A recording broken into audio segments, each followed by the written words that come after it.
Hello Internet, this is TheRoschi and I'm back with some more Genshin Impact gameplay. And today we have Interlude 2, Perilous Trail.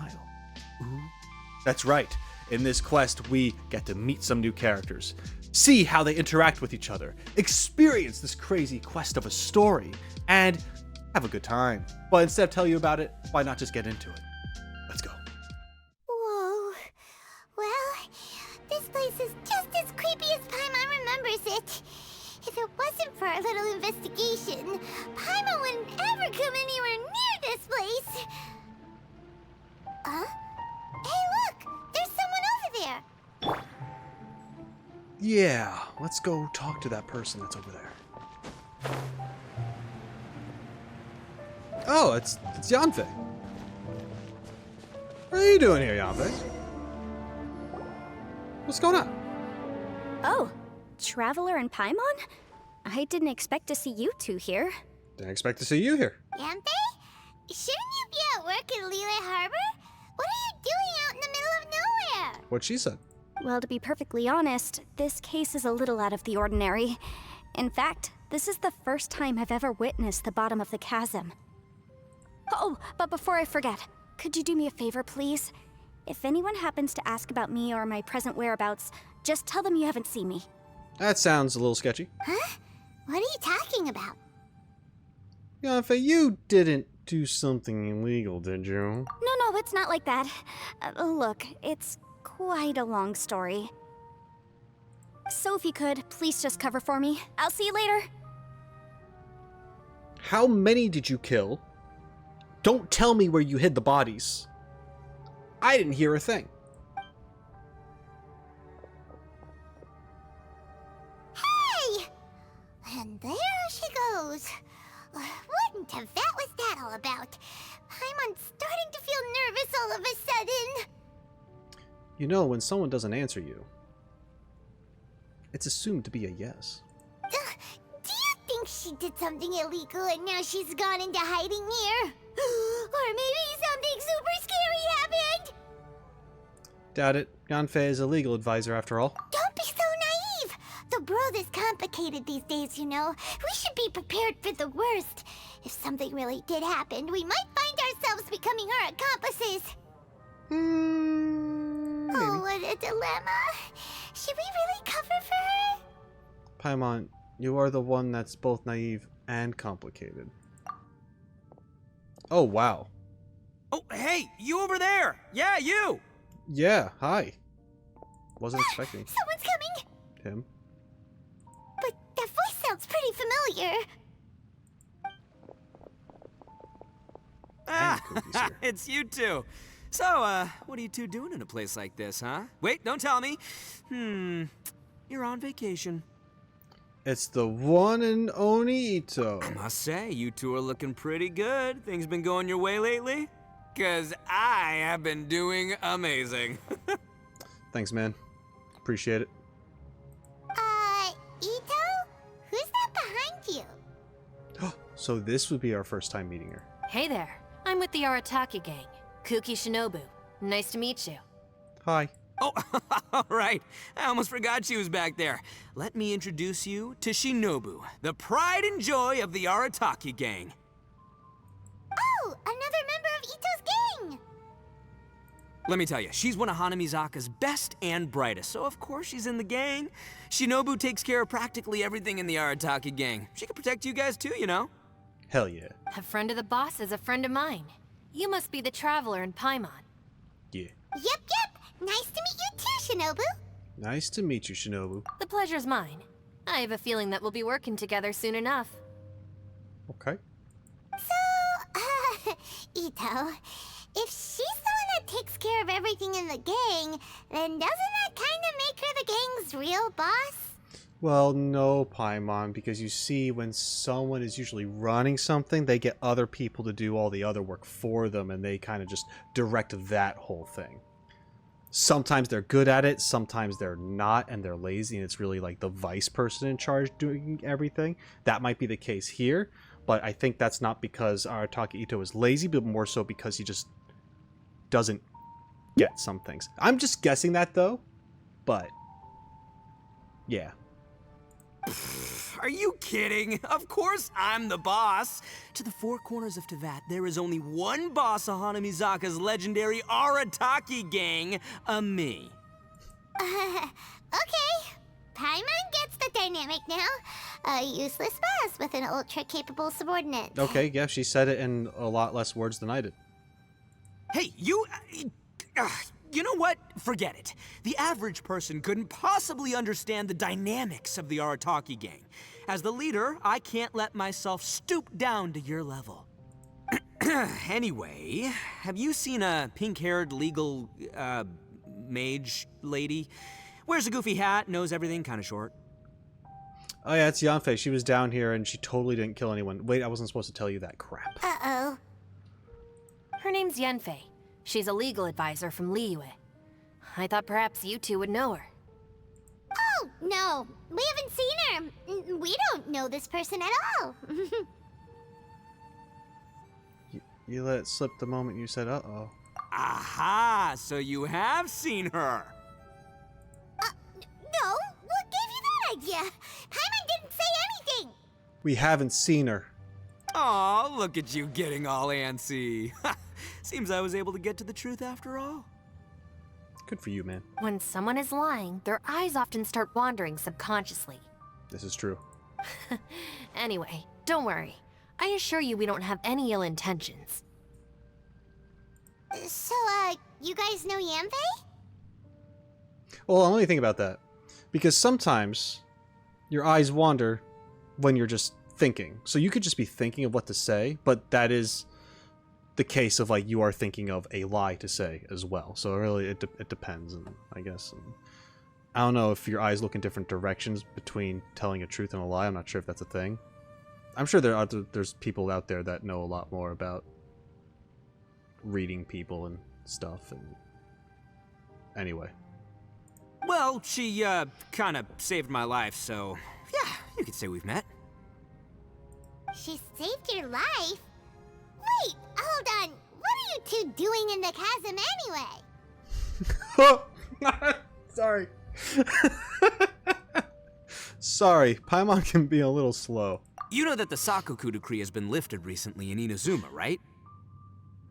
Mm-hmm. Well, Shinobu wanted to come to Liyue and pick up her graduation certificate. I came along because it's safer to travel in numbers. Graduation certificate? Did you study in Liyue? Yes, I studied law at the Tongwen Academy in Liyue. Unfortunately, the Sakoku decree was implemented just when I was home visiting my family before graduation. Oh. So I'm a few years late getting my graduation certificate. I see. We were taking care of some errands in Liyue, and the boss got tangled up with some Millilith while we were standing in a line. He was about to get arrested when, luckily, Yanfei happened to be walking past and helped us out. Oh. Yep, if it wasn't for her, our trip to Liyue would have ended with me in the slammer. So, you know, I just wanted to do something nice to show my heartfelt gratitude. But she's avoiding you, it seems. But she said she didn't need my help with anything. I thought there's a chance she might run into trouble here on her own, so I followed her here. Yeah, just in case she needs me to come leaping to her rescue. So, you're forcing her to accept your help? Do Oni usually repay acts of kindness like this? Listen, Granny said that a man must learn to be grateful, and I'm gonna help this legal advisor lady no matter what it takes. Oh. Just aggressively trying to pay her back. That's nice and all, but what if she really doesn't need your help? You're joking, right? I mean, that's not possible. Of course she needs my help. Traveler. Uh-huh. That way. Mm-hmm.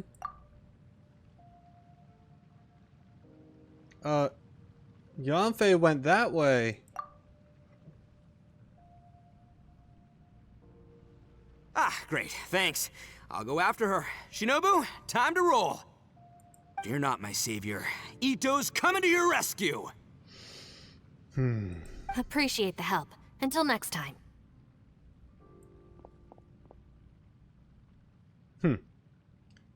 So maybe Shinobu's trying to lead him away from the situation? I don't, okay. Yeah. Traveler, did you just send Itto go the wrong way on purpose? Huh. Shinobu seemed pretty sharp. Paimon doesn't think you can pull one on her like that. Well, you see, Paimon, it was her idea. Or maybe she knows that Itto can be a big nuisance, so she's trying to stop him from bothering Yanfei. Oh, if that's the case, then wow, she really knows how to call the shots. That'd be correct. Well, at least this way nobody will be bothering Yanfei. If we run into her again later, we should let her know that we helped her out. Sure. But you know, sometimes you don't always need to advertise your acts of kindness. Sometimes you can just do them because you want to just help. Not that this matters. It's not like she asked for a reward or anything yet, so. Alright, now let's go take a look at the crash site from last time.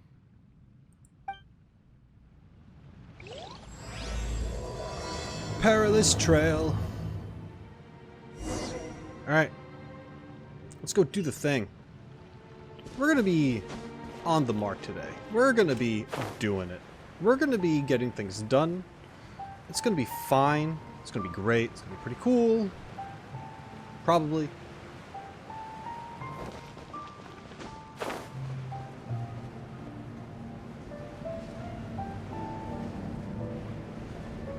There she is.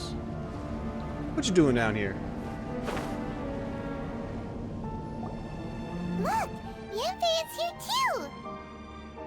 Hey, Yanfei, we sent away the people that were following you. Oh, good. Thanks a lot. The guy with the weird outfit seemed super outgoing. Normally I don't mind making friends, but I've got work to do today. Damn. She's like, I'm too busy for friends. Oh? So what kind of work are you doing in a place like this? Aw, don't tell Paimon you're thinking about becoming an adventurer too. Well, the difference, Paimon, is that if she did want to become an adventurer, she is capable? I didn't want to say that. I didn't want to say that, oh man, I already forgot her name. It's been a long time. The adventurer that kept going deeper and deeper and harming herself in the process because of just the environment here. And her being concerned about legacy and such, which is very relatable. And how, you know, the stories of great adventures and heroes are those with visions, and why can't normal people be recognized and all that stuff. That won't work for, I mean, the whole Yanfei is, one, she's got the adeptal blood stuff going on, and two, she has a vision and probably really smart, at least when it comes to law. I don't know how that would help you in a cave, but still, as far as, man, the music, oh my god. But as far as you know, like contracts and stuff that like adventure guild things would have you do, and what, like, she would be able to read between all the lines and understand everything perfect, crystal clear, and be able to avoid any weird commissions and stuff like that. She'd be a really good adventurer. I mean, she's here adventuring. So what you talking about, Paimon?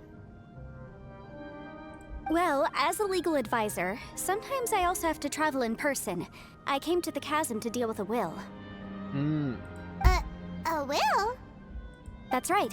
I found a will inside an old book. I'm guessing it was left by someone of great importance. It appears he lost a magical device and wished to retrieve it. Paimon didn't know legal advisors have to deal with that kind of thing. Huh, what a job. It might just be a special thing that she chooses to do. I don't think any legal advisor would see that and be like, oh, I guess I gotta go into the Chasm now. I don't think that's the thing. I think she's just her. She's just her right now. Will execution is also part of my work as a legal advisor. Of course, cases like this are quite rare. The Chasm is not the kind of place you can just waltz into whenever you want. Oh, so you do know what kind of place this is. Oh boy. We got Yelan. Who's that? Ah, I thought I might find you here. Yeah, we do.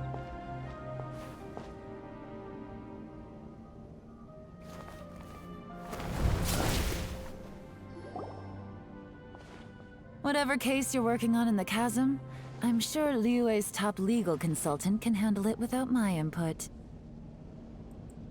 That's funny. I thought we'd established that my legal opinion doesn't count for anything when Yelan's around. Who is she? Her name is Yelan. She's like super secret spy, informant person. This is Yelan. Leah is, well, let's just say she works in the Ministry of Civil Affairs. I can at least say that much, right? Anyway, she's a friend of mine. Sure. Coincidentally, I have something to do here as well. Seems chance has brought us all together. You've been here for a bit doing some things. Like helping us. You may not know me, Traveler in Paimon, but I've certainly heard about you. Oh, really? I guess I do have many friends in Liyue. You're all here on business, and it's my job to monitor the chasm. According to regulations, I should accompany you. Oh. What happened the first time? But, as it turns out, I have other things that require my attention. I'm afraid I can't join you this time. You may go about your business. Just try not to make a ruckus. Well, I appreciate you actually introducing yourself this time. Oh, that's most unfortunate. I was about to ask for your assistance. Could you spare a little time to help me take care of this will? For old time's sake? What'd you guys used to do in old times? Like more will stuff, or like adventure stuff, or sleepovers? I don't know. I don't know. Depends what's in it for me. Fair enough. I suppose even a guide needs to get paid. It just so happens that Madame Ping gave me some nice tea. I'll treat you to a cup if you agree. I'm be real. If someone asked me to go out of my way to do some job that's bound to be difficult, and my only like payment was going to be a cup of tea, even if it was nice, I don't know if that's worth it. Like, it has to be really good tea. Like, I'm gonna need to, like, how can you do a job for tea? I don't know. Why don't you tell me a little more about how you got here first? Then I'll... Hey, you! Oh. Itto? What is he doing back here? I know what you two did. You really tried to throw me off, didn't you? Well, and I thought we were buds. Well, they're also my friends. So... you know how it is. That's close enough. Huh? Who are you? Sorry, this area is part of the chasm. It's closed to the general public. Are you kidding me? I don't see any warning signs or fences. What gives you the right to keep me out? I mean, he has a point. He does have a point. There's no sign that says keep out. I mean, I don't know. I mean... Kid, where there's real danger, you'll never see a warning sign. She's got a point. Paimon never knew this place was so important. It really is an unusual place. It's true. This is not a place you can just go in and out of as you wish. That's also why I didn't want anyone to follow me. Unfortunately, you didn't listen. Well, hold on. I came down here first, and I saw you. I wasn't following it, or unless if you're talking to, talking Itto right now. The Traveler has done a lot for Liyue in the past, and Yanfei is a renowned legal consultant in Liyue, so I can trust their intentions. As for you two... There we go. Hey, what's that supposed to mean? Whoa, you trying to it's say that trouble. I'm not famous enough and my intentions are no good? I don't know why the game is chugging right now during a simple cutscene. It's very weird. I'm just gonna wait, see if it picks back up. There we go. Alright, don't know what that was. I just stared at it and I willed it to work properly, and that's all I did. I don't know your background, so I can't give you free passage here.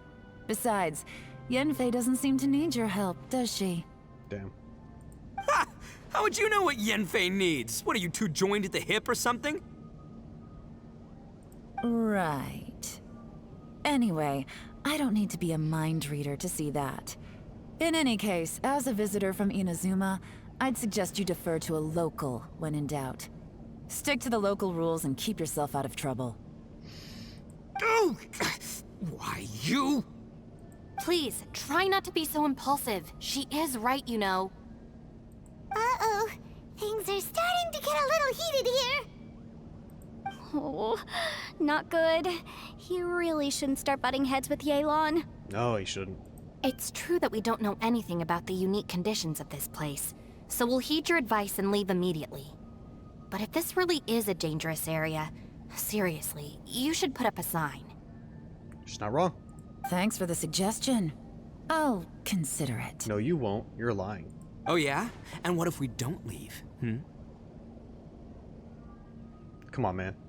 Boss, Then, I'm afraid things might get unpleasant.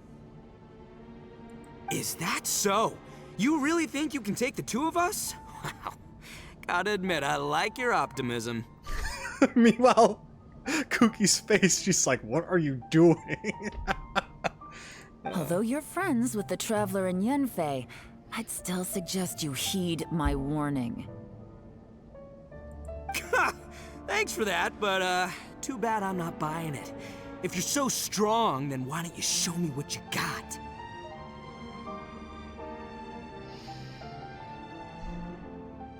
I'll be honest, in cutscenes like this, when he does his stomp thing, I really wish they put a sound effect in for when his foot hits the ground. I like, there's been so many times he's done that, and it's just, there's nothing, and I'm like, God, just a little bit of that extra little effort right there, like just a tiny bit, just match the sound effect. Like, you can literally drop like a book on the ground and like use that as the sound effect, like just like something, just give me a little tap, just something. hold on, boss. There's no need to start a fight here. He's also got like energy glowing off of him and stuff, and I'm not getting my Super Saiyan noise of sound effects stuff. Like, oh, come on. Oh no, I'm going in whether she likes it or not. You think I was joking around, huh? I didn't. Oh no, these two are about to go at it. Please, wait a minute, you two. This whole thing started because of me. Why don't you just save me the embarrassment and just... Huh? The ground is shaking. Oh, it's a... Man, they be glowing. Hey, stop trying to change the subject. I'm gonna,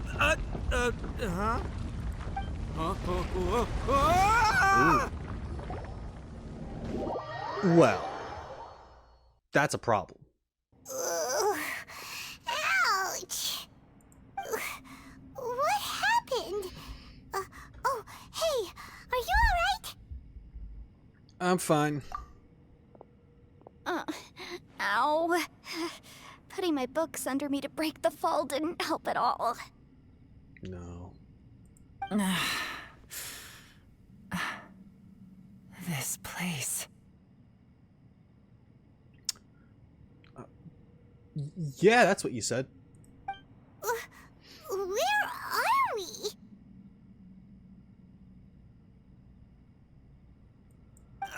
I'm gonna feel that in the morning. Hey, Shinobu, Traveler, and my savior. Is everyone okay? Well, this is an unfortunate turn of events. Hey, so, how far down did we fall? It seems the ground collapsed during our little confrontation up there. Perhaps because we triggered the elemental forces. Well, don't look at me. If you weren't so rude, maybe I wouldn't have gotten mad. Who can put up with that kind of dude? It's my duty to stop intruders from breaking into important places. If telling the truth sounds rude, then I'm afraid you're just a little too fragile. Me to the people who can't take my criticism of this game. Hey, life's too short to give in all the time.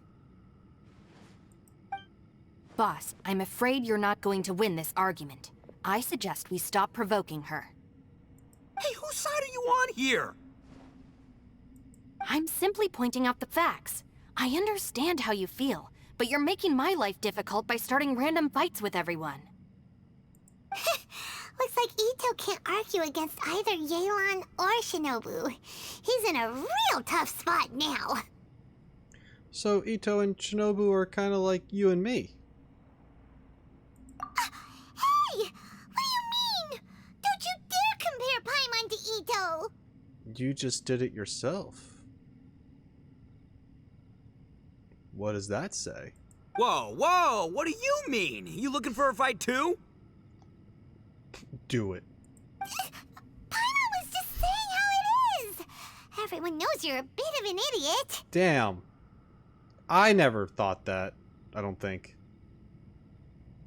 Maybe a little bit. You calling me an idiot? Oh yeah? Well, you're a puny little flying lavender melon, ha! Oh my god. Wrecked. Flying lavender melon? Oh, that's it! Paimon's mad! Time to give you an ugly nickname! Bullchucker! You better mind your manners, Bullchucker! I don't...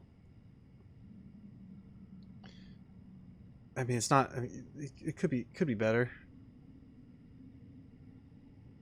I mean, at least you kind of have a reason, I guess, maybe. You know, you're the one that said the nasty thing first.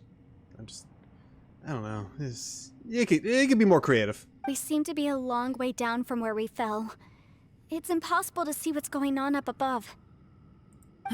It's unlikely we'll be able to climb back up that far.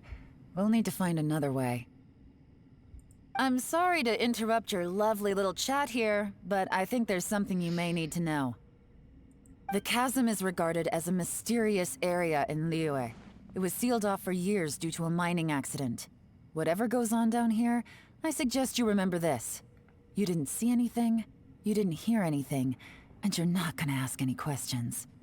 Save you from getting caught up in things you shouldn't know about. Ah, Vegas rules. I won't treat you as hostiles, and in exchange, I hope you won't make things difficult when it comes to keeping secrets. I'll do what I can to find a way out. Huh? Well, where does she think she's going? Like she said, to search for an exit. Chances are that Yelan is the best among us at survival and handling emergencies. We should just let her go. I'm afraid I must apologize. I don't typically disclose details of a client's will to third parties, which is why I couldn't tell you the truth. I'm sorry. I came to the chasm in search of the fantastic compass, which is mentioned in the will. Many years ago, my client gave this magical device to someone ambitious, hoping that it'd be handy in times of need. According to an eyewitness account, the person who received the device took it into the chasm and has been missing ever since. Throughout history, many wars have been fought in the vicinity of the chasm. Even if that person died in one of the wars, I still wish to do my utmost and find the device and fulfill the client's wish. Do I know of this item? I don't think so. I don't think it's been mentioned somewhere before. Yelan's words of caution were not unwarranted. There are dangers lurking in the chasm. I'm sure you've all realized that by now. Given that we're all caught in this mess, let's try to find a way out together.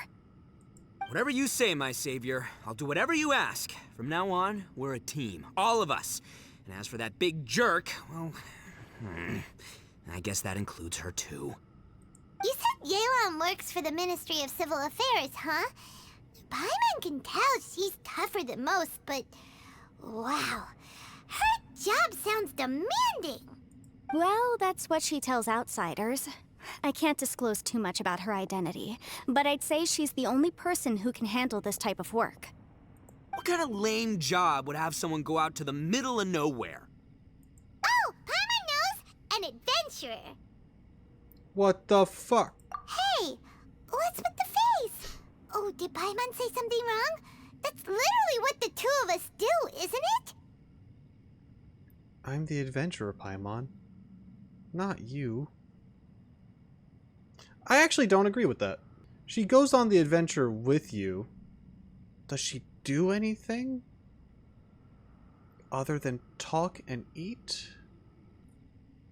You are an adventurer by association with one? You're so stingy these days.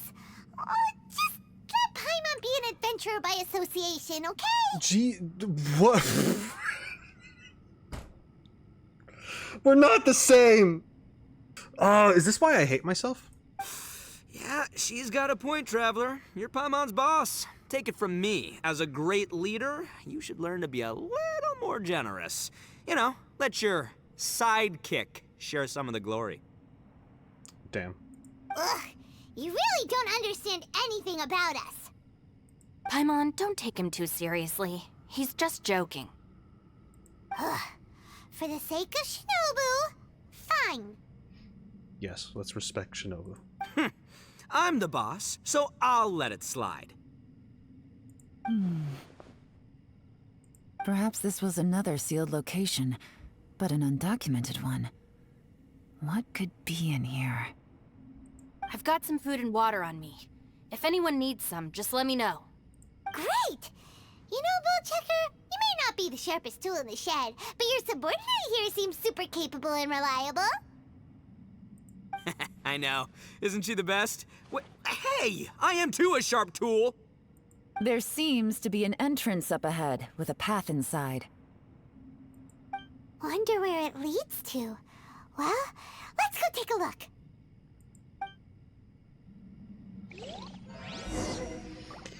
Alright. Let's move on. There she is. Whoa! That's a portal.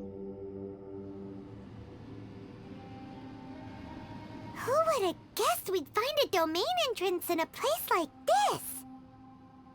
If there's a way in, then there's a way out. Let's go and take a look. The rocks here seem to be old Liyue mountain rocks. They're similar to what I've seen in books. This domain must have existed for quite some time now. What's that sound? What? Oh, here you go. Oh, it's Xiao. Conqueror of Demons, what are you doing here? I came down from above. I heard a noise, so I followed it here. How high above? What? It doesn't matter. You're like super powerful, cool Adepta guy. So you're not here by accident. Adeptus. Wanna team up? No, I have something else to do. Is it something important? I'm looking for someone. Okay. You shouldn't be here. I would urge you to go back as soon as possible. Working on it. Okay. Goodbye. Well, that's Xiao for ya. Shows up without a warning and disappears without a trace. Huh. That guy looked pretty tough. Maybe almost as tough as me. Seems like a solid dude. Yeah, he's pretty alright. Seriously, Bullchecker? Where do you get your confidence from? Should we really be letting him go off on his own? Yeah, he's fine. Oh, he wouldn't listen no matter how much you tried to talk him out of it. He is super tough though, so don't worry about him. Everyone, keep your eyes and ears peeled from here on out. We don't know what lies ahead, so we have to be ready for anything. Okay. Oh, look, I'm happy to say we're all on the same team and everything, but could you cut the little speeches and the whole follow the leader act? I, for one, think I should be able to look after myself. Boss! Okay. Besides, Yelan is just looking out for everyone. You know, Bullchucker, you're a guest here, so maybe try to get along with everyone. Oh man, I really. I think they dropped the Bullchucker after this mission because I haven't heard her say it in future events. So, because I did do some events, I think, that happened. Wait, actually, I don't know. I'm confused of the timeline of some events and stuff. I'm not sure. Oh God, don't keep calling him Bullchucker, please. Ha! Please, you're not a local either, flying lavender melon. So stop trying to sound like one.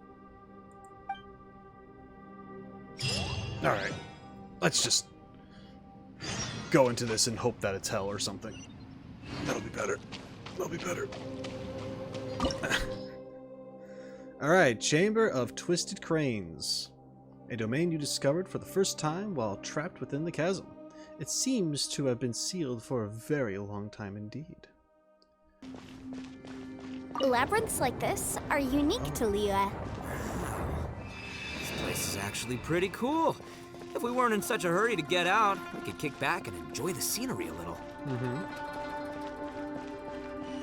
More. Oh!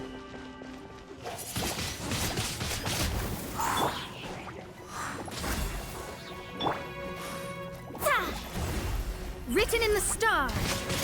There we go. All these twists and turns remind Paimon of the Adepti domains we've been to before. Could there be an Adeptus here? Could be, or something close to one.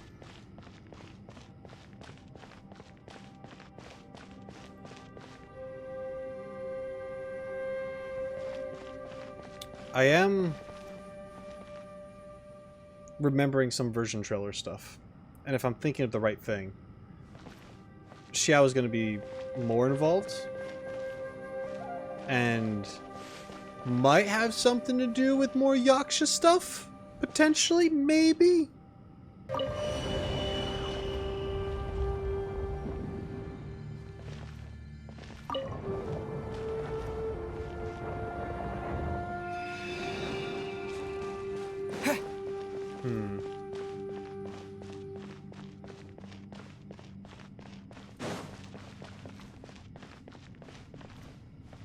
Right.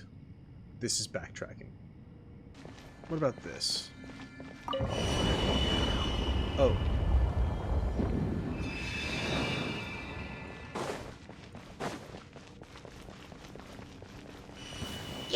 Oh, I guess I did something right. Transfiguration.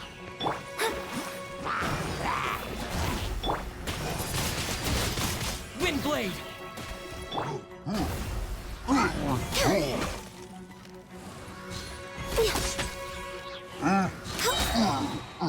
All hail.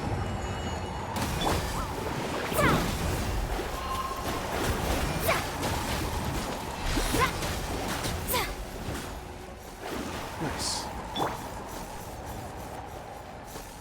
Alright. Up we go.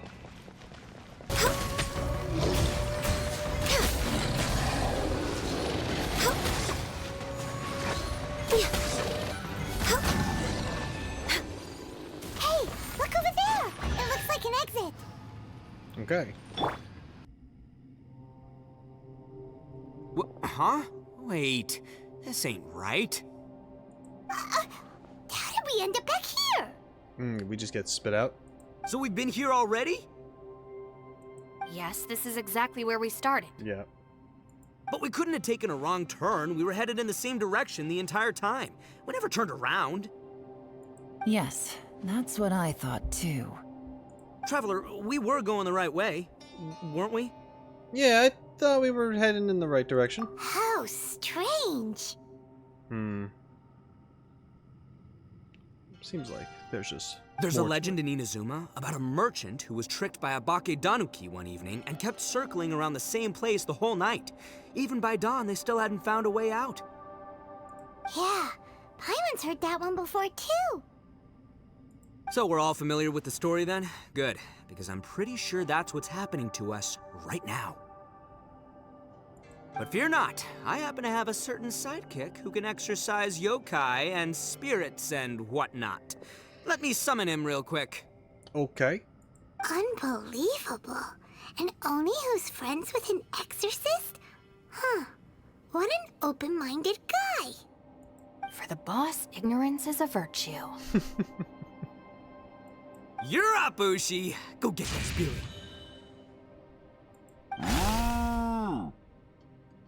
Ushi. This is Ushi, an auxiliary member of the Arataki gang. Ushi is, Never mind, just...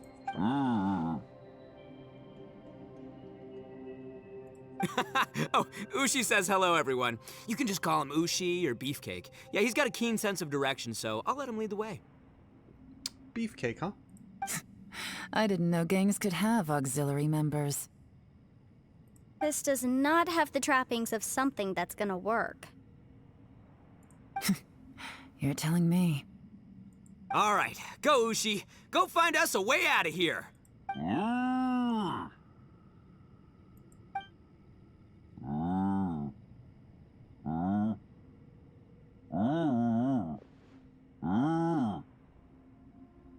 Huh? What's that? Oh, really? Oh, no way. What's wrong? Ushi says he searched everywhere, but there's no exit. That doesn't add up. If we were able to come in, then there must be a way to get out. Here, let me take another look. Has anyone else noticed this? We initially thought we fell here from above. At that time, there was a way out high overhead. But now, it seems even that exit has disappeared. I was gonna ask that question, because I'd be like, well, the exit would be up, because that's how we fell down into this place. But that makes, well, you know, it being closed doesn't make sense, but makes sense why there's no exits. Inexplicable, if you ask me. It seems there's more than meets the eye with these underground structures. I'm gonna take another look around. Everywhere we look, there are just more and more rocks.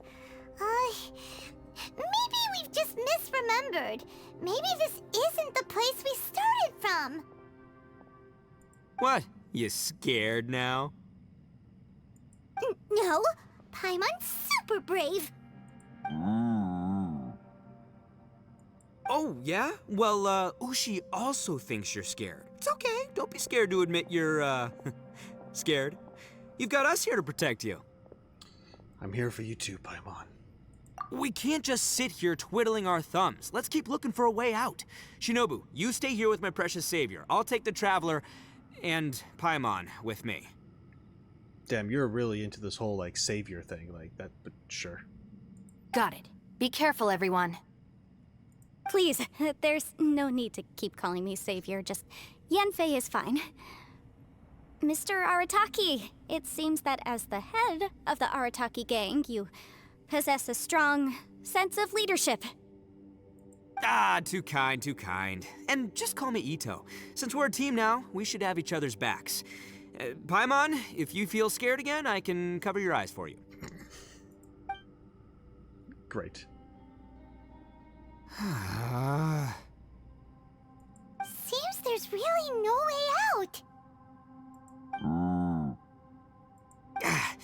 I can't shake the feeling that there's something off about this place. You don't say. Boss, did you guys find anything over there? Nope. Not only that, I could have sworn I saw some shadows moving a second ago. This place better not be haunted. Probably not the right time to ask this, but Paimon just can't help it. Itto, you're an Oni. Doesn't that kind of mean everywhere you go is haunted?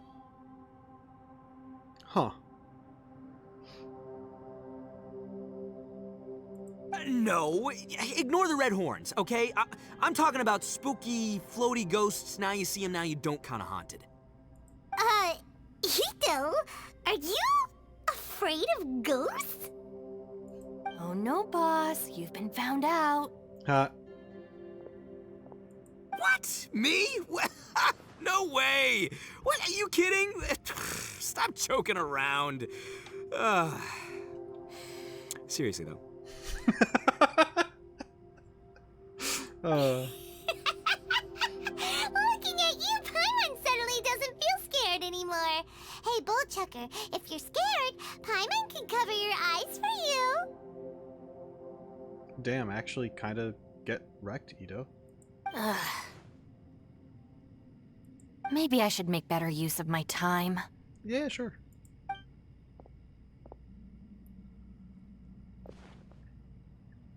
Walked off to grab a few stones, then she took out some twigs and a lavender melon from her pocket. What? She gonna eat something? She's either making a fire to cook the melon, or she's gonna make a melon puppet? Add a little salt and some pepper. Okay, she's cooking. I don't know why I would think she was gonna make a puppet out of a melon. I don't know why I thought that. Anyway, are you roasting lavender melons? Yeah, roasted lavender melon is delicious. You can try some when it's done. Okay. Oh, right. There are 2 types, sweet and savory. Which would you prefer? I'm happy with either. Sweet, please. All right, you can try them both then. Okay, that too. It's important that we remain calm, especially when we're in the throes of a tough situation like this. If I'm reading the situation correctly, there seems to be some secret here that the boss and I are not supposed to know about. But don't worry, I'll distract the boss while you discuss things with the others. Oh, I thought I smelled something cooking. Would you like some, Yanfei? Thank you, but I'm not hungry. You guys go ahead. Oh, and by the way, I haven't seen you in a while, Shinobu. Yeah, it has been a while, hasn't it? The last time I saw you was when you taught one of my classes as a substitute while I was studying in Liyue. Oh, that's cool. Substitute teacher? Ah, yes, now I remember. It was during winter, wasn't it? Yes, I remember everyone said your lecture was very interesting. Now that I think about it, I should call you Senpai. First savior, now senpai. Ooh, I like the sound of that. Who would have ever guessed that we'd get caught up in such a dilemma together? It must be fate. So Yanfei gives lectures too? That's just incredible. Not only that, she's funny and engaging while she speaks. Needless to say, she's very popular among the students. Ah.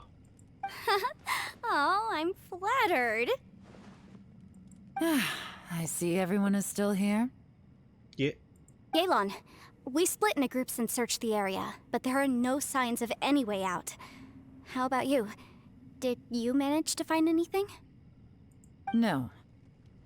And though I'd prefer not to say it, we'd better mentally prepare ourselves. I'm not even gonna say it. If we can't find a way out, we may be stuck underground for some time. There's going to be an emergency food joke, and I'm just predicting it now. That's it. And I don't like it. I think you might be right. I understand. An underground space with an entrance but no exit. It just doesn't make any sense. I'll figure something out. Just give me some time. There may be an illusion of sorts. If anyone happens to find a potential exit, please be sure to take every precaution before exploring further. Come to think of it, Xiao is here too. He said we can always call his name if we get into trouble. Ah, yes. If I call Xiao, he's gonna be like, Traveler, and he's gonna show up. And then he would have had to have gotten here some way. When Xiao goes poof, is he teleporting, or is he just really fast? Or a little bit of both? I kind of think both. But anyway. Hey, Traveler, what's with the serious face? Do you have a plan? Well, I was just thinking that Xiao is also here, remember? Xiao! Oh, right! Do you want to get in to help us? I think it's worth a try. Sure, let's give it a shot. Imagine we call him, and then he shows up, and he's like, great, now I'm stuck here. It's just like, damn, God damn it. Like, that'd be crazy. Oh, no. Xiao, can you hear me? Huh. Uh-oh. Xiao? Huh. No response. Paimon thought Xiao would come no matter where we are. Maybe he's trying real hard, and he can't for some reason. Oh no, does that mean even Xiao can't sense our presence here? Or that.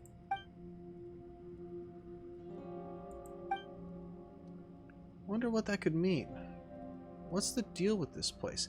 It actually, I made a joke before, but it actually could be some alternate dimension thing. And maybe that's why Xiao, we can't communicate with Xiao here, because we're not technically in the world of Tivat, but like a pocket dimension somewhere? parallel to it? That'd be pretty wild.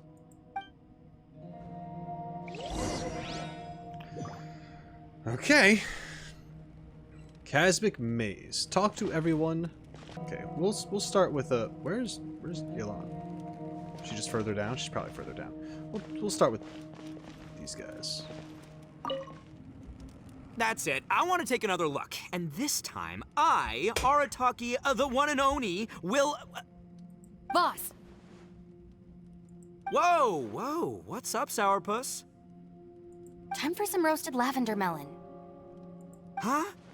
We're trapped in a life and death situation underground, and you're telling me it's time for roasted lavender melon? Yes. Interesting. You hear that? Ushi says you're completely right. Wait, hold on. Whose side are you on, Beefcake? It's important to stay replenished. We must keep our energy and morale up in preparation for facing the unknown. Even Ushi knows that. Fine. You two... hey, are you already eating? Well, hold on. Is it still warm? Oh, that does smell good. Fine. Yeah. We'll have a quick snack, and then we'll keep looking for a way out. Hey, don't eat them all. Leave a couple for me. All right. So, you guys seem to have everything under control, and by you guys, I mean Shinobu, Yanfei. Who could have ever guessed we'd get trapped in a place like this? It's quite the predicament. For all the studying I've done in my life, all I know is how to land people in prison. I don't know the first thing about breaking out of one. I've even made a contract with my father to live a happy life. I can't give up hope now. Damn. Huh. Try and stay positive. At least I've explored a new place and seen more of the world while reuniting with some old friends. Yes. Yeah, there's still a silver lining, I guess. Doing great. That makes me feel bad. Okay. Hi, Yelan. Our situation is grim.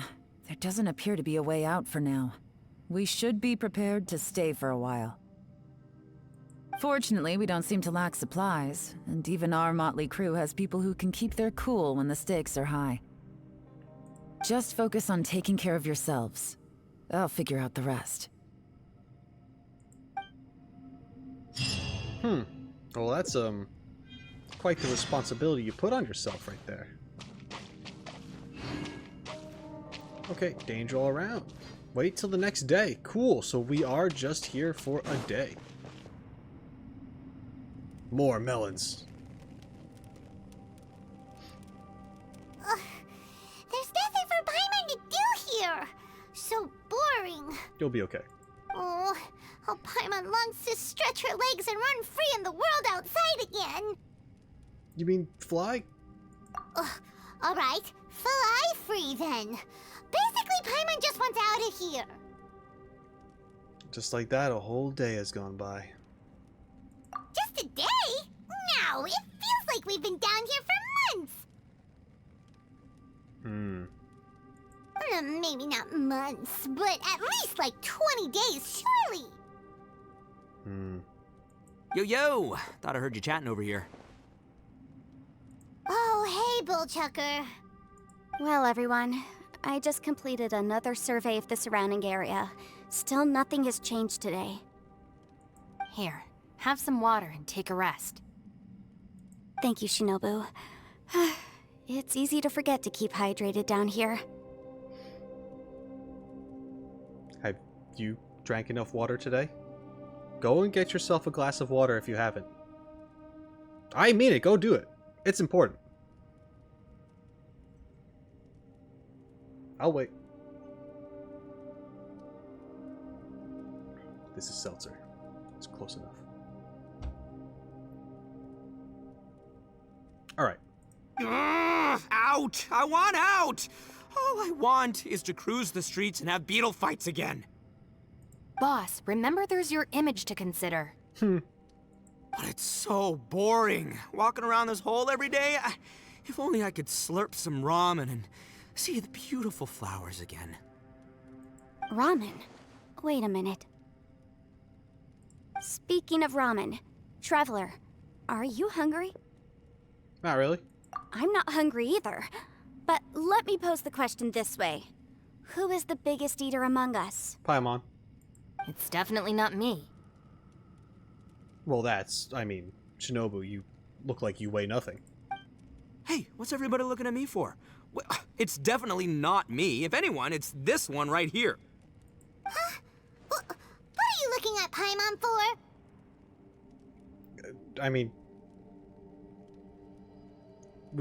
This is where the whole game's been building up to. This is it. Here we go. Paimon, are you hungry? No. Paimon's not hungry. Why do you ask? Are we not in our bodies right now? Like, are we in some consciousness state? Or dreamscape or something? Like, just... Because, but we were eating yesterday. But that was more of a... That might have just been more of Shinobu just kind of like... Well, obviously, eat because survival, you need energy to survive, to live, all that stuff. So even if you're not hungry, maybe you should eat something anyway. But, Arataki Itto did kind of want the food after he smelt it, so I don't know. But, just because you want the food doesn't mean you're also hungry. But I'm thinking, like...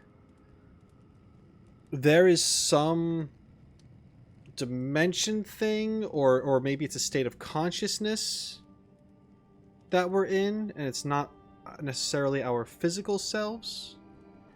And because of that, time can also be weird.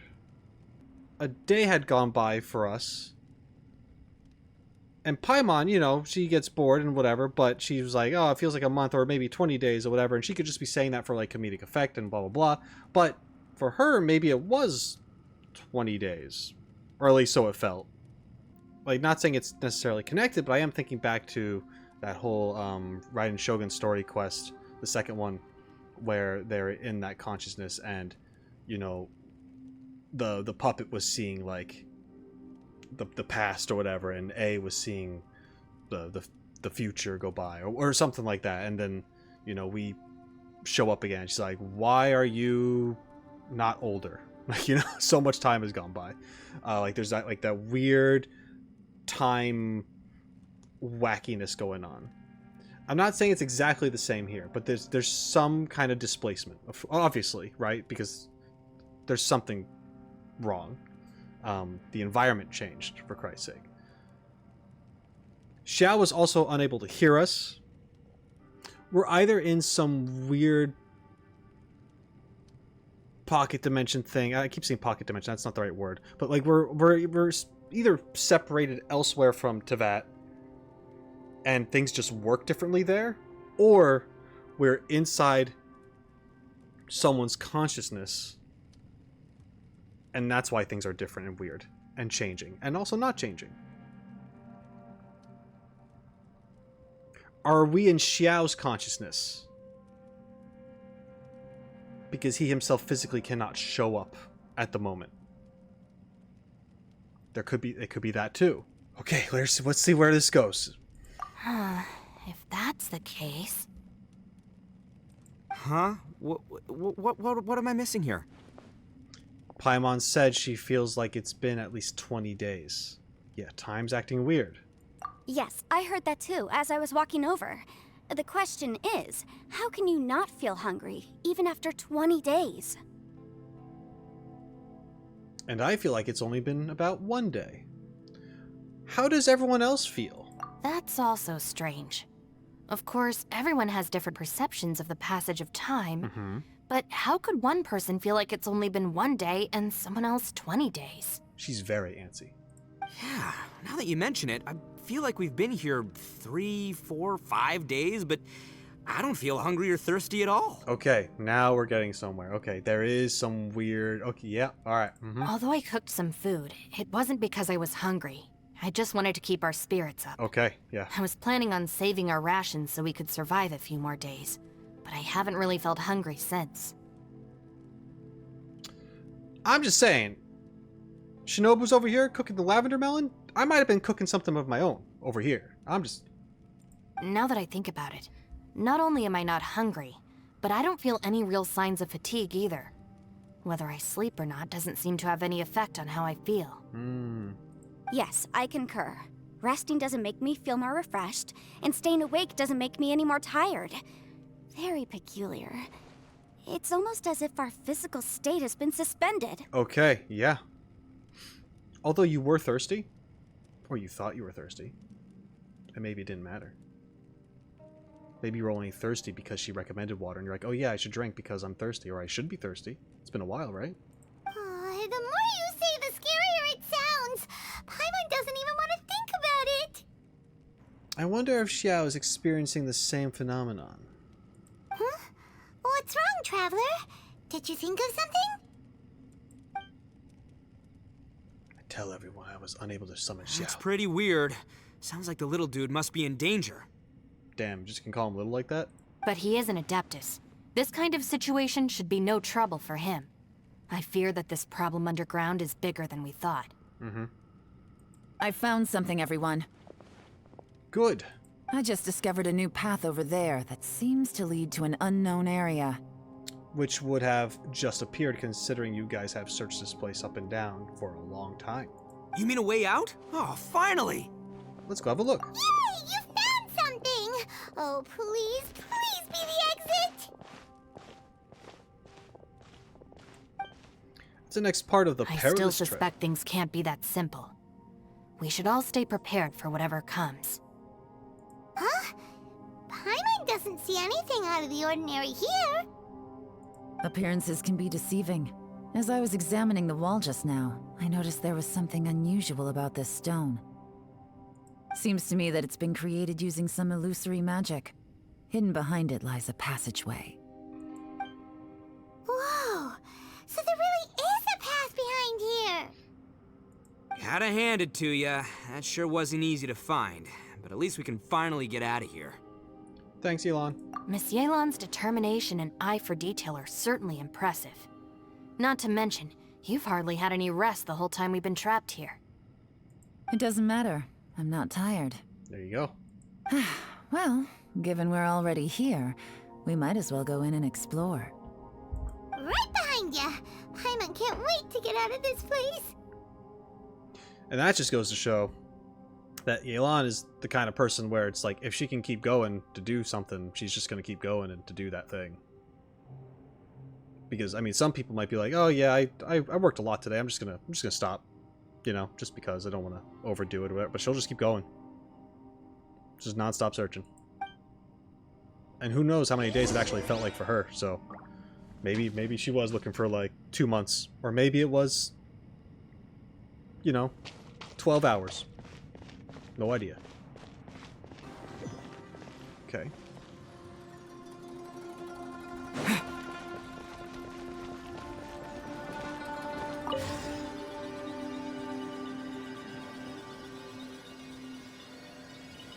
Lucy, is that you? Oh, Hey! Did anyone else just hear that voice? It sounded super creepy! yeah, a little bit. Okay, this is a little... Huh. Alright, so...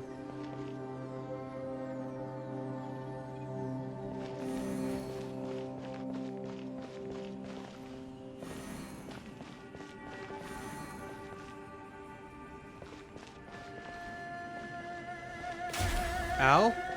Oh, I have to go... Is there another corner?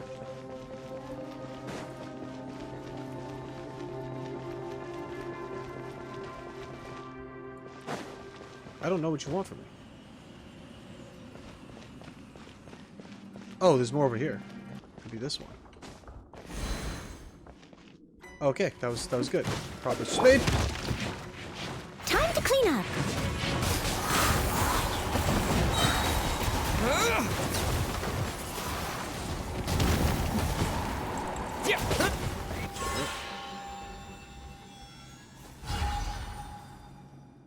Okay. The light shapers on the platform will shine unique beams of light upon the platforms opposite them. Operate these devices to control the position and direction of those beams of light. Oh, the light shapers may be used to cast their light upon the large symbols on the platforms opposite them. They're activating these symbols. Okay, yeah. Huh, okay. Gotta be honest. Went over my head. Operate. Okay.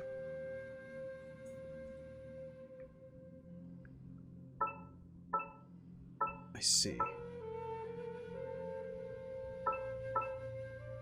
Huh. Okay. I got this though. I can do this. Oh, wait. And that turns it. Alright. So what if we did something like this? Yeah.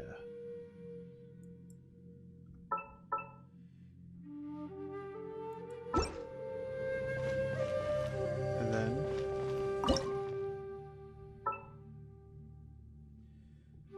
nope.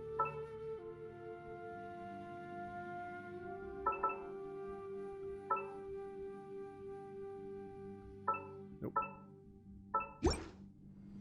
Got it. And we figured out the blue one. Nice.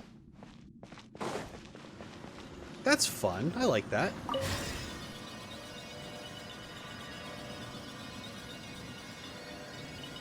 No. What? Hit me. Top fight. Is some sort of battle taking place here? I wonder who could be involved. It doesn't sound like a happy time.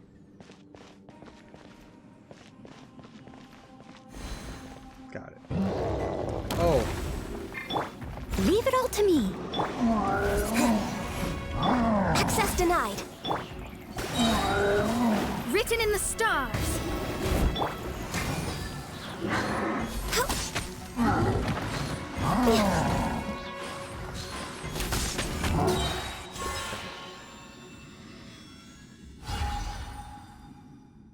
Okay, good, good. Oops, sorry.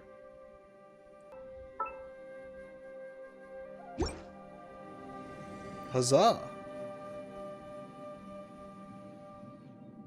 Nice. All right, now we keep on going.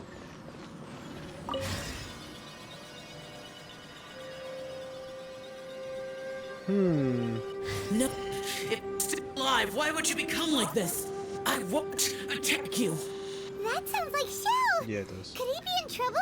Whoa, sounds like someone forgot to invite us to the fight. Let's go and help him. Yeah, but how are we gonna find him? He's fighting someone he doesn't want to fight. My guess is a corrupt Yasha that's still around somehow that he thought was gone because that's what they're supposed to be. They're supposed to be gone. So yeah, that's a thing. Ouch! Ouch! Let's try over here then. How about this one? Yeah, it's that one. It's different. Oh. There we go. And then the other one? Where am I? Over here.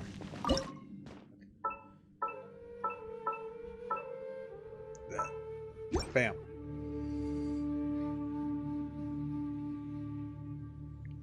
Alright.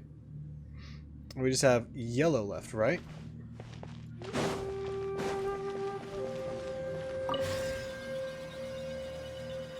This is a cool little dungeon thing we got going on here.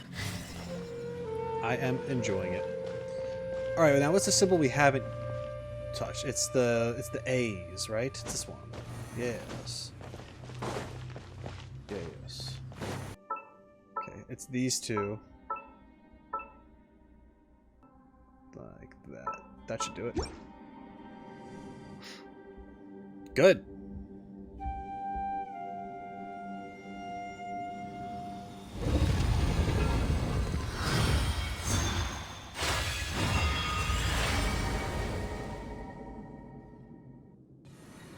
Pretty lights. The light seems to be leading to another platform. Let's go and take a look. Off I go to take a look.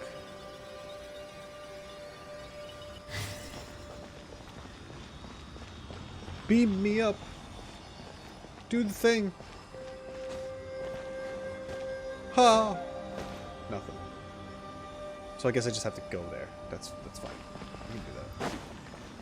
I thought it was going to shoot me through the thing, but that makes sense that I would just go to the platform itself. It's fair. The ground has dissolved? What's down there? Pain. Only pain. Is that little dude called Xiao down there? We gotta help him. Hold on. Something's not right here. What's this? It appears to be a small fissure. What can you possibly find inside? It can't be a living person, can it? Oh. It's pretty cool. Spooky, but cool. Conqueror of demons? Xiao, is that you?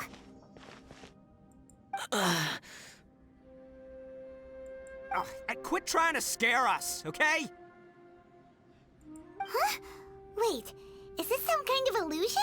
Paimon can't touch him! Conqueror of demons, can you hear us? What happened? Are you okay? Hello? Little dude! Anyone home? He isn't responding. What's going on here? You. Yes. Oh, he finally said something! Probably not to us. Oh! We followed your voice and found you here, but it's kind of strange. We can't touch you. How did you become an illusion? We're seeing a fragment of him, or aspect of him, from the other side, Paimon. An illusion? Or not. This is actually him here, kind of. Talk about a coincidence. We were just thinking you went missing and stuff, and then we heard the sound of you fighting. Pretty lucky we found you, if you ask me. You didn't get hurt, did you? I mean, I didn't think... By that, I mean, I didn't think he was actually going to be able to hear us and talk to us. A coincidence? Wait. Something's not right. Something's wrong with this domain. Leave now! Get out of there! Wait a minute. Xiao, are you hurt? Where did your face go? If he can, we should have him regroup with us as soon as possible. Tell us what happened and where you are now. We'll come find you immediately. No. Your safety is the top priority. It seems this space can... Huh? He disappeared. Where'd he go? It sounded like he might be injured. We need to go help him. It seems the only option we have to explore any further is through that entrance over there. Huh. He's injured and telling us to be careful? It's not like we're in any danger here. Anyway, the secret behind whatever's going on should be in this cave, right? Don't worry, little dude. Itto's on the way! Boss, please don't go charging ahead. You're an Oni, not some hunting dog. Don't worry, I'm invincible! Ah! Oh, my butt! His butt. Looks pretty deep. Be careful, everyone.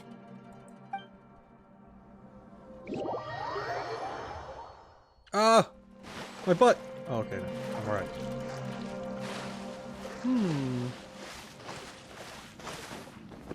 Ah. Okay, gotta go. Cool.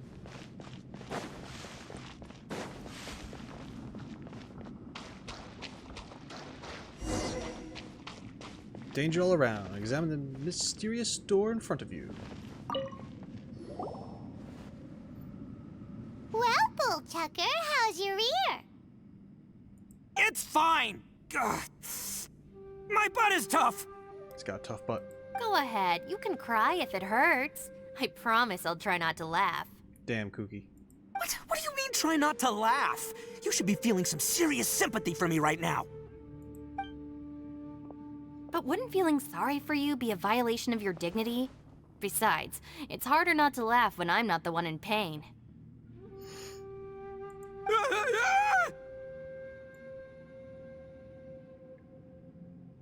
You just poked him. What's happening?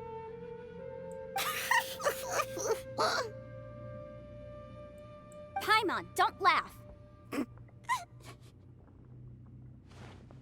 We're laughing at his pain now. It's okay, everybody. If you want to laugh at him, just let it out. Damn. Don't you have a heart, Shinobu? Oh, and people think I'm the monster. Wait a second.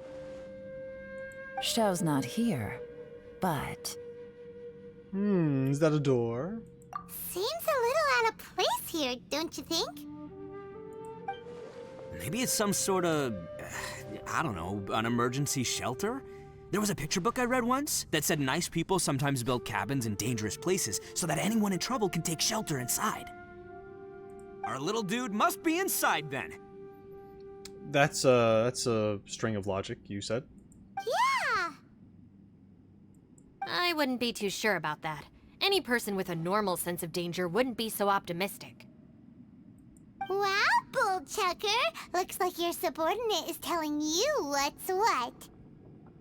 Oh, I believe she was talking to both of us. Yeah, so you can wipe that smug smile off your face. All right, watch and learn, Shinobu. This is why I'm the boss and you're the deputy. If no one is macho enough to open the door, then allow me. Step aside.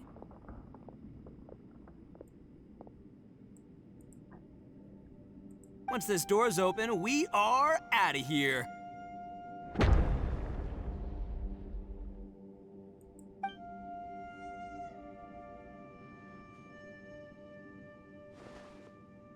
Oh.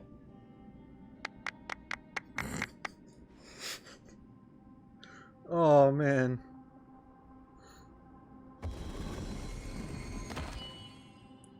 Itto's just getting wrecked in this. Ivaloni, be gone! You heard me! Get out of here! Whoa. Ah!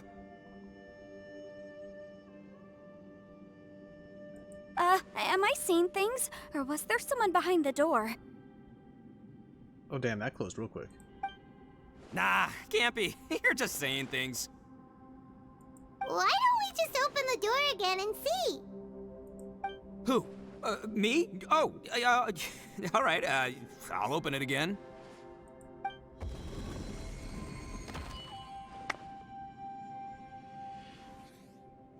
All you do is goof around all day. You're a bad influence to our child. Be gone!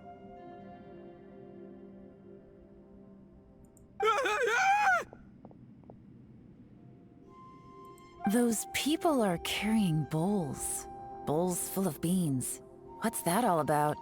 Oh, is this like a thing that you have to go through and it's like your worst nightmares, it's your fears and stuff?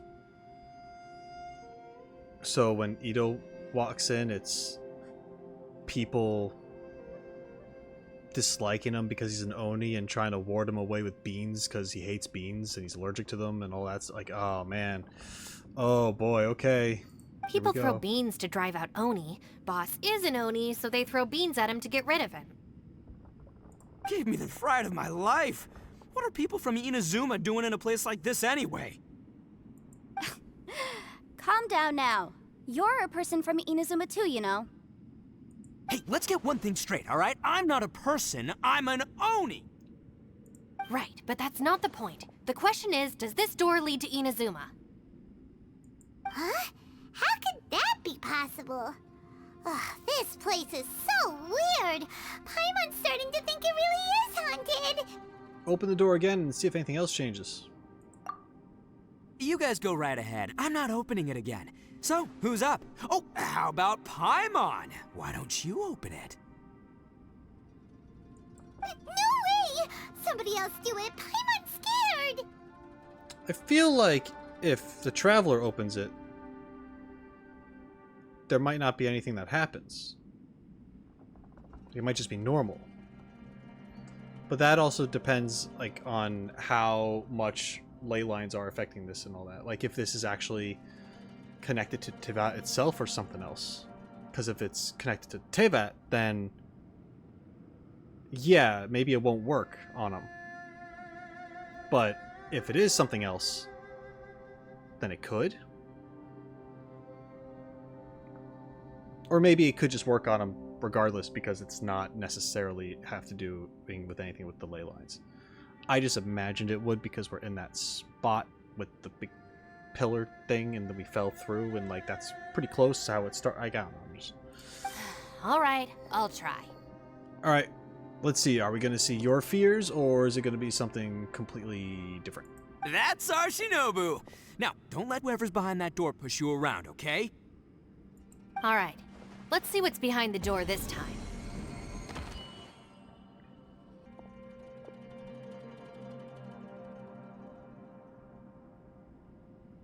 Uh-oh. Still reading, Shinobu. Listen, young lady. You should keep your nose out of those books and start taking my advice. I've already found you a perfectly good job as a shrine maiden at the Grand Narukami Shrine. You'll be far better off there than... Mm-hmm.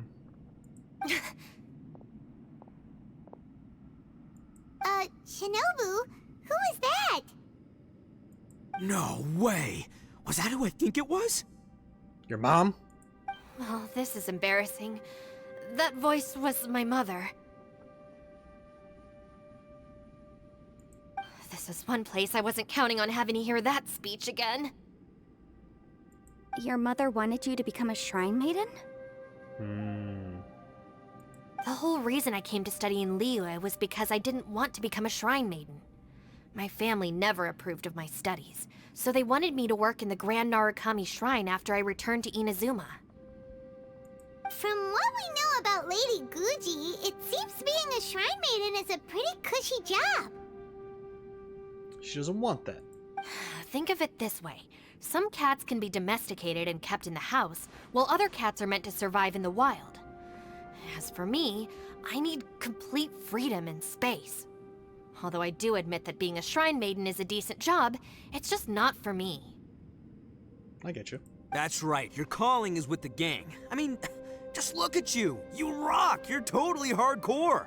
Come on, am I the only one with chills right now? It's true. You've got a good thing going. What's most important is that you enjoy what you do. Gotta agree with you there. From the look of it, what's behind the door can change. And not only that, it always changes to something that nobody wants to see. So, how are we gonna get through that? And don't forget, we have that little dude waiting for us to save him. We need to get our rear in gear. Would any of you like to give it a try? No thanks. I'd prefer not to open it if only something terrible awaits. If anyone's going to find a way through, it's not going to be me. Really, Yelan? You wouldn't go through something to investigate further and see if there's another way through or whatnot, you know? Just... What's gotten you all shooken up? Why? Because I don't buy it, that's why. I don't believe for 1 second that we're gonna find the Conqueror of Demons by going through that door. So I'm sure as heck not gonna be the one to get us through. Huh. Interesting. Not gonna lie, you don't really sound like you have much of an imagination. All right. I'll try. Oh boy. Yeah, my savior. Show 'em what you're made of. Do you have any phobias, Yanfei? I'm sure I probably do, but nothing springs to mind right now. Well, we're gonna find out. Anyway, I suppose I'll find out once I open the door.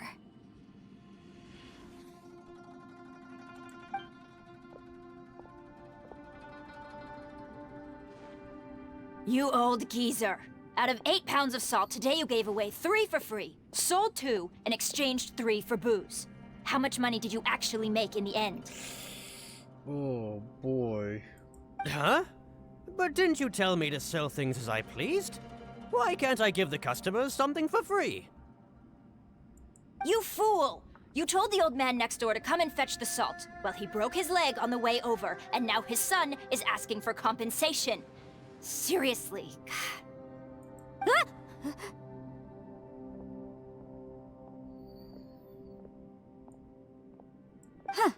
A civil dispute.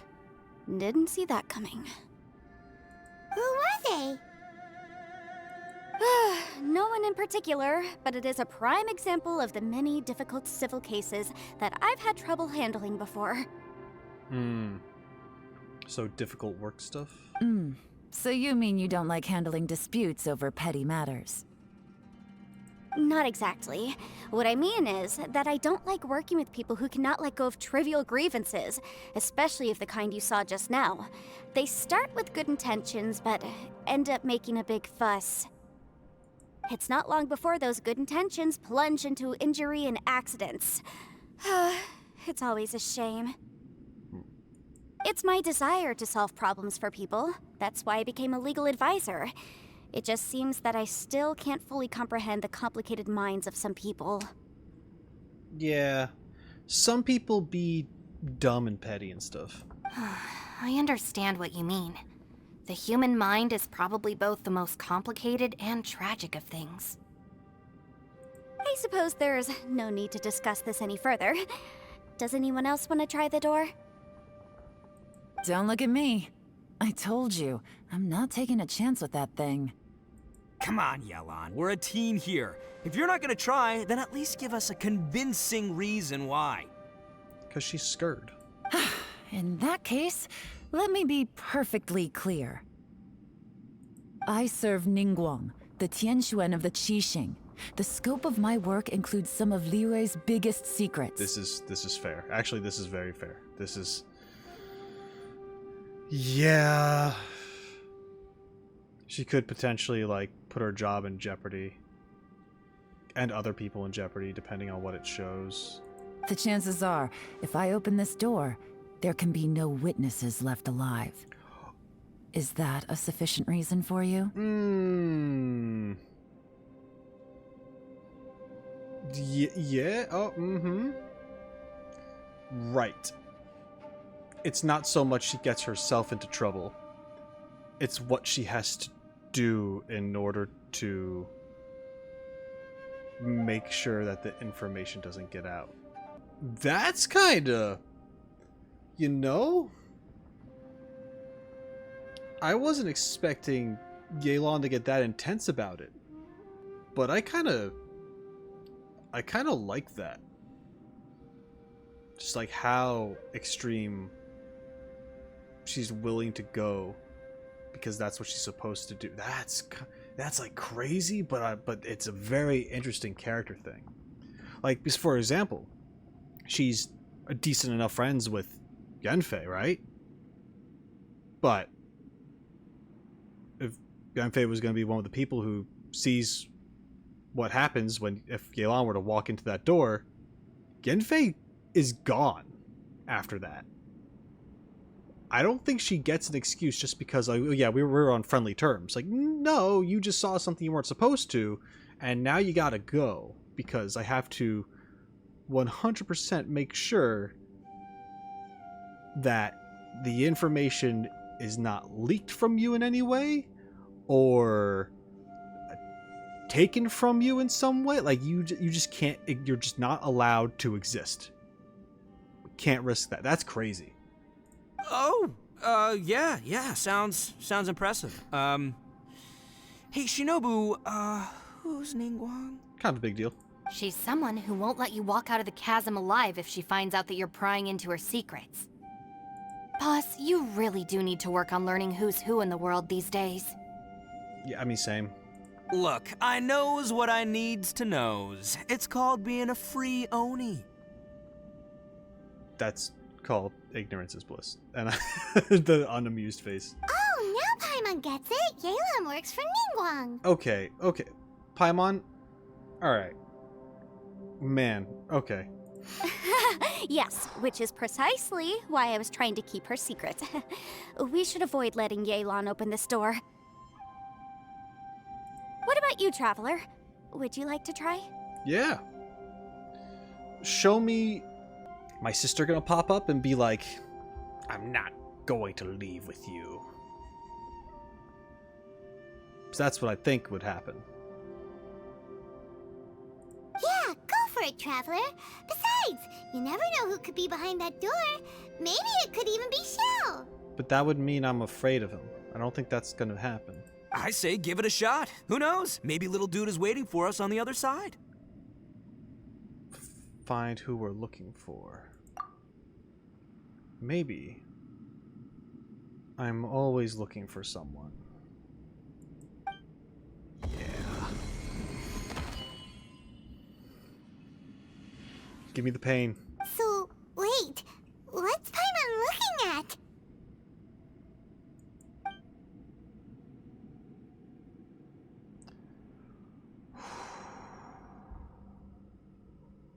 Wow.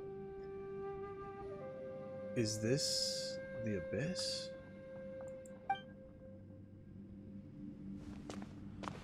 Oh, I'm not doing anything. It's just happening. Is this what I feared? Huh. The exit suddenly disappeared. Okay. Bro. Alright. So, I might be on the right track, but we went a little deeper than I thought. I thought it was just going to be the sister standing in the room, just like, no. I must avenge Conria or something. But, I don't know why I made her sound like that. Anyway, let's just... let's go. Okay. Oh, good.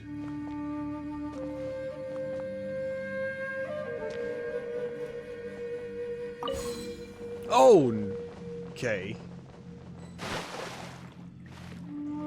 Oh.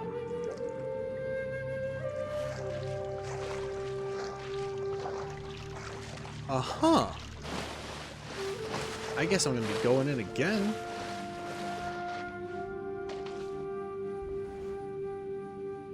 Hey, there you are! You sure had Paimon scared. We couldn't open the door after you went in. Everyone was super worried about you. Are you okay? Yeah, I'm fine. Did you find anything, Traveler? I was in the abyss. So, did you find the person we want to rescue inside? No. Judging by the look on your face, I'm guessing you saw something a little unpleasant in there? Yeah, it was kind of cool, but the idea behind it, kind of creepy. Behind the door, I saw the darkness of the abyss that took my twin away. There you go. Huh? How could that be? Well, just because that's how it works. Don't worry. Paimon will keep searching for her with you. Cheer up! Come on, Traveler. Just don't be depressed. Stupid door! I'll smash you to pieces! If Paimon wasn't feeling so exhausted, she'd help out too. So you are getting tired. Or Hey, you just what is making this? stuff? Nap time?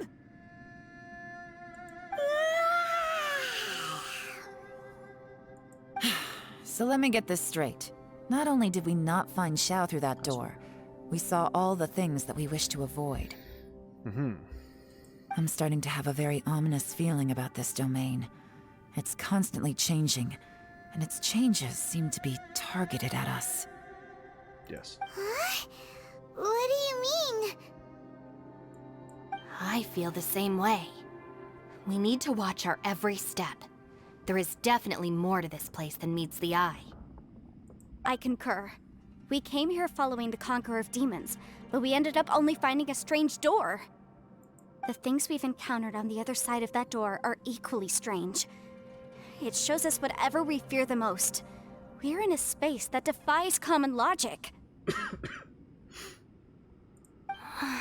On top of that, I'm starting to feel tired after that experience. But I thought we'd established that getting tired doesn't happen down here. maybe something's wearing off and we're returning to our actual physical states? The phenomenon hasn't reached a lethal stage just yet. Otherwise, we would have starved to death without eating for so long.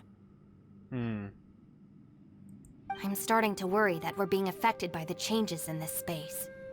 In order to avoid the sudden accumulation of hunger and fatigue, we should eat and rest regularly from now on. Sure, makes sense, unless if it doesn't actually do anything within here and it's affecting us outside and we're just feeling that from the outside in. Unless if this is just a way to trick the mind and we just kind of get over it until we just pass on anyway, but I don't know. Paimon suddenly feels exhausted. It's really tiring going through all this. Now that you mention it, I'm starting to feel tired too. No, it's all just an illusion. I will not let my mind play tricks on me. There you go. Paimon's whole body just feels so heavy now. Paimon, you're not helping. You're the person who has complained about being tired the most so far. You've done it like 4 times, and I'm like, we get it. According to the current evidence, it seems our physical condition was suspended in this space before, which granted us immunity to the effects of fatigue and hunger. And now it seems that mental fatigue is unavoidable.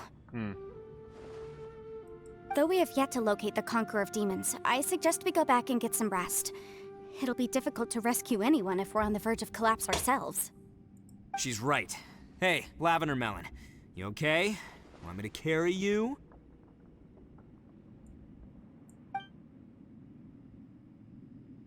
Okay.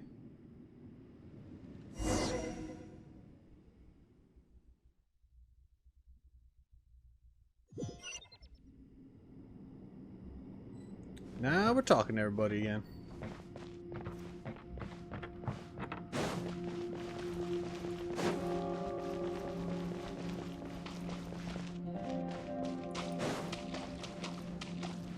You haven't slept at all. Are you sure you're okay? This place seems even more perilous than we first thought. Don't worry about me. Staying focused under pressure for as long as it takes is my specialty. Now, if I'm not mistaken, looks like you've got some new ideas.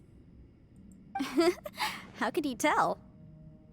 It's my job to keep tabs on people. I figured as much. They're just preliminary ideas at this point, but I haven't completely thought them through yet. I'll tell you more once my ideas have taken shape. Sure, sounds good.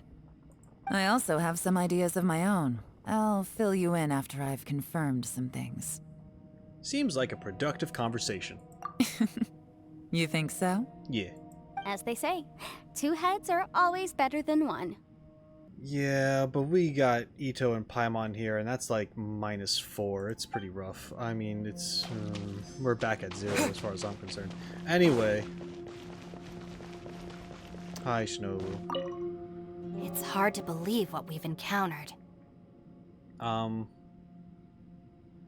About the door? Well, I suppose there's no use hiding it anymore now that everyone's seen it.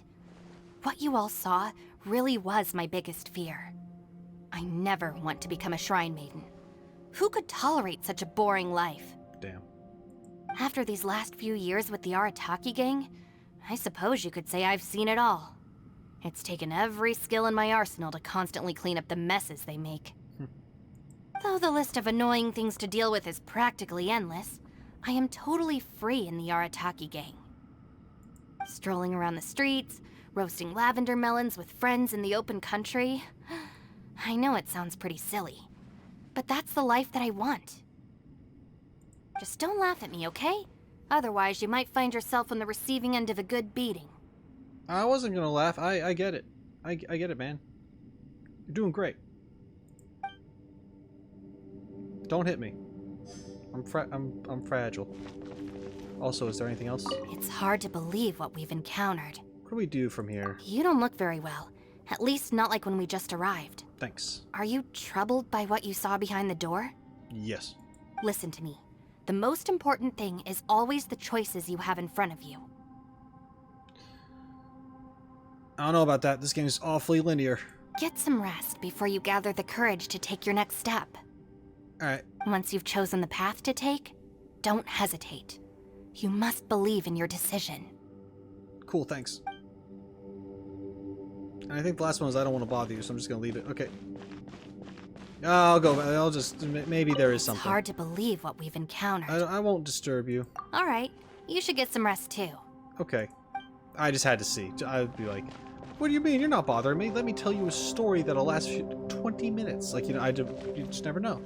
Oh, look at you. You got the little headache swirly stuff happen then. Okay. Ushi, you sure you can't find a way back to that door again? About the door. Ah, perfect timing. I was just having a chat with Ushi about that. You know what? I can handle those mean people behind the door throwing beans at me, but causing trouble for you? Nuh-uh. That ain't gonna fly with this guy. It's very kind of you. What? There's nothing we can do? Listen here, Beefcake. You shouldn't give up so easily. Can't you have one last look for it? If you really can't find it, we'll just have to find another door. With any luck, one that connects to the outside world. You feel me? By the way, Traveler, if you have a moment, could you do me a favor? I'd like to discuss something with you. Yeah, you have your Please, idea. come meet me over there. Okay. But I want to see Ushi, what the other you option is. sure you can't find a... What do we do from here? What's this idea? Yep, that's the big question. Gotta be honest, I have no idea. Fair. Oh, come on, don't get mad at me. I'm just being real here. Hey, man. At least he's being real. I did think about just using my Oni super strength to dig our way out, but the rocks here are even tougher than prison walls. The rocks didn't even budge when Ushi charged him. It's pretty obvious this place is meant to keep us in here. The only thing I can do now is, well, take care of this exhausted little lavender melon. Yeah, I know. You're helping too, Ushi. Oh, that's nice. Paimon. You're doing all right. You'll be fine. Okay. What's up? You haven't slept at all. Are you sure you're okay? This place seems even more perilous than we first thought. Don't worry about me. Staying focused under pressure for as long as it takes is my specialty. Wait, was I supposed to talk to... Who wanted me to talk to? I thought Now, it was... if I'm not mistaken, looks like Oh, this is... Okay. it's my job. I figured as much. Sure. I also have some ideas of my own. I can't I'll skip fill it. you in after I've It's a productive conversation. As they say. Where'd you want me to go? Head to the place Yanfei mentioned. I did. Oh, wait, it's over here? Cool, she wanted me to go to the place that she's not at? That's fair. Okay. Thanks for coming to speak with me, Traveler. I did. And then you... repeated yourself. It's fine. I've been thinking about this place. Since we still don't know just what kind of danger we're up against, we can't afford to delay any longer.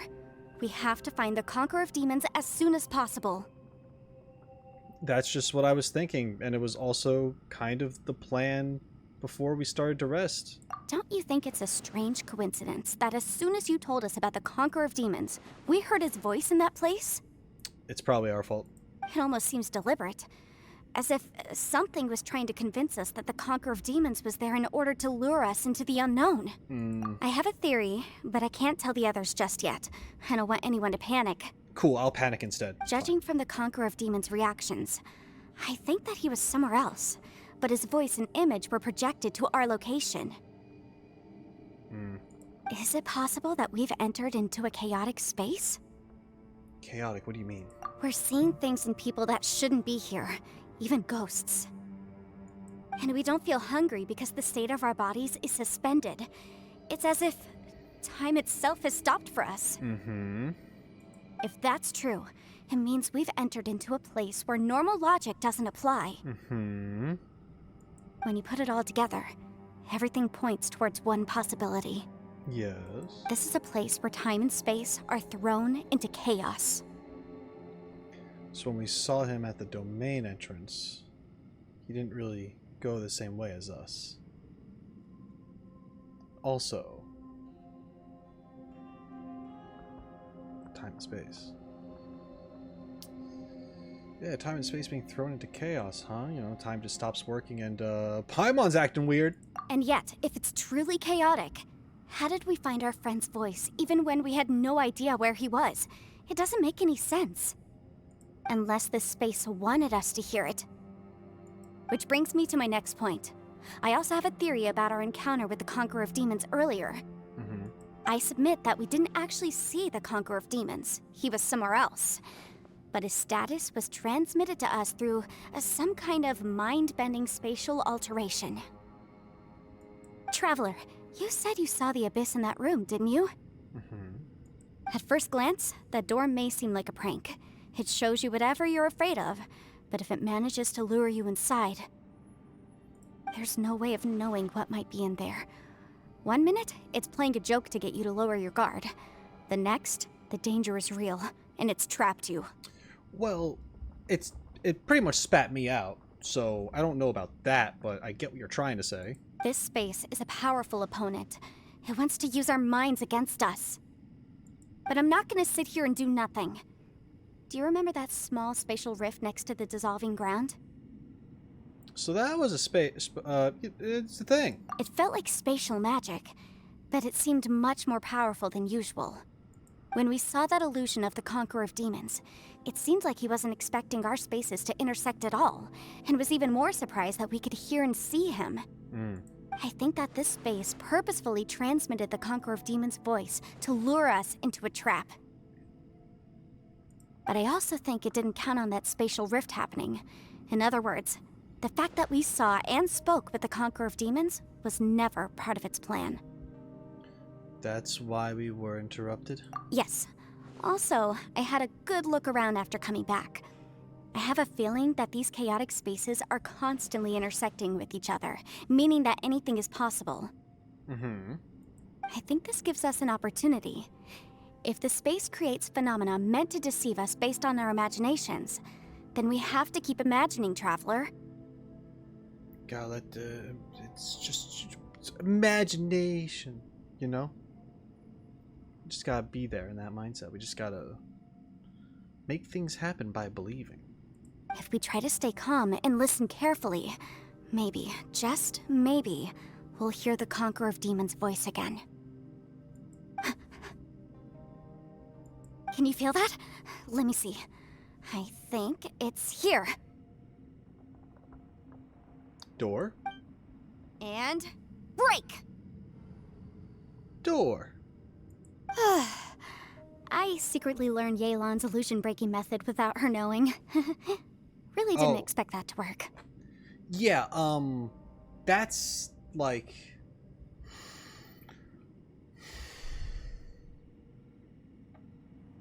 Sure, that's okay. Like, it's not... I guess it's not, like, classified information.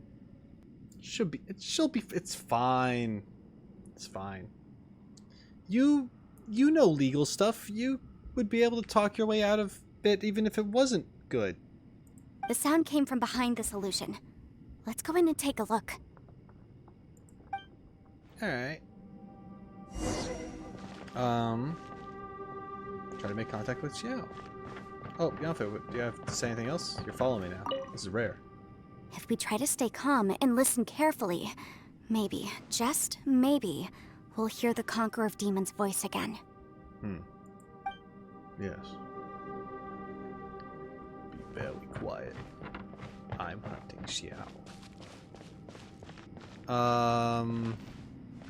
We're gonna go this way first, I think. Because it wants us to go that way.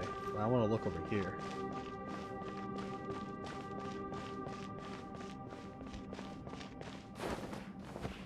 Well, I did it.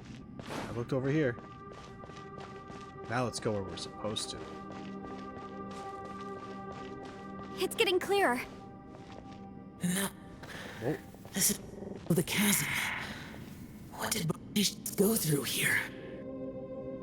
If it was just in that battle 5 years ago, what is is he doing here? Yep. The one I met.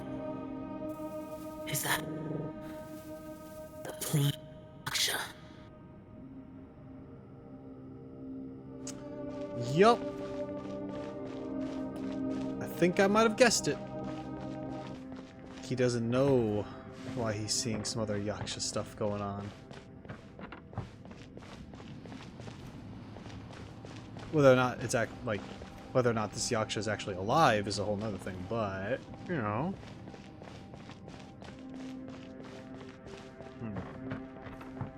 Okay. Oh, wait, that was just Yanfei. Okay.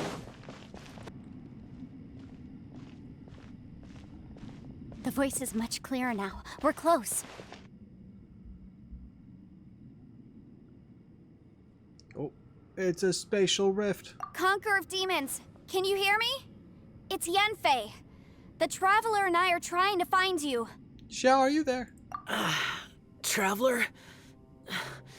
Yanfei? Yes. It worked. Are you okay? I'm fine. You sound great. We heard the sound of you fighting. What happened? Listen to me. It's chaotic here. We may not be in the same space, but sometimes the sound can get through, which means these separate spaces intersect from time to time. Everything is chaotic here. Find a way to get to us. No. Oh. Well, we tried. The darkness that sullies my soul is harmful to mortals. Oh. That whole thing, right? Right now, we have more dangerous things to worry about than that. This space is using our urge to find you to lure us into traps. Without you here with us, our search for you could very well lead us into danger. Please come. So, you're in danger too? Yeah. Uh-oh, he said two, which means he's in danger. There was no need for you to search for me. You're our friend. But we're worried about you. And earlier, the Traveler was tricked into entering a dangerous place. I did it on purpose, thank you very much. For knowledge. How do we meet? We were hoping that you would tell us. Conqueror of demons, can you find out where our voices are coming from? Find the spot where our voices are the clearest and try something there. It might work. I see. The spaces may intersect amidst the chaos. By try something, do you mean... Magic. Hurry! If we miss this chance, we might not get another one. Xiao? Stand back! Whoa.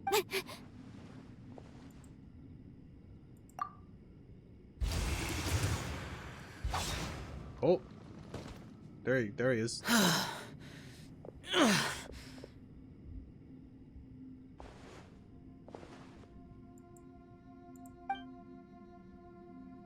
Phew. Which is what he made. That's the sound he made. You look badly injured. Oh god, he actually is. Look at that. He's all sorts of messed up. Let's get him back to the camp.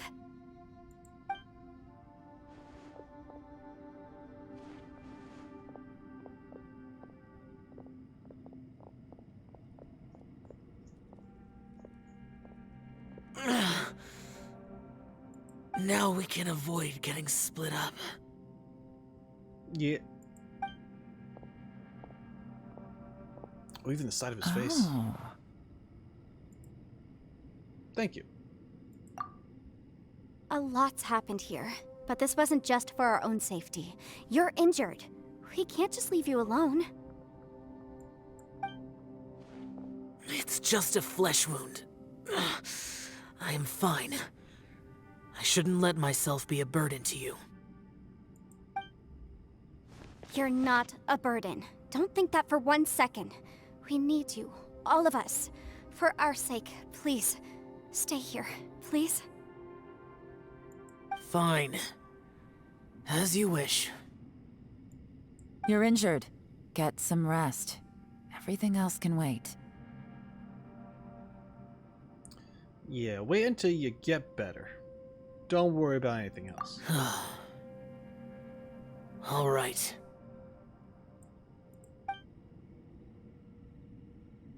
He's closed his eyes, seems to be resting. Could he be dreaming? This is quite astonishing.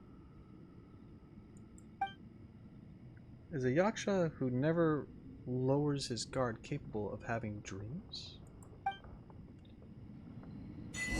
You know, no way home. Oh, good. That's lovely. Love that. You know when things are just kind of weird? Like maybe you missed your chance. If you can only go back in time and do a thing to make everything else feel better. Right? Well, listen. I got your back. I know what you're thinking. And that is, man, did I miss out on the opportunity to join TheRoschi's member section or his Patreon for all the uncut and exclusive stuff that I want so bad because it's that cool and awesome? And the answer to that is no, of course not. It's right there. It's a button. You can just look at the button, hit the button or the link, whatever it is. Same benefits on both platforms. And I promise you, there's some stuff there. There's a lot of stuff you can catch up on, and it's great. And I'm also just entering Sumeru, by the way, and my members have access to that. So think about it. Just saying. Anyway, thanks for your support. I appreciate it. Back to the video. As expected, something strange is going on here.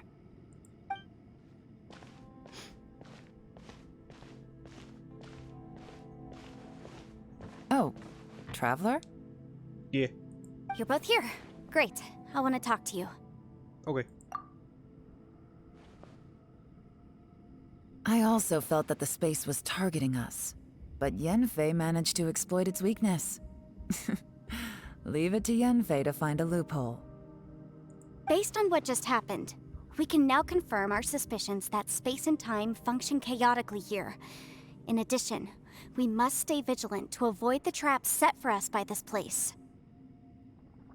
Now that we've found the Conqueror of Demons, the next thing we need to do is find a way out. I went back to the domain again just now.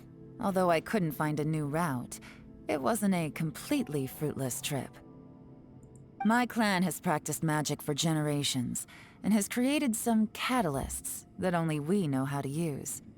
Okay. I recognized something like one of those catalysts in the domain. Unfortunately, it disappeared as soon as I approached it. Was it an illusion? I think so, but it's hard to distinguish between reality and illusion here. I can't be sure. Also, I am the only one out of all of us who could know what it would look like. To me, that confirms that this place really is reading our minds. Just like with that door. It's like it's alive and testing us. By reading our minds and showing us what we want, it creates the reality that we want to be true. Everything it does is either to get us to lower our guard or to wear us down. If that's the case, it can only have one goal: to trap us here until we die. What else could it be? That's not super cool, but I get it. We should prepare for the worst, but we mustn't give up. Agreed. I've always known there were secrets hidden in the chasm, but even the Qixing have never heard about anything like this. Yelan, when we first ran into you, you said you had something to do. What were you referring to? I was looking for the truth behind the monster invasion from Conria. Monster invasion from Conria. Right. Yes. Sorry. That makes sense. Conria! Please keep everything I'm about to say to yourselves. No one else can know. Otherwise, we're gonna be best friends? Best friends don't look at each other like that. We got it. Also, you probably shouldn't tell us anyway. You really shouldn't. But you're breaking your... Anyway. 500 years ago, a wave of dark beasts from Conria attacked the 7 nations of Tevat. Naturally, Liyue was also affected.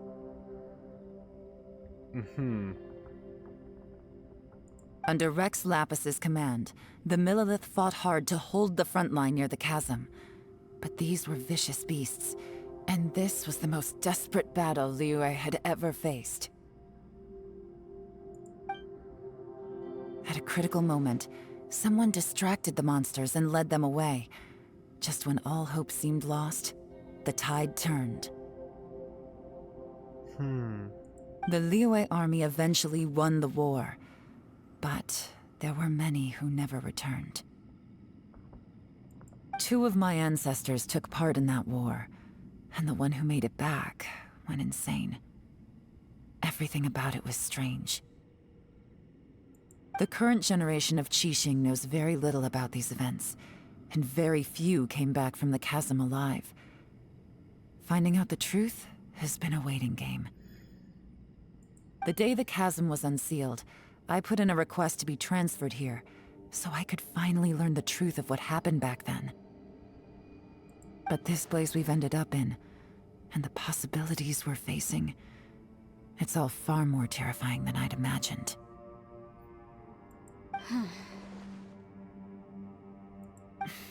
We can't give up. Right now, our #1 priority has to be getting out of here alive. The chasm. Conria. What happened 500 years ago? What did Xiao see back in that other space? Who was he fighting against? Can we really get out of here in one piece? So, my thoughts about that real quick. I mean that, yeah, that makes sense. Everyone was attacked by monsters, and they came from Conria because of what happened and all that stuff, right? As far as Liyue, it sounds like someone intervened and led the monsters away. I'm wondering, now I don't know, because I thought the Yakshas were gone, except for Xiao, for a really long time. Like, I didn't think many of them made it out of the Archon War way, way back. But maybe I just misunderstood that. Maybe they... No, I mean, they could have been around after that, you know, trying to clean everything. Purge the world of monsters and stuff and other things, and got corrupted. Or was it... oh, man, it's been so long since I've looked back at any of that stuff. Either way, what I'm trying to say is that I think whoever Xiao is dealing with in some way, shape, or form is another Yaksha, and they might be the one responsible who guided the monsters that were invading Liyue in a different direction somehow. Maybe because of like the karma thing, and they were like magnet towards that. Who knows? And they went on a freaking monster killing spree, or maybe guided them into the chasm or something, or whatever. Like, it's just, I think that is the individual, the entity that helped save Liyue, and because of that heroic action, something bad happened and they were assumed to be dead, but in fact they're really just been corrupted and kind of just laying in wait / sealed away. It's someone who meant to do good, and they did, but their sanity and everything else suffered for it, and now they're just some angry spirit version of themselves. That's kind of what I'm getting from that.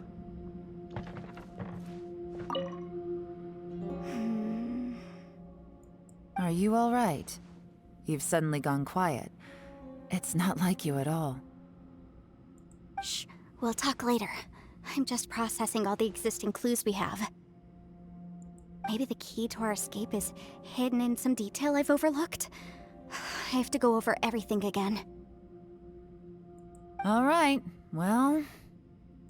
Oh, don't worry. I won't write down anything that you told us about.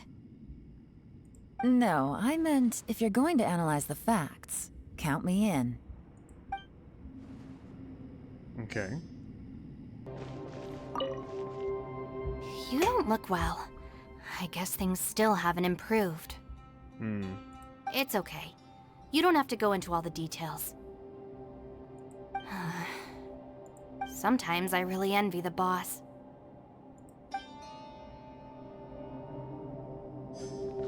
Honestly, I'm not too sure why we can't share what Yelan just told us. Because it's not like other people don't know about Conria at this point. I mean, not everyone does, but there are some individuals who do.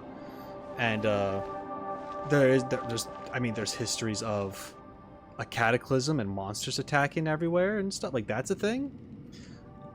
Is it because you just don't want information to get out that there was like some third party that helped? Like, I'm not... Maybe I missed something. Or like how people went crazy. I don't know. I'm not entirely sure. Alright. Hey, Ushi. Looks like our little lavender melon has fallen asleep, huh? Do you think she's dreaming? Man, she looks wiped out. It's kind of hard to see her like this. I mean, most of the time she never shuts up. Aw, poor thing. Man, that little dude looks stunning too. I'm kind of worried about him.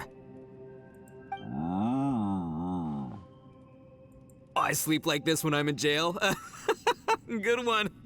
I do slumber like a king. Traveler, when did you get here? You know, a while ago. Yeah. His line delivery is some of the best. I keep saying that. And I do like that. I mean, Arataki Itto in this one has been very, you know, comic relief, as he has been for quite a few things. But, although not like a cutscene in that little dialogue right there, there was a little more to it. We did get to just see like a more wholesome side to him just now, actually being concerned for the people around him, which is cool because it could have just been another joke, you know. But it was still funny in his way, but it wasn't just there to be funny. Because if you're gonna, I mean, because if they just wanted him to be jokey in that state, like he didn't have to mention that he feels bad for the people around him, such as Paimon and little guy over here. You know what I mean? So I don't know. It's cool that he cares, and we knew he does. Like we know he does, but it's nice to actually see it, so it's more real and not just, oh, the game told me he cares, so he must. We actually saw him say the things. Anyway.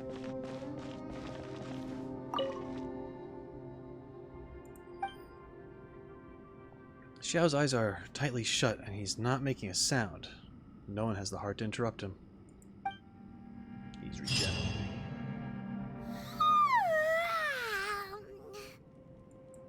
Wait! Where are we? We're still underground. Paimon, are you feeling better? Yep, way better. Paimon just got a little fright because she's never seen a crazy place like this before. Who would have thought the best guide in all of Teyvat could end up so out of their depth? I mean, yeah, when you leave your space and go into somewhere else. I don't know how you feel about that. Anyway, fatigue and fear are normal. I'll always be with you, Paimon. Well, I don't want to lie to her. Yeah. Sorry. I meant that like... Look, man. I just feel like something's gonna happen whenever we get to the end of this game. If that ever happened. I'm just saying. I'm not making promises I can't keep. So anyway, Paimon just had the weirdest dream. There were cattle mooing constantly. No idea why that would be happening.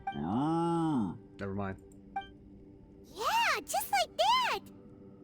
Aw, Roshi, were you looking after Paimon?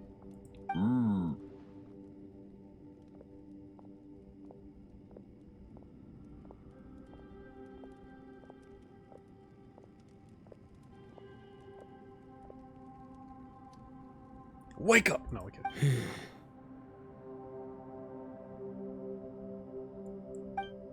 Traveler, it looks like the Conqueror of Demons is awake.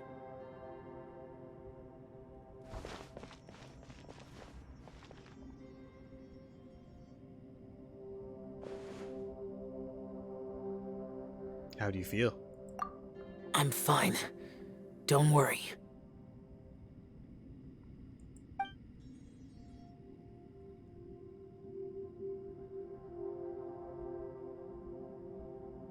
The karma I carry is dangerous to humans.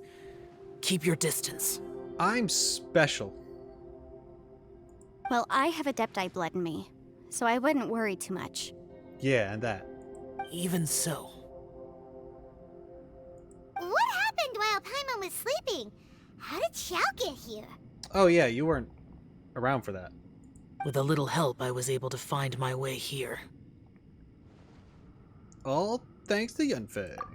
Conqueror of Demons, could you tell us what happened before you joined us? No need to be so formal. Just call me Xiao. Oh, sure. It was a senseless battle. I came here looking for someone, but when I found them, they weren't anything like how I expected. Madame Ping says that you usually base yourself at Wangshu Inn to guard the main road through Dihua Marsh. It's unusual for you to go looking for someone yourself. Are they an Adeptus? I'm looking for a Yaksha called Bosacius. Bosacius. I'm sure I've heard that name somewhere before. Bosacius? Is that one of the 5 Yakshas? Like you? I thought that you were the only one left. Aren't the other 4... gone from the world? You could say that. But Bosacius's body is the only one that was never found. Interesting. Yakshas deal with God's remains all the time, and we become tainted by karma. Over time, it inevitably drives us to madness. The last time I saw Bosacius, it was the day he lost his mind. Well, that's not a happy thought. He left. No one knew where he went, and I never heard from him again. But Bosacius was the eldest of us. He once told us, as Yakshas we will experience countless wars. Whether we live or die, we must promise to take care of each other, and know each other's fate to the very end. Did he forget his promise because he lost his sanity? It's possible, but I did not. So you went looking for what's left of him.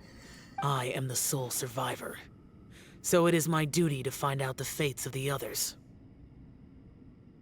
What made you come to the chasm? Did you hear something about Bosacius being here? Did you know that 500 years ago, the beasts of Conria invaded the chasm? Here we go. I've heard a thing or two. That war lasted a long time. It is said that in the midst of the battle, a brave Yaksha was seen putting up a heroic fight. Here we go. But no one knew the Yaksha's name. Bosacius. But There were many more than 5 Yakshas in total, so there's no guarantee it was Bosacius. Wow. But you must think it was probably him if you came here to investigate, right? So, okay, I guess I was a little mixed up. The Yakshas were around for, based on that line that we just had, the Yakshas were around for quite some time. And that would make sense, because after the Conria thing, 500 years ago, a lot of stuff got corrupted. And that's what they were trying to fix, right? That's their whole thing. They were fixing that, and by destroying these monsters and demons, cleaning up Tevat, that's how they got their karmic bonds, and the karmic bond, well, you know, the karma built up. Sorry, I can't talk right now. And they started going crazy and dying and all that stuff. And apparently there were a lot more than 5. I thought there were only 5. But apparently there were more than 5. According to what was just said, unless if I just completely misunderstood that. Yeah. So, But Xiao knows who this one was, because maybe he can just tell because he is a Yaksha?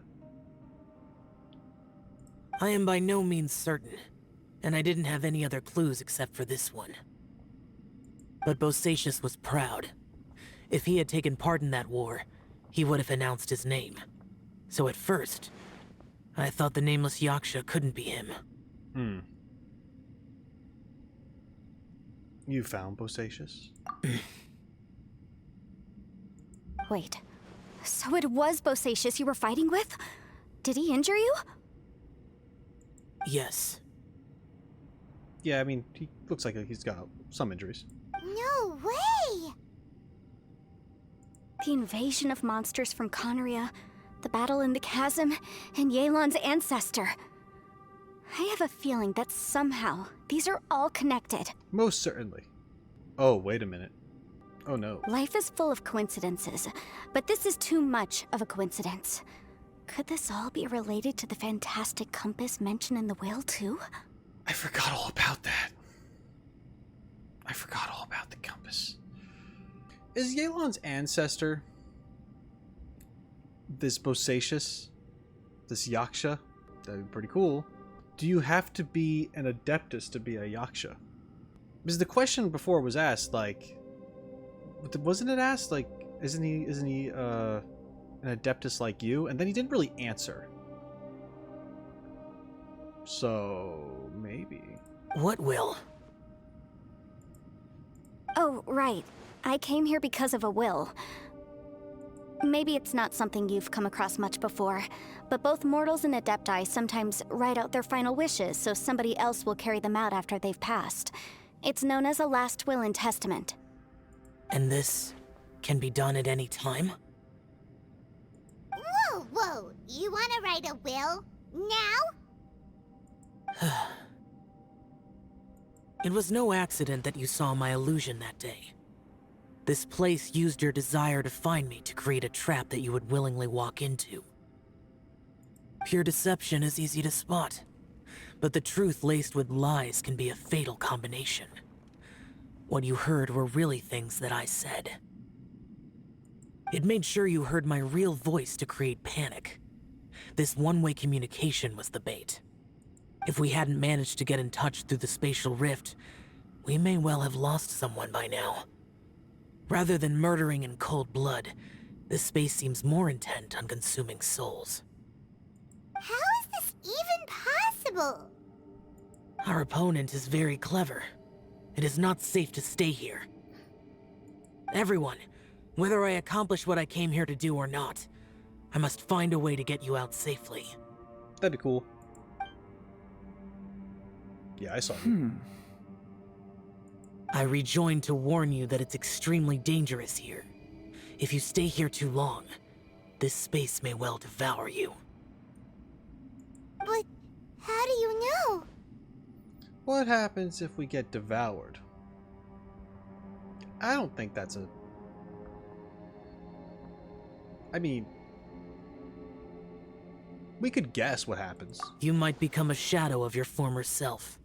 wandering the underground like a lost soul. Oh, it's a lot worse, actually. Sounds like you saw them too. Yelan, you're back. I swear I wasn't talking about anything. I've been back a while. I was listening to the conversation. I've seen some strange things here too. Objects that shouldn't be here. Strange figures appearing, then vanishing. I don't think any of it is real. So they're just illusions? Oh wow, the game's chugging again. Cool, love that. At first, I had the same thought. I'm gonna wait for it to get its shit together. But it's not that simple. There may come a day when these illusions become real and attack you. From what you were saying a moment ago, it sounds like you know a way out of here. I can't say for sure. It's just a guess. As Yanfei said, this space is chaotic and unstable, but it has its weaknesses. By attacking the point where both spaces connect, I was able to create a rift and move from one to the other. When did Ushi get here? So, if I use all the energy I have, I may be able to tear a passage out of this chaotic space. Really? So powerful attacks can affect the space itself. I had wondered if that was a possibility. I'm surprised we didn't try that ourselves. Whoa, whoa, whoa, whoa. But what do you mean by all the energy you have? I mean, it will take everything I've got. Means he's gonna take a nap after and be totally fine. Wait a minute. When you said you were gonna get us out safely, you mean you're gonna stay here? You can't be serious.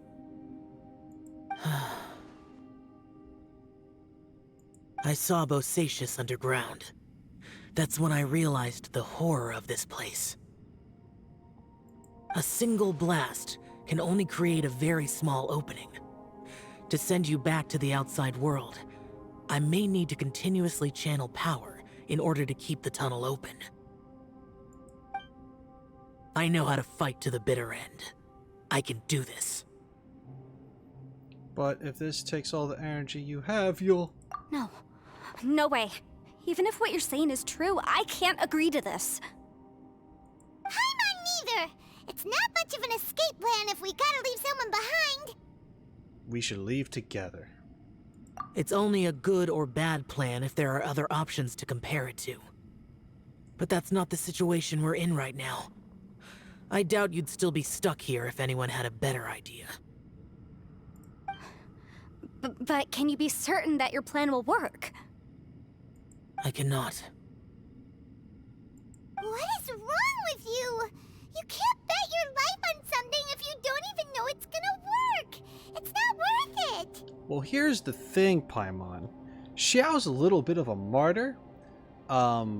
This guy... I mean... He's been through a lot. Dude wants to die. I mean, maybe not, like... actually, but...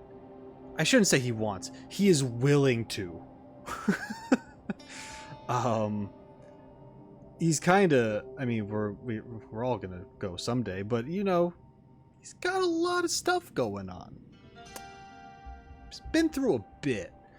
And I'm sure if he can help the people he cares about... and go out that way instead of just being crazy one day, probably prefer that. To conclude, I'm not agreeing to this plan. What if I told you, this is my last will? Shit.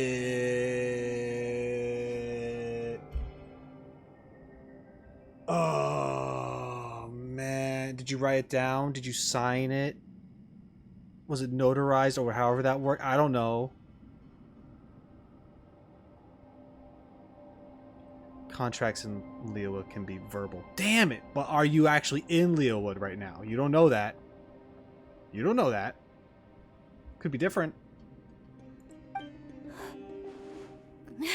You? But I see what he did. That's your strategy, huh?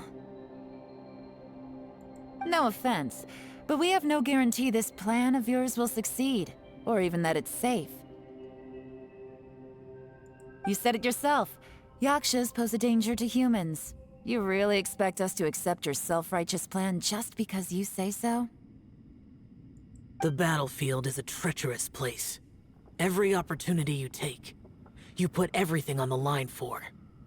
If you fear sacrifice and failure, you can never be victorious.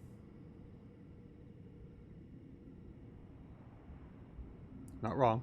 I've been in my fair share of treacherous battles, so I know full well that you never bring up extreme measures like this until the very, very end. Sure. Yeah, you wouldn't want to go crazy, I'm gonna sacrifice everything in the very beginning. However, we aren't in the very beginning of this. We've been here for a while. Lost for a while. So... yeah. You say these things in the hope that we will understand and accept them. But if you don't even know that your self-sacrifice is going to pay off, all you're doing is hurting morale. That is true. You would need to make sure that you know that what you're doing is going to work. Or at least some kind of, I mean... not that you would always know that your plan's going to work, but you know what I mean, like... a little more security. And I don't know, why Ushi, first of all... you're ruining the scene. And second, you being glitchy does not help. It makes it worse. Besides, if you were really so determined to end it all, you wouldn't have given us the opportunity to share our opinions. You think you're oh so cold and ruthless, but I'm not buying it. And anyway, losing one of us so the rest can escape? Some victory that is. We would be sad. Yelan, don't be so harsh. Point is, it's not time for drastic measures yet. It's possible there's a hidden passage leading to the exit that we just haven't discovered.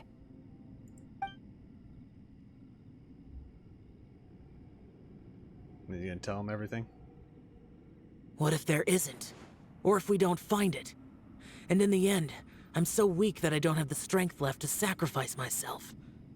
What do you propose we do then? Then we die. Together, as a team.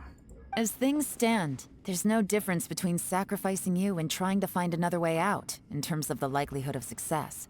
If we can't say that one strategy is better than the other, we certainly shouldn't be rushing into a risky course of action. Is Yelan seriously getting annoyed? The atmosphere is so tense. What should I do? Did someone say a strong enough strike can break us out of this place? Yeah, that's right. I heard ya. Here we go. No one's staying behind to let anyone else out, all right? Enough talk. It's time for action. But you did punch a door and nothing happened. So... come on, whatever you are! Let's see how long you manage to keep us trapped in here after I'm finished with you! Easy now. Have a taste of this! Yeah! oh damn.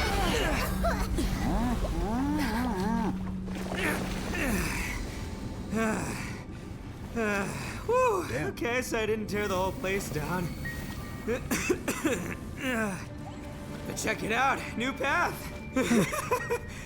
If you need a hero, I'm the man for the job. Itto! Should have seen this coming.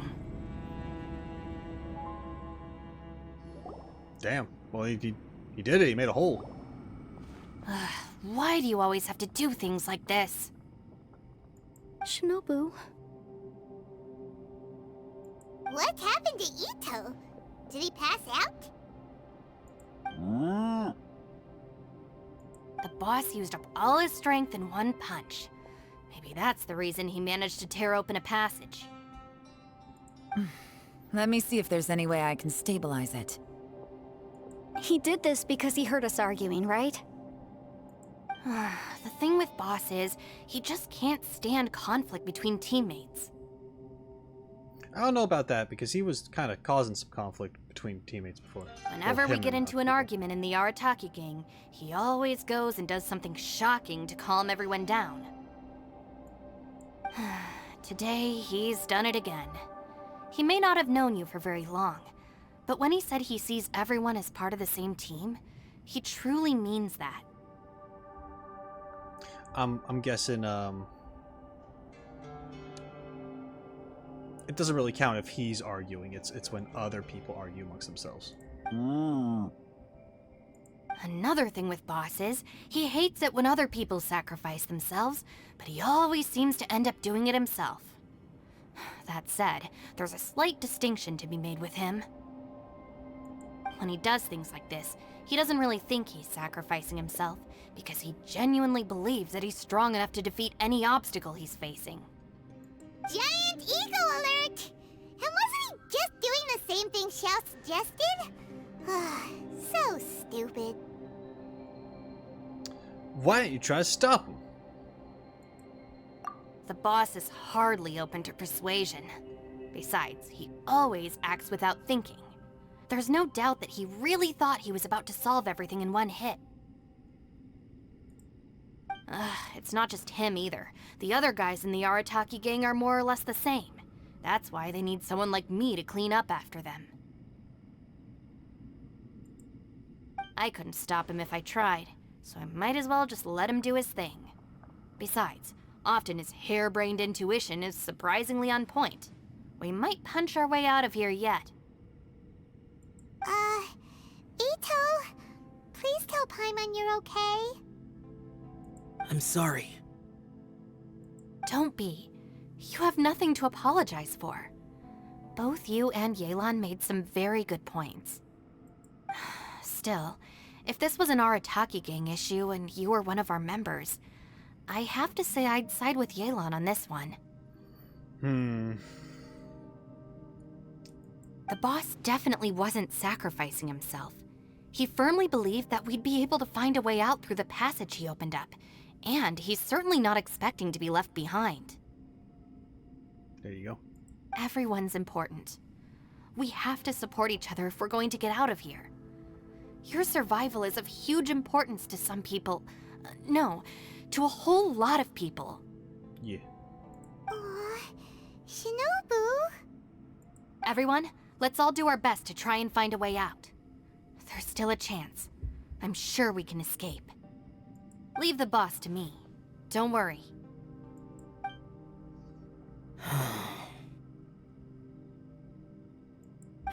Everyone, it seems this passage doesn't lead to the outside world, but deeper inside. What the? So Itto's efforts were in vain? I wouldn't say that. No, it's still worth exploring. I'll go and take a look first.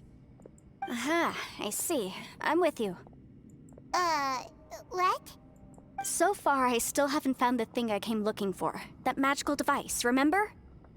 If this domain has the power to project our imaginations or the things we're searching for into reality, well, maybe I can use that to my advantage to track it down. Yeah, maybe you could be like, man, I can't believe that magical device I've been searching for has been in my pocket the whole time, and then you check your pocket and it's there.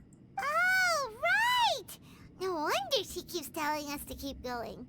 If it's a magical device, it must be super powerful. Well, I can't guarantee that, but it's worth a try. I will find a way. Oh, bye. Wait. Let him go. But if you're planning on going into that domain too, then come with me. After all, I'm just a lawyer. We'll be safer if we team up. Okay. By the way, you and Xiao seem pretty close, huh? Yelan got a bit worked up just now, so I just wanted to apologize on her behalf. I don't know if it works that way, but sure. I have to say, though, if Yelan hadn't spoken out like she did, I'm not sure she would have gotten through to him. Also, self-sacrifice is something Yelan feels strongly about. She tried to stop whoever it was. fair. I'm sure there's some very, very personal reasons because of her family and stuff. From what I know, she's lost comrades in the line of duty before, and then was rescued herself. Maybe being a survivor is what makes her so against seeing other people sacrifice themselves. Survivor's guilt? How can things ever be the same again, knowing that your life was saved when others weren't? In a way, salvation can also be a burden. That's exactly what that is right there. She's got survivor's guilt hard. If I were her, I'm not sure I would have done anything different. Oh, wait, 1 second. I'll be right there. Okay. Yeah! Oh. Yeah, with the whole, Xiao versus Yelan thing, I see both sides, obviously, but I don't agree with Xiao's way, because we wouldn't want him to die, especially for a plan that you wouldn't even know that if it would work or not, that whole thing. I do think that's kind of silly, but at the same time, I totally understand where he's coming from because of what I said before. The guy is just willing to go to the extremes to make something happen because he'd rather try that than not have another opportunity to do it, and essentially end up everyone being doomed because of it. So like I definitely get it, and it's very like honorable and stuff. So this isn't me like hating on Xiao to be like, no, he's wrong though, because you can't. But that's just how he thinks. That's just how he is, and how he goes about things. And yeah, no, it was a cool little back and forth character thing with two very different ideals of something. And Yelan, you know, don't know much about her backstory and stuff, but just from what we picked up in here and what Yanfei just said to us, yeah, it makes sense that she would be so against it. Most people would be, but she was the one to speak up and just be like, no, we're not going to go and do the stupid thing. We're going to figure it out. And then this was just a very good scene altogether, because then you have your Arataki Itto show up, and he's just kind of like, you know, we had Shinobu explain the whole thing. Like, it's like, yeah, it doesn't really like the team to be broken up or split up, and he'll do the thing to get everyone's mind off of it, or change a subject, or just be the one at fault, whether or not he realizes it or not, just so they can just move on and keep going, right?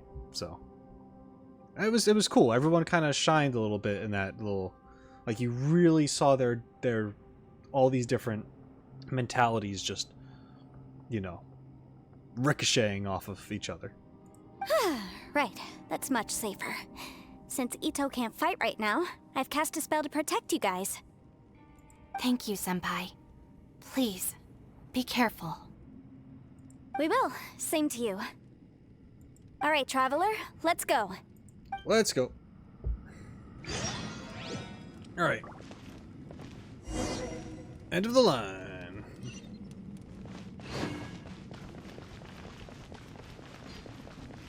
Enter the new domain. Oh. Here we are. What's this? What a weird and wonderful scene. Space-time has become totally chaotic. I can't talk. Huh? Look at that huge disc in the distance. Hold on. Is that the fantastic compass? It's even bigger than a cooking pot. It's even bigger than all our heads combined. What? That's the best description you can come up with? It's way, way bigger than that! I actually agree with you, Paimon. My options were shit. I'm sorry. Well, it seems our theory checked out. In my humble legal opinion, that's almost certainly the magical device I've been looking for. It really showed up. But if this really is the fantastic compass, It's so huge. How the heck am I gonna lug that back to my office? That's the neat part. You don't. I mean, come on, Yanfei. Don't give up now. Let's investigate the area first. What the? What? Are they treasure hoarders? How the heck? They look familiar. Oh yeah. I bumped into these rapscallions a few days ago. Rapscallions. Oh, it's all Yanfei. Incinerate! Yikes! There's a smaller disc here. Judging from the appearance and design... In all likelihood, this is the Fantastic Compass. Why is there a small version of the Fantastic Compass stuck in the ground? What's it for? Replica flame! Motion to compel! Wasn't there done. Okay. Got the hang of her at the end there. Easy peasy. Just like last time. You know, when I ran into them before, I was working on a big commercial case. The defendant hired them to attack me, just to get back at me. Being a legal advisor sounds tough. Happens all the time. Luckily, I'm well trained in martial arts, so taking them down was a piece of cake. But these are the exact same guys as I met last time. Is this space recreating scenes from my memory? Maybe this is one of the ways our adversary intends to devour us. Unbelievable.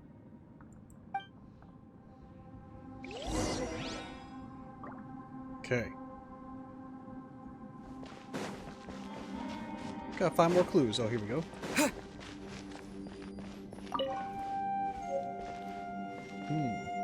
Can I read that right now? I want to. I want to read it.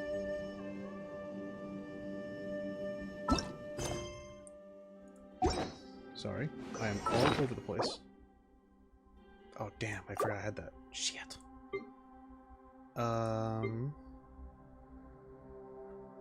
This?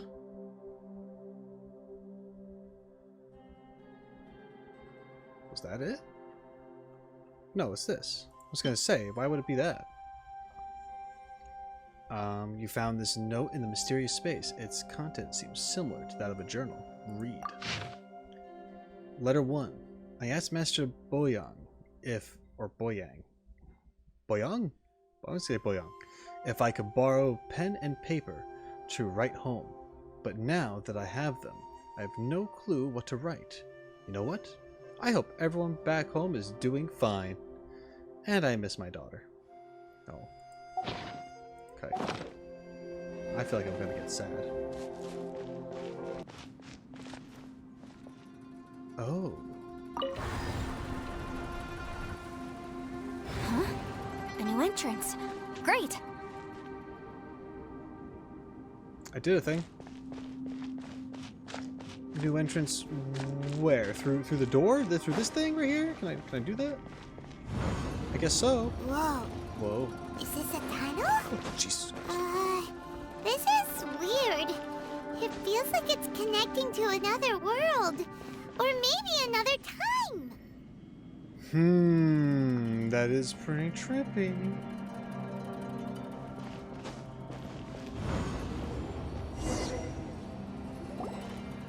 I thought we might run into some other people here, but apparently not. Yanfei, what's that sound? The Fatui? Whose memory is this? Ah! Watch out! Just as I thought. Oh, I like this. Do I get to fight as her now? Yelan, you're here! I will take you down no matter how many times you show up. Hey, relax. We're together now. Man, she might have been like repeating this for a while. Oh, cool. Have a load of this. Yikes!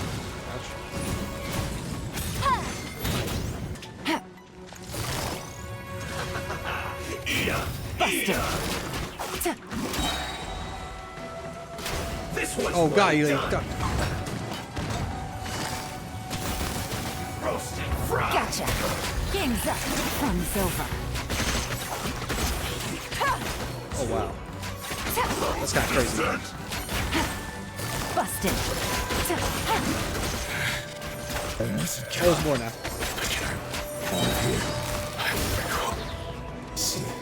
Oh, I did it. But Amateurs. man, And still they dare to come after me. You've still got it. that voice just now. Remember how I said I'd seen some illusions myself? Yes. Those were the same words I heard last time. The space seems to be reproducing that memory. Now that you know, at least we're all on the same page. He said the word fantastic. Was he talking about the fantastic compass? Yanfei, see that thing on the ground? Yeah, we tinkered with it. That's how we met up with you. I guess it's a miniature version of the fantastic compass in the distance. It has a close connection to the entire space. It looks somewhat familiar. Let me think.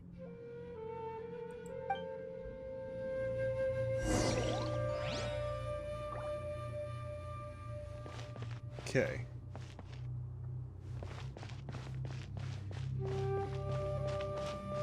Oh wait, maybe I'm going to the compass. Alright. Rotate the needles on the fantastic compass to different points to change the time in this area, and jump to different times. Your actions in a certain previous point in time may affect the next time you jump to. That's pretty cool. I like that. Alright.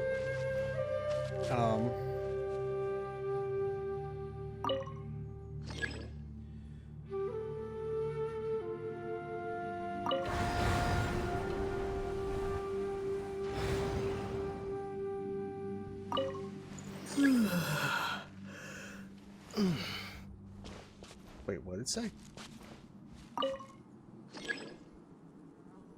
Oh, that's as far as I can turn.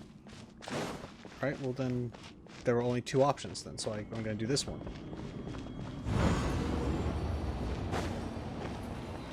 Right?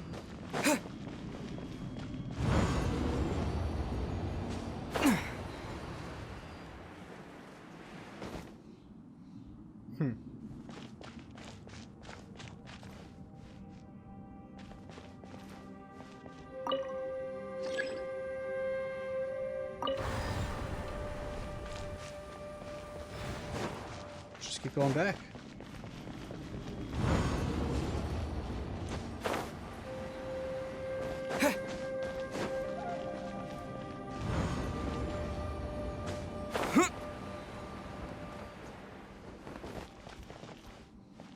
Huh.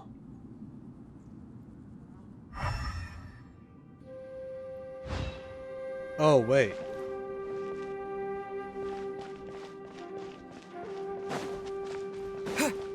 There's this stuff. Okay. Oh. Well then.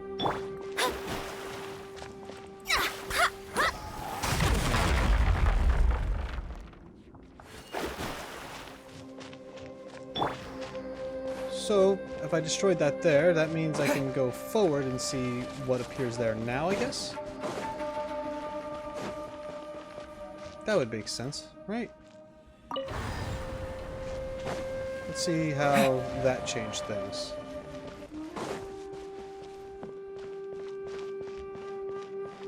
Ah. I see. Is there anything else to change? I guess maybe the tunnel... Oh, wait, the tunnel gets deeper, doesn't it? Mm-hmm. Is there anything over here that can change? Oh, another note. Okay. Letter 2. I'm writing this letter on behalf of Hulan. He hopes that his family is also well. If not for this pass, he would have wanted to go back to spend Lantern Rite with them. Okay. So, I think the trail is going to keep going.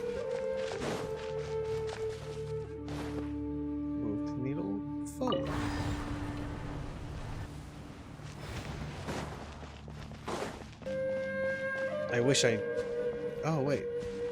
That's... I think that's kind of new. Maybe? I didn't really check the other places before. Huh. Bruh. Fuck.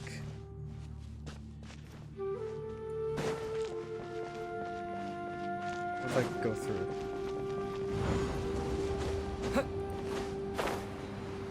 Because I guess one just means forward and the other one means back, so it's like I can keep going forward, right?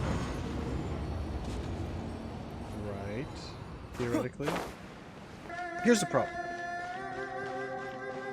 I'm in the middle of a puzzle, but I am also running out of time to record. And I'd rather not get frustrated, because honestly I am a little annoyed right now. But that's not because of the puzzle I'm currently doing. That's literally because for some reason the game is chugging really hard on occasion, and I don't know why. I want to figure out this issue. I'm going to get back to recording this as soon as possible, and we're going to continue from there. I forgot it was a domain, and you can't just leave in the middle of those. But I had to anyway, so we're going to do it over. Which is fine, because I needed a fresh start. It's going to make less sense if I join the middle of a puzzle rather than restarting. So it's fine. It's whatever. I'm just going to do it over. I will admit that I did, not entirely, but I did kind of look up in the general direction of what I had to do for the puzzle, for this challenge, whatever you want to call it. And I didn't look further beyond something, but what I did see pissed me off. And yeah, apparently there's a little tree that you're supposed to burn or something to get to the next part, and I didn't see that, nor did I have a pyro character on my team. So unless if you can destroy the tree with a sword, I don't know, but I was SOL anyway. It's super cool that they don't tell you who to bring with you when you specifically need, apparently, a pyro character to burn the tree. I don't know. Maybe I'm missing something, but we're gonna find out. If I can hit the tree with a sword and it goes up, or maybe there's another fire character, like an enemy that like hit the thing at some point and I picked up whatever that I had to, then sure, whatever, fine, I guess. But if not, bad game design. But I'm not gonna say it yet. I'm not gonna say it yet till I get there. So we'll see. Let's make sure I have the necessary things in the party. Tree, hi. I don't remember if I did anything with you before. Let me look around other places just in case before I mess with that. Okay, so there is this. I don't know if that's important.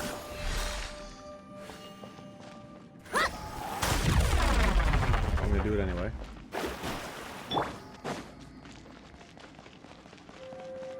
Out of the frying pan, into the fire! Yeah, I don't know if that did anything. But we're gonna find out when we go forward, I guess. Okay, so I think I can do things now because the tree is gone, right? So the dirt is down and there's that little symbol down there that I don't think it was there before. Maybe? So maybe you can move down to that? But I'm not sure. But yeah, maybe that was just the freaking the tree. That sucks because that tree did not get picked up when you did your thingamawhatsit. At least I don't think it did, but maybe. Could be wrong. We'll open this now. See what's up. Because that's available. I imagine that's the next thing that changes. I don't... maybe... is there anything else? Now, I want to, like, look around very carefully now. Just because... oh, man. I feel like once you mess up and have to, like, go back or whatever, you're kind of screwed. But it's either that or this. Like, there's gotta be something there. And that didn't... I mean, neither of them changed last time, but maybe that's because of the tree shit? We'll see. Move forward, please. Okay, it is moving forward. Okay, good. That's good. Ooh, is that different? That looks different. I think we figured out the issue. We might actually be good right now.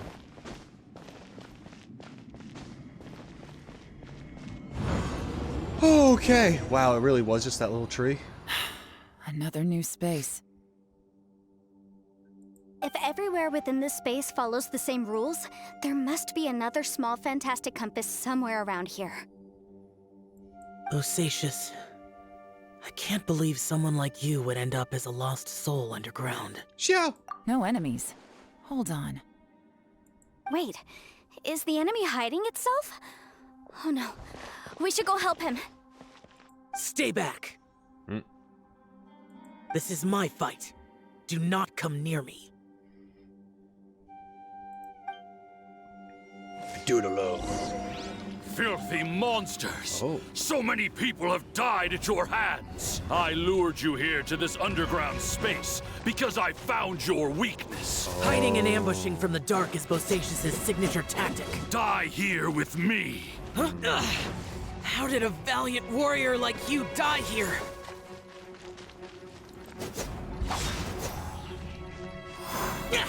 Useless!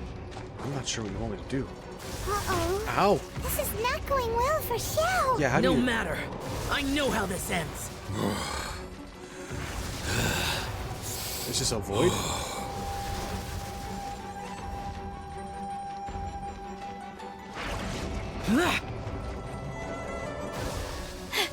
Look! Bosacious is showing signs of fatigue. Yeah, I guess I just void. Bosacious, martial Vretress. Even your strength is finite. But your illusion is not as mighty as you. This is not you in all your glory. I wonder what Rex Lapis would think if he saw what had become of the first Yasha. Leave! I'll deal with the rest.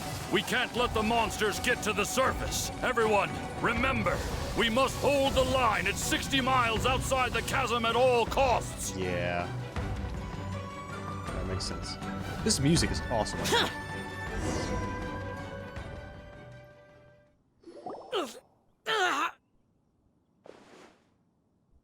Enough! Phantom, be gone! Xiao, are you okay? You haven't even recovered from your injuries yet. This is my purpose. Don't worry about me. So your invisible opponent was the legendary Bosacious, Martial Vretress? Yeah. Yes. So excuse my stubbornness. Bosacious has been missing for centuries.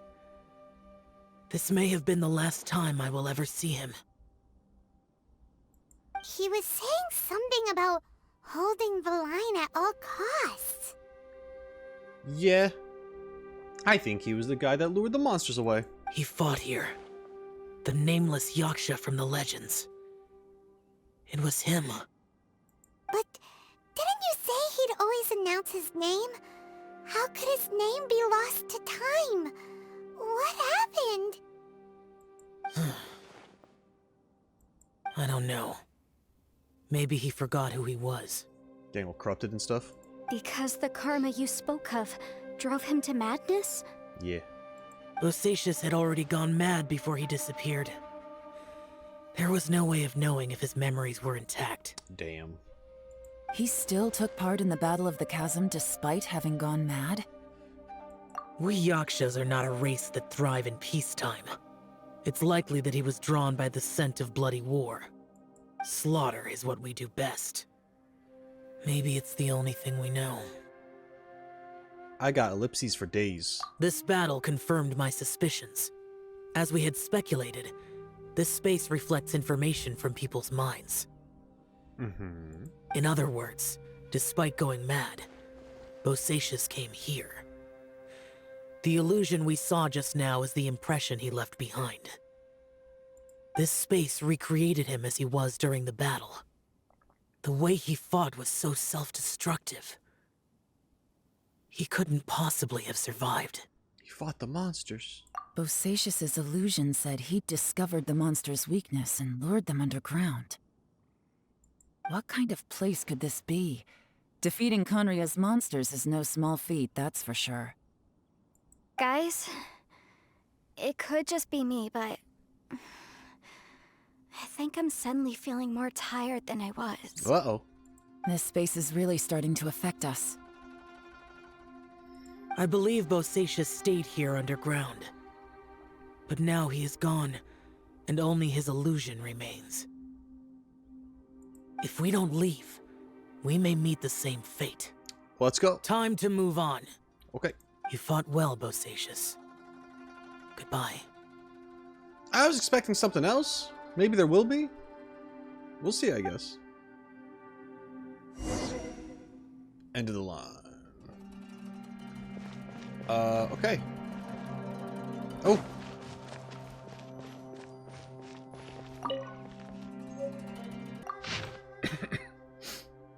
Letter 3. This is the 10th day or more that we've been separated from Boyan, the Yasha, and the others. Well, that's what I say. Anyway, my friend here says that it's only been 3 days. I have no clue who is right or wrong, nor do I think that arguing serves any purpose at this point. I wish we could go home, but we cannot. Ooh, that's not good. That's sad. Oh boy, okay, so now there's a web. Oh, and the thing is here. Alright, look at that. Ow! Get out of here. So...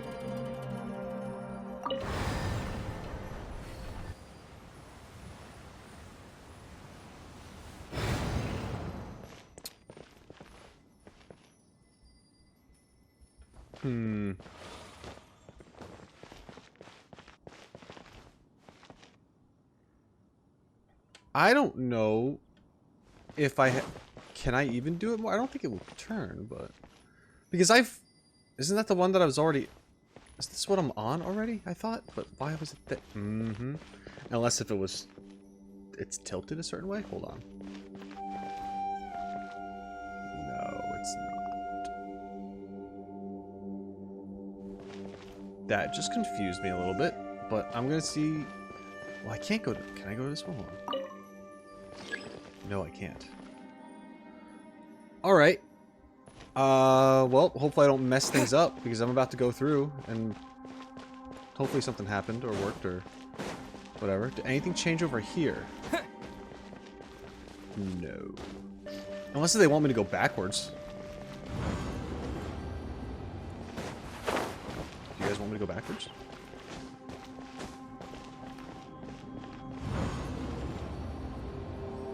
Maybe you want me to go backwards. Oh, wait. Yeah, you do. Because... Hold on. I got it. Because I can rotate it back the other way to that spot that I haven't been to, which is the one on the bottom left. Yes, okay. Aha, ha, ha. Rotate backwards. Got it. I understand the puzzle now. Okay, I was freaking out last time in my head. I don't know. I was getting all sorts of tilted. Here we go. This is different, right?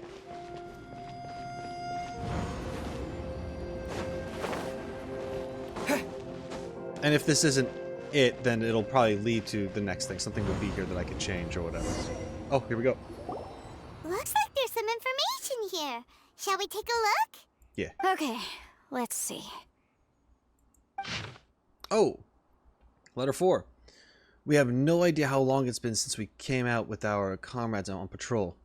But according to the information we've generated, the beasts have completely lost all mobility. Indeed, most of them have disappeared. We are victorious, and what a grand victory it is. Save that we can never again return home. Hulan's daughter will turn 2 this year, and Qingming's grandmother is getting long in the tooth. The two of them miss their family sorely. Though I myself have no relations, no one does not wish to return home. But for those of us who are here, we are the only kin we have now. This place is very mysterious indeed. I do not know if it is because we miss home, or because this place was always like this. But when we're on patrol here, we can see sights that we could only see back home. I used to hear the old folks say that Liyue has had hundreds of years of history when it comes to mining in the mountains, but this doesn't look like any mine. Look like any mine. Perhaps this might all be my imagination. What with missing my childhood home back in the mining settlement. How I wish I could go back there. It looks like these were letters written by the Millelith soldiers who stayed here. So, who's this boy young they mentioned? Is it related to Yelan? Boyang was one of my ancestors. The one who didn't make it back. Yeah. Yeah. You mean Boyang fought alongside Bosacius? Okay, I remember last time I was like, what if they're the same person? It totally makes sense that they would at least fight alongside each other, perhaps. I believe so. And the Millelith soldiers were their brothers in arms. I guess now we have a pretty good idea of where everyone that went missing ended up. Yes. So scary. What happened? They died. Come on, let's not stay here. I have a gut feeling that sooner or later we'll connect all the dots. And then, we'll finally know the truth. Still, who knows how this space is planning on revealing the answer to us.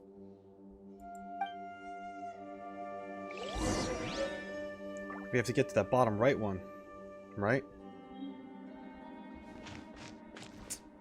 Here it is. Question is, do I go backwards? Does it matter? Guess not.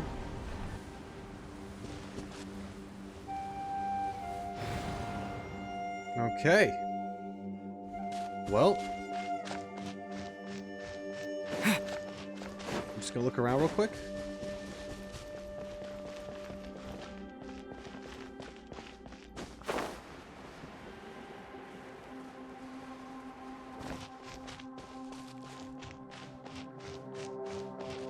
Alright, let's go through.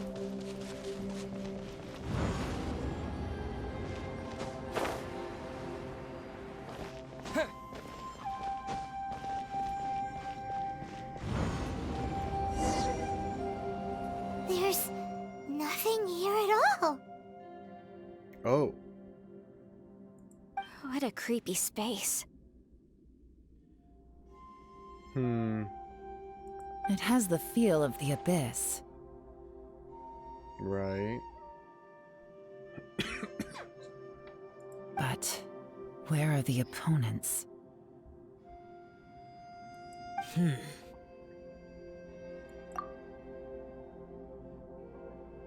think this is my memory. Your memory? Of what? Of emptiness. That's the power of the abyss. The abyss? So, this place is created purely based on your memory? I'm afraid so. Because I'll always remember that the abyss took my twin away. Oh, it's going by itself. The abyss. It's bad news. The purpose of my journey is to find you. I'll keep going. It's getting darker. It is. Find a way to survive. To find the lost treasure. What? Oh! It's... Oh man, I had a feeling they were going to do something with this. Oh god. Lumine, wait! Oh no. He got the voice line. You know it's going to be intense.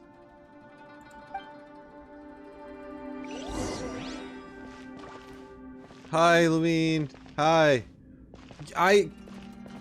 Oh, hi. Oh, man. Bro, I made reservations for that lunch, and you still are having trouble showing up. Alright. We're gonna investigate this. Huh? What's that shiny round thing on the ground?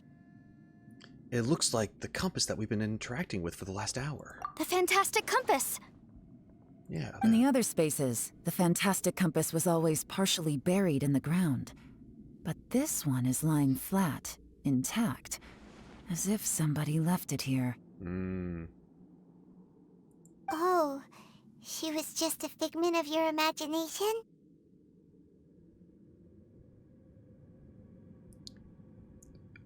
I know real people. So, she appeared as an illusion because you miss her so much, huh? I can sense that she is not here. But at least we found this. Yanfei, are you sure this is the fantastic compass you're looking for? Yelan?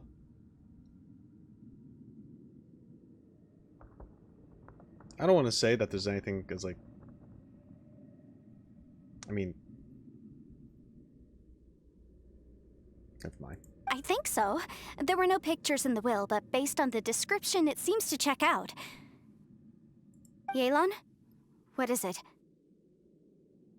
From the design and build, this fantastic compass looks extremely similar to the catalysts used by my clan. I just need to do this, and... Someone's used this before. There may be a hidden message inside. Oh.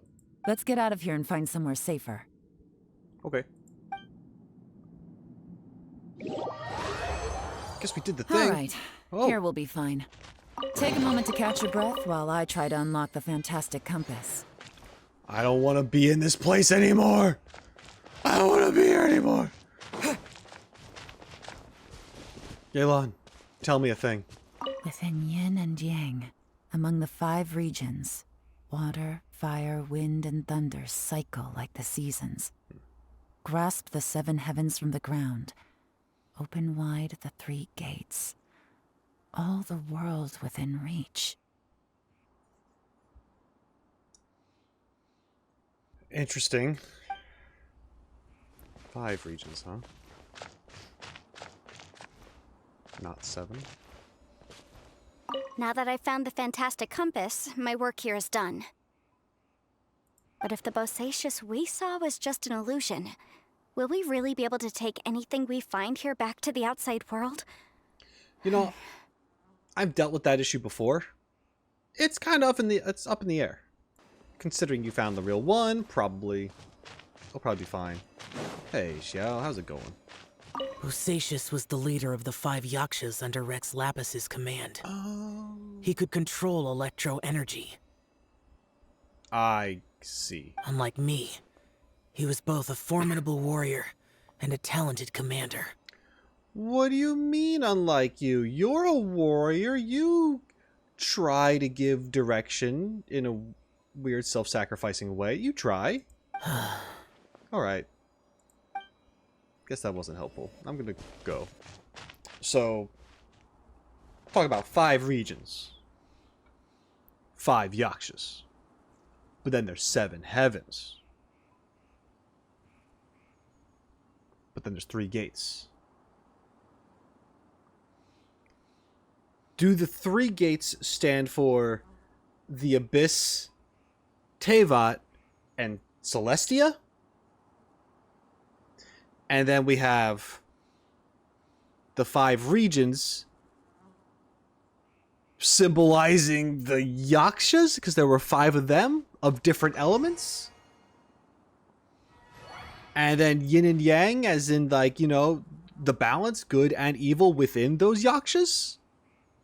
Because they're doing the good thing, but there's the karma thing and all that stuff. And then you have, then the 7 heavens, is that referring to the archons that were, you know, from, like, not granted powers by Celestia to be gods, to heavens. I don't know. I'm just trying to see if it matches anything like that, or if this is just something completely different. But you know, whatever. It's fine. Well, I got 760 seconds left to just kind of hang out here. No, I'm kidding. I'm going to go through the thing. I'm done with this place. Get me out.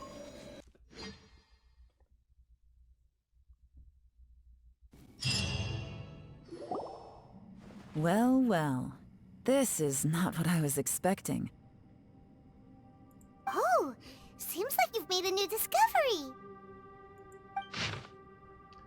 Okay. Note 1, 2, 3, 4, 5, and 6. Oh, and 7. Oh, 8. Oh my god, 9. There's 10. There's 10 of them. We're going to read the other bunch. I believe this is going to be...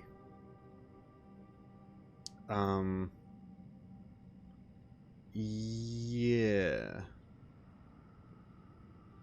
You know what? I'm just going to read from the top because maybe it's different or something. Maybe they're not the same notes as before. And it'll make more sense. My name is Boyang. Here I leave the record of all I know for future generations to see and learn from my experiences. Note 2. My comrades and myself were ordered by the Chiseng to take the fantastic compass to the chasm and assist our Millilith companions. But the beasts in this area were incredibly terrifying, and our forces suffered terrible losses. If not for the aid of the Yasha, I fear that my brother and I might have been slain right there and then.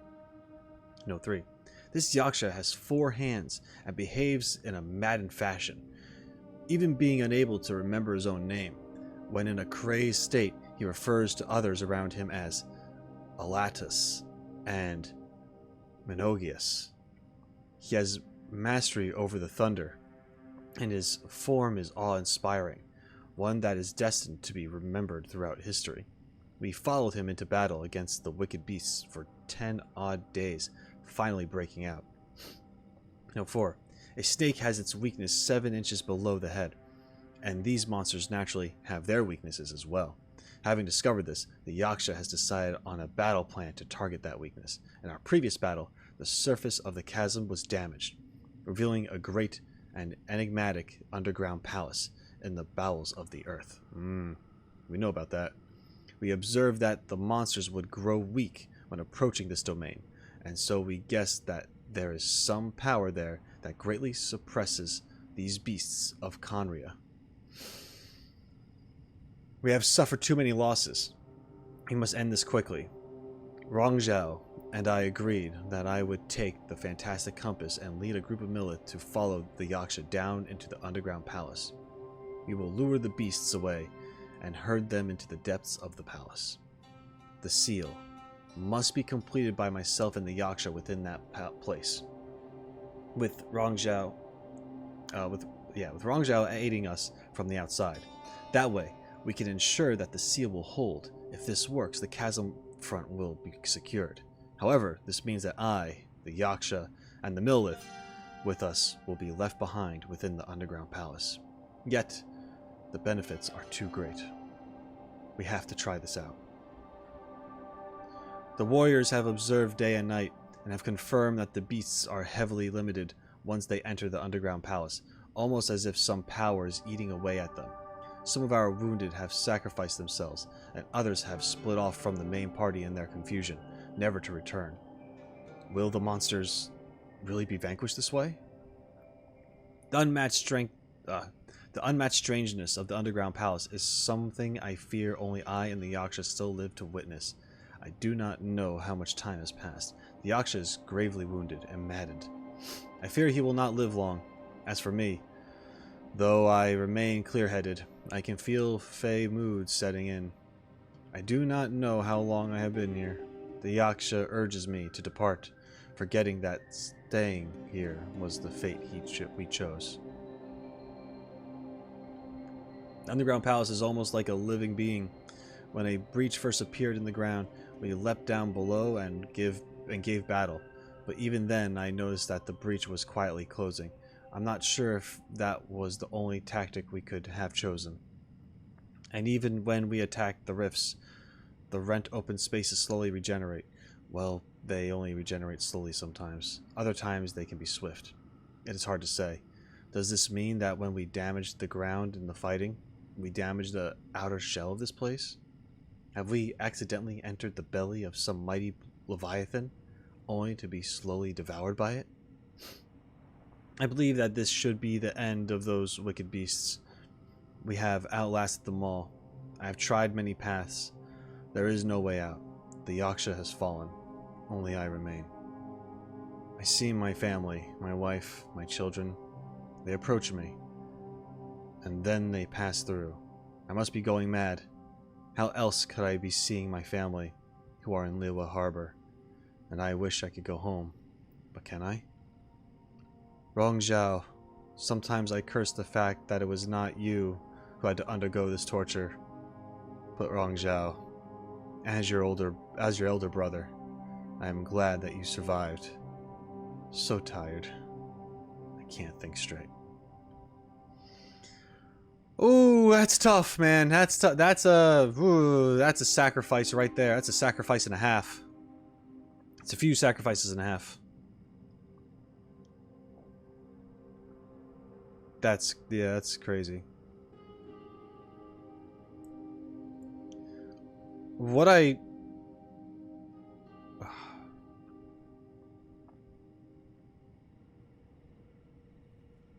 do like about this is that they clearly show the madness, not just like in this writing, but Boyang's perspective of like the Yasha losing his mind. Like, you know, he was already mad from the start, and he, like, as it continued, he went further on and completely forgot the reason why Boyang was there, and it's just like, yeah, you get out of here, whatever, blah blah blah. But it's like, no, dude, we agreed that we'd both be here, and so like there's that. But then even himself towards the end, where he's like, you know, I see my family and stuff, and that's impossible. So like, I'm fucked. I'm screwed, man. And then even like just the realism of it in a way, like people, I don't know, people have regrets. I know some people can be like, yeah, I do this thing, but I did this and no regrets, whatever, blah blah blah. I only partially believe that. I think everyone has regrets for something, whether or not they dwell on them or not. I feel like it's something that could just pop in your head occasionally, be like, oh, maybe I shouldn't have done that. But even this right here, just, you know, sometimes I curse the fact that it was not you who had to undergo this torture. You know? But then he's like, but like, as your older brother, I'm glad that it was me and not you. But still, there's that part of him that's just kind of like, why me though? God damn it. Like, it could have easily just been you or anyone else, but... ah, man, volunteering.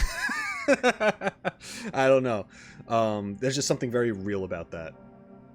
Because of course you'd want the best for your sibling, but at the same time you're just like, fuck, why? Damn. Alright. This information was left by a thaumaturge called Boyang, who, as you know, is the missing ancestor that I came here to investigate. Now you got your answers. All this information, it was left by your ancestor? Hundreds of years ago, 2 of my ancestors, brothers, were gifted the fantastic compass by someone of great importance. They brought this device to the chasm and joined the war against the monsters of Conria.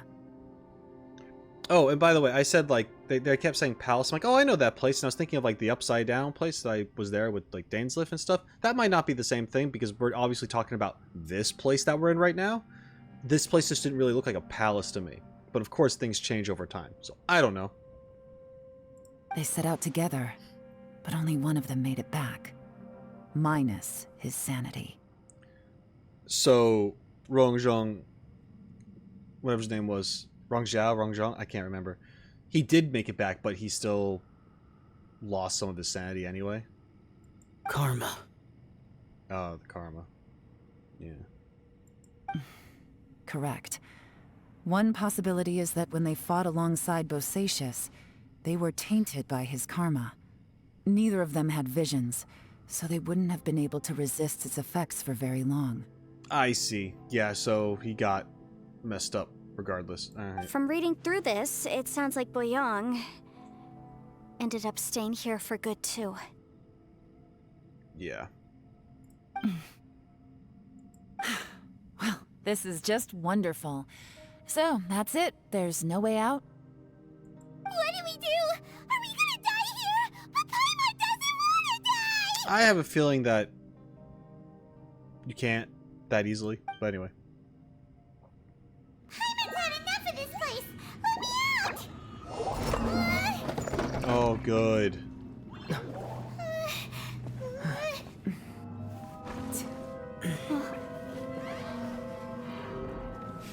What was that? Huh?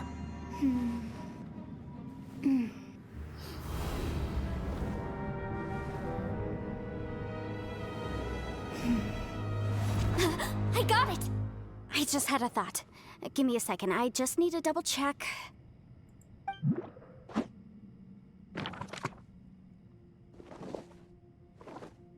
Uh-huh.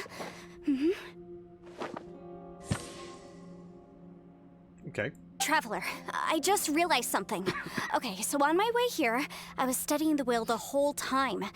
But I didn't give any thought to the book that the will was inside of. I don't know it verbatim, but I have read it before. The gist of the story goes like this. Millennia ago, an Adeptus made a magic device to seal away evil monsters. Later, he made good friends with a human and gave the device to him to use as a catalyst. Yes. A few years later, great demons haunted the mountains. The mortal and the Adeptus joined forces to exorcise them using the same device. Yes. And that's not all. The book also says this.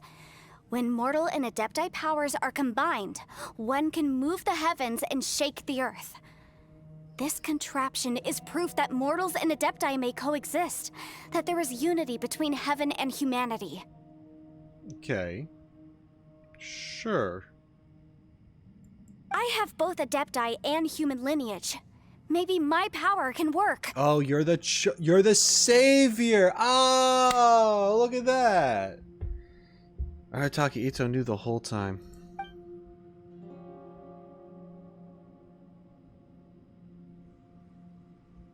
It worked! I mean, the effect only lasted an instant because I'm not strong enough, but still, we must be on the right track. And look, something seems to have been activated inside the fantastic compass. By heaven's might and the gods of the 5 regions, Yasha and mortal together take this contraption in hand. That's their voices from when they made the seal. Bosacius and my ancestor. They sealed off this space at the top together. I see. It makes sense now. Hold on. That huge crystal I saw on the bottom of the chasm. I remember when the crystal hit the ruined serpent. There seemed to be an opposing force. Was it that opposing force that delayed the awakening of the space that has now swallowed us? Or did the impact weaken the entrance on the ground? Also, we haven't seen any abyss monsters in here.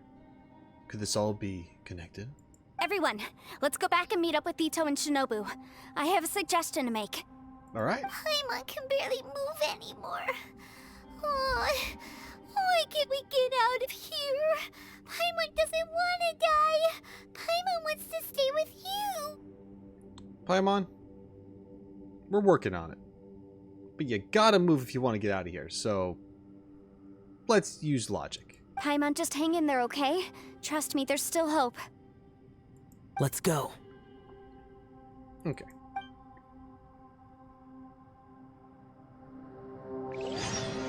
Alright, at tunnel's end, light. Cool. Let's go to the light at the end of the tunnel, guys. Nothing bad's gonna happen if we do that.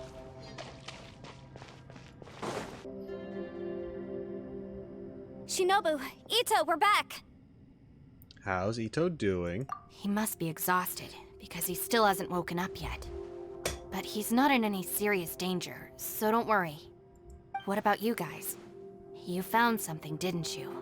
It's written on your faces. But whatever it is, it's bad news, isn't it? We went through space and time, and we found a compass, and, you know, stuff. We found the fantastic compass. The previous owner left a message inside, and from the looks of it, there really is no way out of this space after all. That they could find. It seems like the previous owner was stuck here forever, too. Shoot! Aw, dang it. Ah, shucks. This isn't over yet. Listen to me. Just now, I tried channeling my power into the fantastic compass, and it responded. But all that did was activate the records from when the seal was created. Right, but the issue wasn't with the compass. It was with the method. Remember what the book says? When mortal and adepti powers are combined, one can move the heavens and shake the earth. Yelan and Xiao have to put their powers together. Because they're human and adeptus. And she is both. And as the Traveler, we're special. Itto's asleep, and Shinobu has to make sure that he doesn't swallow his tongue in his sleep. So, I mean, we got this under Only when a control. mortal and an adeptus combine their powers can the fantastic compass be fully activated. I'm a mix of human and adeptus, so the fact that the fantastic compass responded to me shows that the system is still functional. Lucky for us, we also happen to have a full adeptus and a human with training in the magic arts. Mm-hmm. Interesting. So that's what was going through your head. Xiao and Yelan need to cooperate? What? So, an adeptus and a human need to channel their power at the same time? Yes, if my guess is correct, then when both of you put your full power into the fantastic compass, we should be able to completely reactivate it, maybe even reverse it. Last time, it was used to seal the intersection between this place and the chasm. If we can reverse it... Then we're home free. Awesome! So there's still hope? That's what we're trying to tell you, Paimon. You bet. Your idea seems reasonable. I wanted to sacrifice myself. Damn it. Okay, well let's all take a quick break. We'll give this thing a try once we're ready. Alright. After everyone had a rest. Oh boy, Paimon's so nervous. Don't be afraid. This is going to work. There's a lot more game left. Yelan, Xiao, how are we looking? I'm all set. I'm ready. Oh, but Yanfei, there's one thing you might need to mentally prepare yourself for. I'm afraid you probably won't be able to take the fantastic compass out of here. From what I can tell, everything within this domain is the result of disordered space-time and memories. I mean, I don't think she's going to have a problem with that, and if she does, she's going to have to get over that real quick, because getting out of this place is a lot more important than someone's will. Gonna be honest. We all came here for different purposes, and everything that's happened here has been in response to our own imaginations and conjecture. Terrifying, but also a miracle. This space, well, it's more than just a space. Whether there's some kind of higher power at work here, I don't know, but the whole time, it's been reading our minds and responding to us in the form of illusions. Also, according to the history of the chasm, this place must have existed for a very long time. What could have created it? I remember a giant snake just outside this space. Oh, that. Yeah, I was there too. Yeah, I know you were. Huh? Wait a second. It was you that shot that arrow? Who else did you think it was? When the crystal attacked the giant snake... Don't know if that... It's more like fell on? Anyway, does that have anything to do with why the ground split open? That snake is probably a remnant of Conrion's civilization, and crystals are highly effective against it. Maybe there was some sort of opposing reaction between those two forces? I mean, if the crystal's from Celestia, and the Conria shit came all abyss-like, opposing forces. If so, I'm extremely sorry, everyone. It looks like I might be the one responsible for all of this. Or just straight up Conria versus Celestia in general, because they don't mesh well. Anyway. No! You're just trying to help us and solve the problem! You're definitely not to blame for what happened. If you say so. You could almost liken this bizarre space to a living being that throws all kinds of hallucinations at us to deceive us. Everyone we've seen here, and all the paths we've walked, it all ceased to exist 500 years ago. Additionally, most of the things here are static. So if we really do manage to escape, then once time starts moving normally again, the fantastic compass will likely disappear. That's actually what I think, too. That's precisely why it's such a miracle that we even found the fantastic compass to begin with. Alright, cool. I'm glad that you're... Of course she'd be sensible. She has been so far. I appreciate that.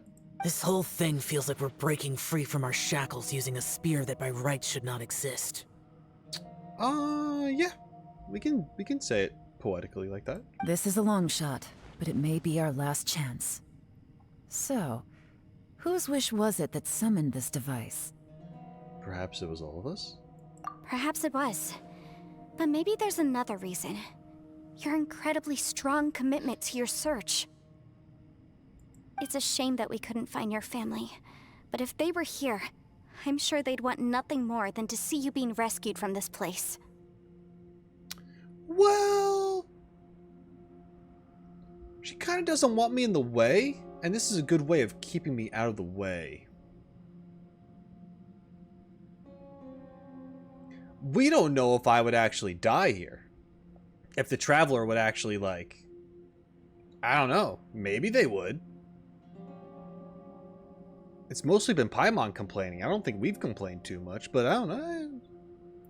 Nah, but if it was that dangerous, I don't think our sister would actually want us to be like stuck here to die. That'd be bad. She wouldn't want that, even though we're against her right now, technically, or at least just trying to find out more in general.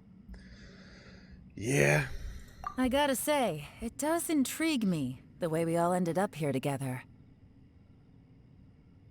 If this is fate, then let's grab it in our hands and turn it around.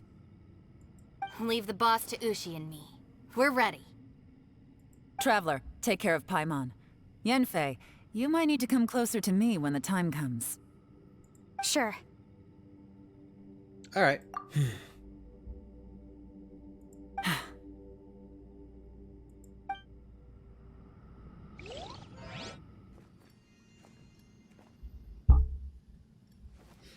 Stars align, bestow your light, evil purged by thunder's might.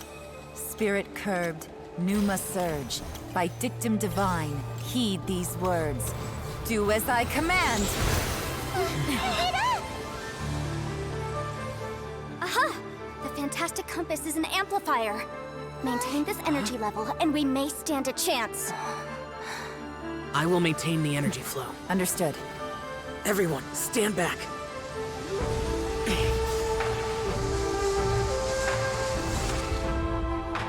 I shall hold the line by sealing the surface. As Yakshas, we must fight for this world. General Alatus, falling in!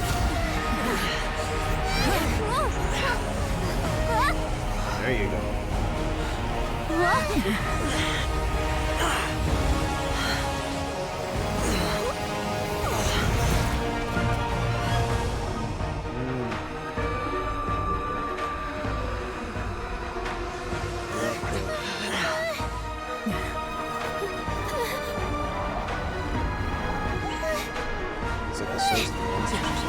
Watch out!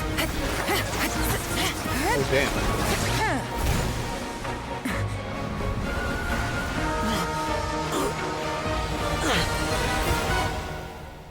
This trip may be dangerous, yet you insist on going. I have guarded this place for several hundred years. Only to seek the nameless Yaksha do I request your approval.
Xiao. You can't keep this up. Your strength won't last.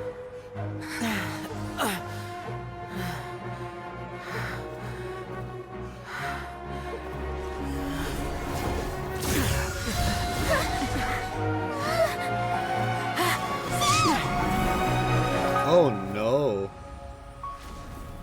Oh shit.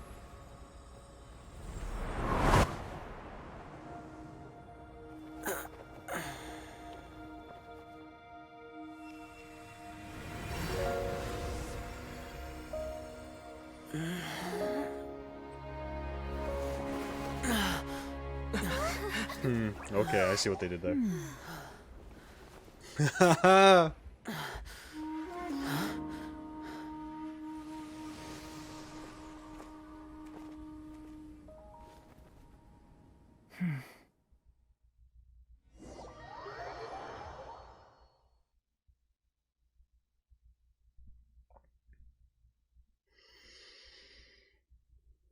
I'm gonna wait, because I don't want to interrupt anything.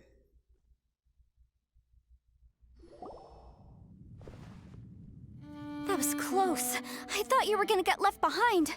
I'm so glad you're okay. That was terrifying.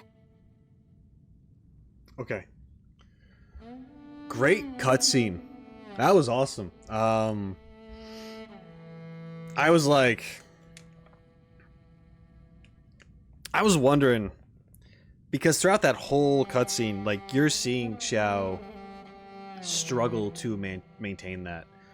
So I'm kind of like, oh no, like this is going to head into the direction of the sacrifice, right? I don't know how it's going to work or whatever that is, but is he going to put all of his energy into it and like fall unconscious or something or whatever? Like I didn't think he was going to like die because he's obviously in the game after this, which is one, I guess, downside to knowing some things, general things that happen later, because I mean, the suspense is still there for the moment because I don't know how it's going to resolve itself, but it's like if I see this character in a future cutscene because I reacted to something, it's like I know that they're going to be there somehow, usually.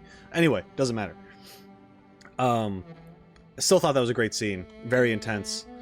And the way they did it was pretty cool, seeing them all just kind of work together in action, just trying to take out all the evil spirits and stuff coming after them. And I don't know if I want to say evil or corrupted or whatever. Yeah, it's gray. But yeah, seeing the people work together and stuff. Like you had Yelan doing her string thing and like just, you know, lit up with fire because of Yanfei, and Traveler's running around with a sword and stuff. And I don't know, it's just good. It's good stuff.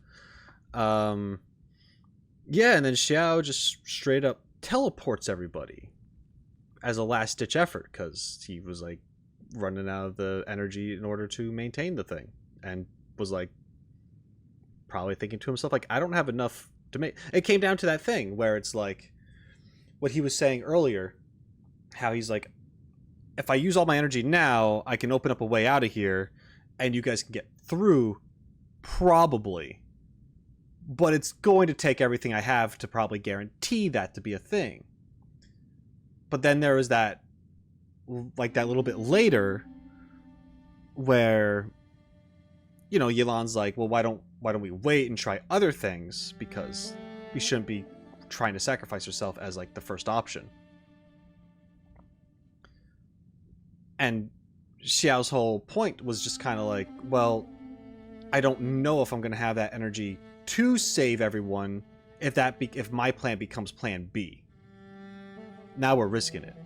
So it was kind of like this moment right here was very much like, technically we did what Yelan wanted, but also had to fall back on Xiao's thing, which was going to be even more uncertain. But I guess because of the circumstances and how things were and whatever, and he can kind of gauge how much power he had left versus how much further they had to go, and then what he'd be able to do with his everything else. He went with the martyr route anyway. Like he just that's his mind. He just goes to that. It's like it's It's a really cool character thing. Okay, it's a really cool character flaw. It's very loyal. It's very honorable. You know, it's just like there's that feeling to it. But it's a flaw because he does resort to that regardless. It's for a good cause, but it's also, you know, once again, sacrificing himself, which no one wants him to do. But I get it. You know, I definitely get that mindset. When you're someone who definitely cares more about the people in your life, the people around you, more so than yourself even. In a weird way, it's like, it's a strange, and I'm not saying this particularly for Xiao, but it's borderline selfish and selfless.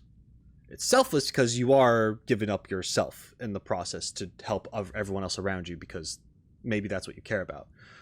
Also selfish because that mentality is very much against the people who do care for you, right? Because you're not considering their feelings.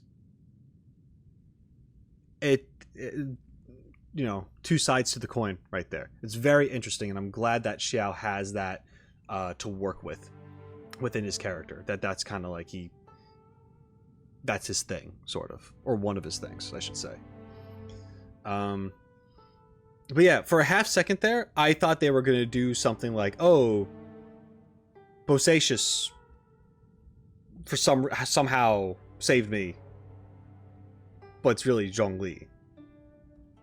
And I was wondering, because it's like, well, it's like gold energy, it's like yellow energy, like that's Geo, probably, or just something like divine, right?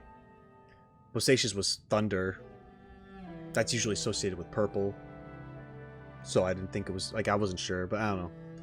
I'm curious if, it seemed like Xiao realized that he was saved by Zhongli, probably.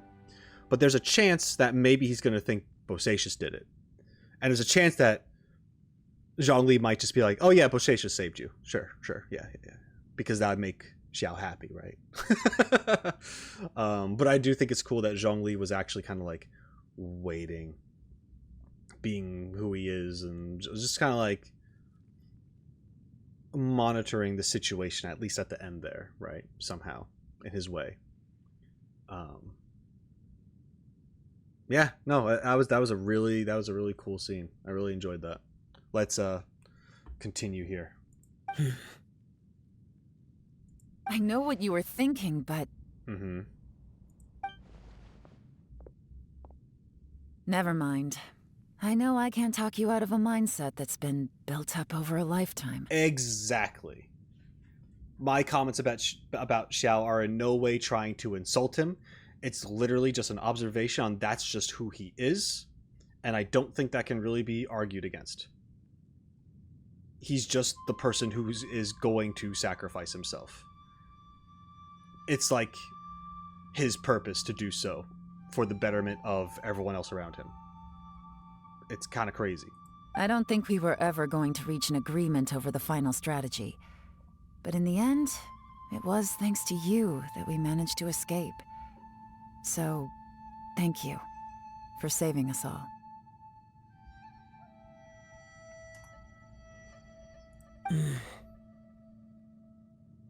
No. I could not have done this on my strength alone. So thanks to you too, Yelan. Don't mention it. I just did.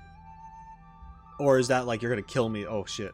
It looks like everyone got out unscathed, but you all look pretty exhausted. Rest up. There's no hurry to move on from here. As for me, I'm gonna check the area for any unusual activity. You would keep working, wouldn't you? She's gone. Paimon didn't even get to say thank you. Well, you could have. Maybe Yelan really doesn't believe she made a contribution. It seems like she's convinced Xiao saved us all, including her, and she doesn't know what to say to that. She activated the thing. You wouldn't be able to do the thing without her activating the thing. And since it's not easy to persuade Xiao of anything, maybe Yelan's just given up trying to talk to him. It's fair too. Xiao, she's criticizing you. Whoa. I am not. You speak only the truth. I have no quarrel with that. Hell yeah. I will keep your words in mind. Seems like you got through to him. Really? Well, that's great. I count that as quite an achievement. It was a perilous situation we were faced with underground, and it took every single one of us for any of us to make it out alive. I feel lucky that we didn't lose anyone along the way. Hey, so Ballchecker still hasn't woken up yet. Surely he's not gonna stay asleep forever, is he? I doubt it. Let's go check on him.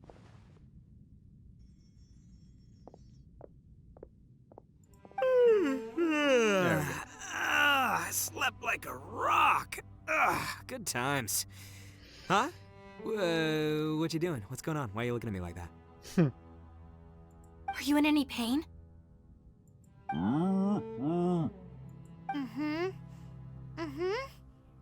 The head? What about it? Is there any brain damage from the impact? You need to tell us if you're not feeling well. You weren't that bright to begin with, so if we add brain damage to the equation... Oh, brother. What the heck are you guys talking about? I'm fine. I had an epic power nap, and now I feel like a million more. Huh. I feel like I'm forgetting something, though. Oh, yeah! Wait, weren't we underground? How did we get back up here? You saved us. You opened the door and we all just walked up and it was fine. Don't worry about it. It's a long story. We'll fill you in later. Itto, we're indebted to you, Shinobu, and Ushi. We couldn't have escaped this predicament without your help. Technically also true. He did the thing and found the way for us to go. Or, well, you know, that led for us to the place for us to go. Anyway, he picked the right spot. I'm the reason you all got caught up in this. Please accept my apologies, and let me find some way to compensate you for the trouble. Ah, crazy talk. You helped us first. Of course we're gonna return the favor. Hey, if it weren't for you, we'd still be in a Liyue jail cell right now.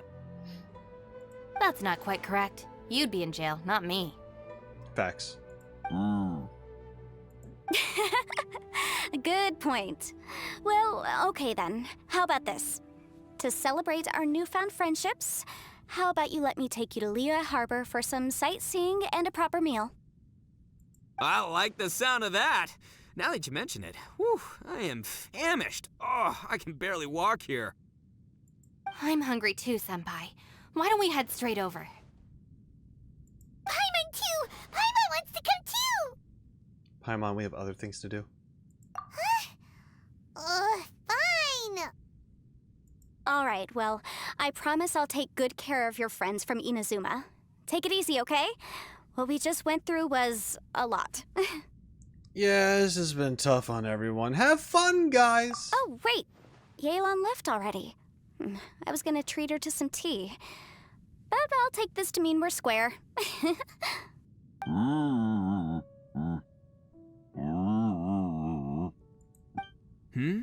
Oh, yeah?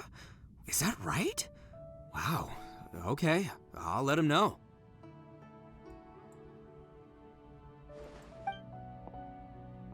Traveler, Flying Lavender Melon, Ushi has a couple words he'd like you to pass on for him. Yeah? What?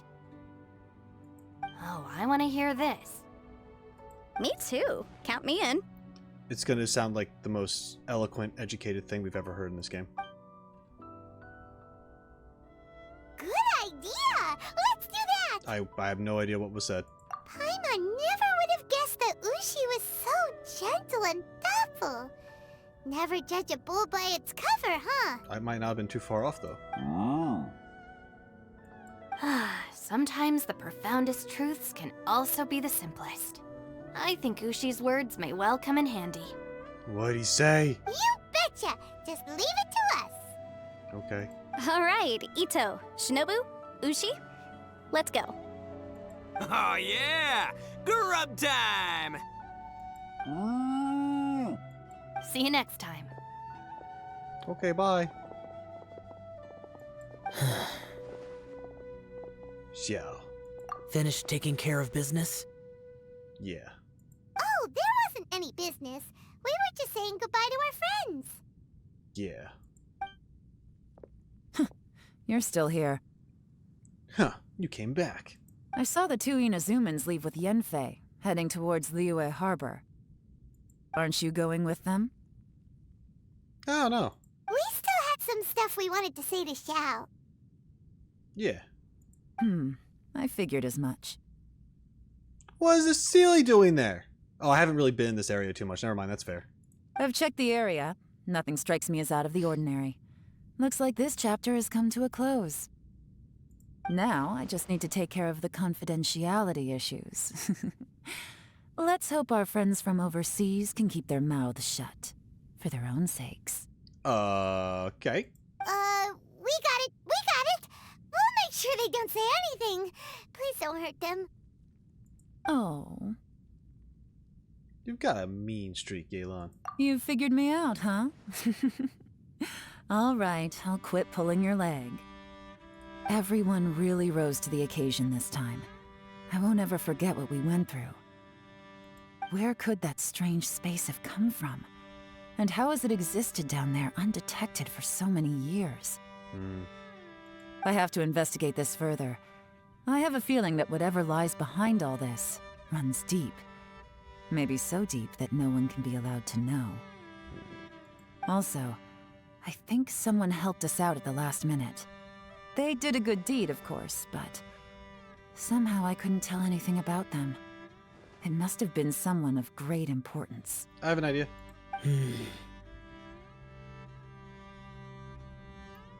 Anyway, these questions will have to wait for another time. I have some follow-up work to do and reports to make. So it's back to Liyue Harbor for me. See you when I see you. Okay. Bye, Yelan! Alright. You knew I was waiting for you? Yes, it was obvious. Really? Uh-huh. There's somewhere I want to go. If you have the time, you can join me. Alright. Where is it? A place that has to do with the Yakshas. Oh. The temple up ahead was built to remember Pervases. Yeah, I didn't fix it. My bad. Maybe I came here because I had a realization. You mean back when we were underground? What'd you realize? It's hard to put into words. Seeing Bosacius gave me the false impression that I'd traveled back into the past. You could dress up the Yaksha's life and call us valiant warriors, veterans of war. But the truth is, we are slaughterers and nothing more. I get it. For Bosacius, perhaps dying in the heat of a great battle was no tragedy. No, it's a warrior's death. And perhaps the same is true for me. After living so long, to die in the act of saving others would not have been a terrible thing. Yup. Yeah, man, that's kind of what we've been talking about. I think you know that is an issue. That isn't true. I can talk, I swear to God. Just look, man, you wrong. So maybe these thoughts are my own form of insanity. You know, kinda. That honestly could be it. Hey, don't say that. Xiao, we've got something to tell you. Oh, yeah! Ushi wanted us to tell you. It's very important. Ushi said he has the power to exorcise demons, so people use him to fend them off. But after he met Itto, he's never left his side. He also said that he doesn't have any grand philosophies. He just thinks we should spend our lives around the people who make us happiest. Maybe there aren't so many rules about how we should or shouldn't live our lives in this world after all. So, he hopes you can come to understand that even though the power of a Yaksha may be harmful to other people, it doesn't mean you shouldn't hang out with them. Yeah. Hurt people for your own enjoyment. There will always be someone willing to be by your side. Yep, like people with visions. They have more resistance against your power, right? And, well, anyway, there's loads of people out there who really care about you. Suddenly you sound a lot like Bosacius and the others. They used to talk about how they hoped to live a mortal's life once the world was at peace. I think I was the only one who didn't think that way. That's interesting. The Bosacius recorded in the Fantastic Compass had lost his sanity. He addressed the people around him as Alatus, Menogius, and others. These are the names of the 5 Yakshas. Yeah, I figured. So there's Alatus, Menogius, Pervases, Xiao. Wait. Yeah. Yeah, okay, yeah, sorry. Yeah, Alatus, Menogius, Pervases, Xiao, Bosacius. Those are the 5. Got it. Understood. I am Alatus. Oh, never mind. And Menogius is General Capisis. Alright, they have different... Okay, never mind. I thought I got... I was off. I was just off. Alright. So you have all sorts of names. That's fine. Makes sense. What's up, Alatus? The others are Bonanis, or General Chisapis, and Indarius, or General Musatus.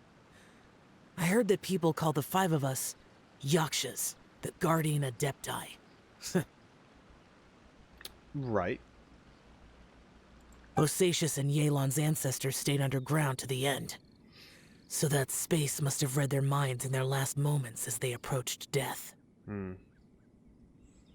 Yelan was right in everything she said. Both of our proposals had their drawbacks, and both were sensible suggestions. But the power of that space was far beyond all of us. I couldn't have done all I did without everyone's help. Even in the final moments, it took every bit of my power to break free from that place. Yeah. Well, Paimon still thinks you were amazing. That's nice, Paimon. Yanfei and Yelan are correct. I always prepare for the worst-case scenario. This mindset is deeply rooted in me. Even so, it was the most optimistic solution I could think of. I mean, yeah. If Rex Lapis hadn't saved me in that moment... Okay, so he does know. I don't think I would have been able to escape. So that was Zhongli's power back there. In the end, I still had to burden another. Yeah, you feel bad about that. I get that, yeah. But that's how it should be, right? You've known Zhongli, Rex Lapis, Nice save. for such a long time. Even though I said And it. you've helped him before, so he helped you back. What's the big deal? Agreed. Supporting each other is how people survive. Perhaps. In the moment that we escaped from that space, I could sense what was left of Bosacius's memory. If I had to say what I gained from this trip, I think that would be it. I think I felt it too. It's good that one more person will remember him.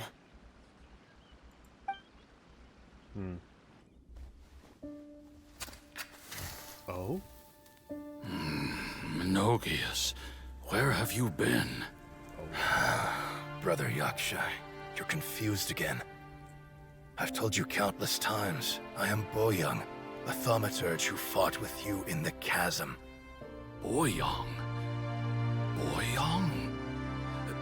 You are Boyoung, but who am I? Believe me, I want to know as much as you do. Here we are, the two who agreed to stay here together, and I can't even call you by your name. It's a shame. Stay here? No. No, you have to leave. Oh. Nonsense, Brother Yaksha. We're down here for good now. Don't you remember? It's too late to have regrets. The seal can't be broken. The seal. Ah, yes. I'm a Yaksha who came here to fight. Brother, Are you okay? Look at the state of me. I don't think I've got long now. We're the only two left. Don't go dying on me. You know, today I saw my family down here. Clear as day. What do you think? Am I losing my mind now too? Boyoung, do you want to go home? I made my decision to leave Zhongzhao up on the surface. I obviously... Of course I want to go home. I must have family too. You mean brothers and sisters? I'm sure you do. Brothers and sisters. Yes, but who am I? And where is my family? Brother! What's wrong? Hang in there. It's just you and me, don't die before me. Alatus, is that you? Oh, fuck. Who's Alatus? Your memory's going again. I'm sorry. You all have to see me in this state. Brother! Brother! Look, there's someone over there. Who are they? They're my...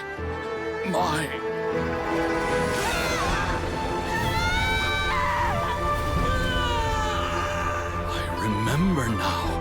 I know you.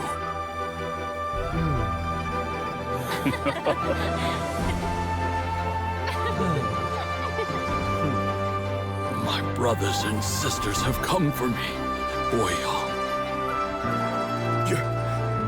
You're awake? At least tell me your name. Brother Bosacious. Hey, Bosacious. Bosacious. I am Bosacious, and my destiny is to make the ultimate sacrifice.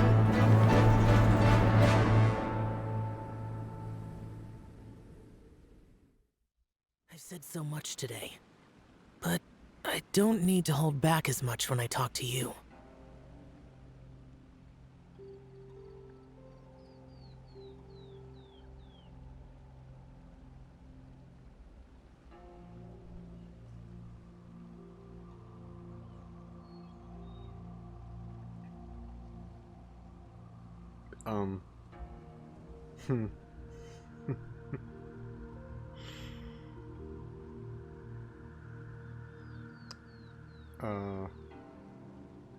I'm gonna hold off on my comments about that until the end. Have you ever had a moment where you felt like you were aware of your destiny? The potential of life? The approach of death? Whatever it might have been. By now, I have accepted that destiny is the one disaster that the Yaksha know most keenly of all. We are destined to misery. And yet, we have no fear. Xiao. Are you sure it's okay for you to tell me all this? It matters not. Rex Lapis had said that you are a witness. Yeah. It is right that the events of the world are relayed to you. Bonanis, Menogius, and Indarius all perished, and only Bosacious's fate was unknown. This has always stung my heart like a thorn. That is why I went to the Chasm, despite being fully aware of the danger. Now that I know what happened in the Chasm back then, I can finally put this matter to rest. Before we left that place, I picked up a stone. I thought if I could take it out with me, I would place it in the temple to Pervases in memory of Bosacious. Unfortunately, the stone did not survive. Right. Pervases died in the Archon War thousands of years ago. Okay. He was younger than us. And Bosacius was very sad when he passed. Okay, so, yeah, some did die in the Archon War and all that stuff. Got it. Understood. I remember last time I was very all over the place with, like, I thought it was the Archon War, but they're talking about the 500 years ago Conria thing, and some of them were around, some of that. So it was just like over a span of time, they've eventually died or got mad and died at different points in time. It wasn't all just like from one big battle. I was thinking for some reason it was one big battle. That's not the case. It was different points in time. Understood. Much more clear now. Yeah, I'm sure there's been plenty of people in the comments already trying to help me out or correct me or whatever that is. Thank you for doing so. But this just gave me my answer. But I appreciate the help, because I'm sure some of you did. Too many Yakshas have become casualties of battle. We are like a flock of birds, scattered to the four corners of the world. And in the end, as Bonanas said, it's rare for a Yaksha to find repose for their soul.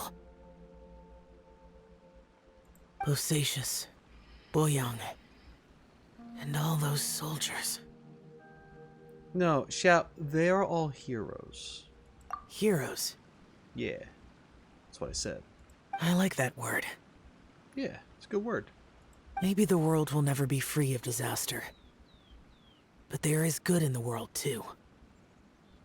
Even the darkest hearts have room for those they cherish. Damn, that's a good line. That's a freaking bar right there, dude. Even the darkest hearts have room for those who they cherish. Jesus, okay. I accept your advice. From this day on, heroes will always look out for each other.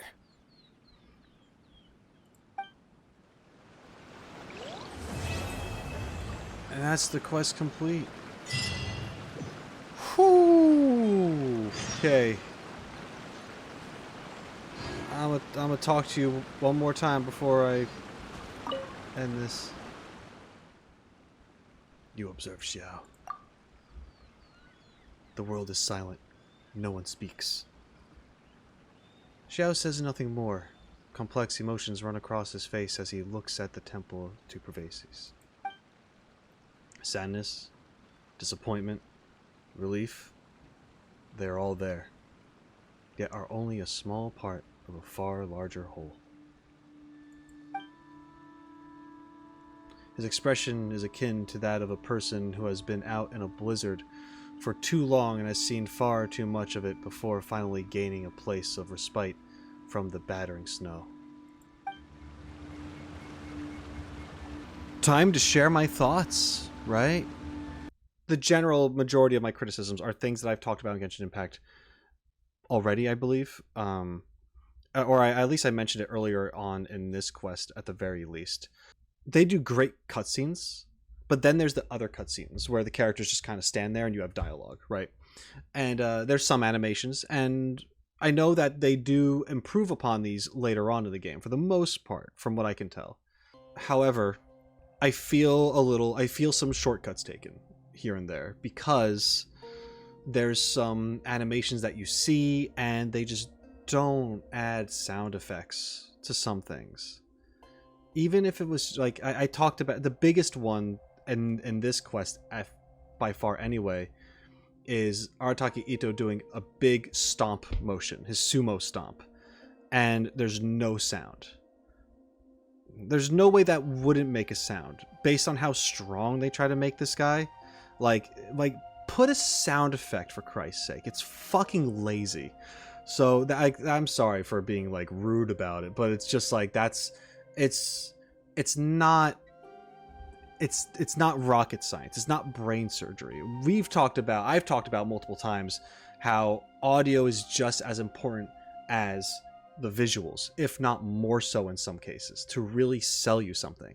So I remember a scene earlier on before they went into this weird time-stopped alternate dimension of a place and they're talking, and I mentioned, like, I was like, oh man, the music is freaking beautiful right now.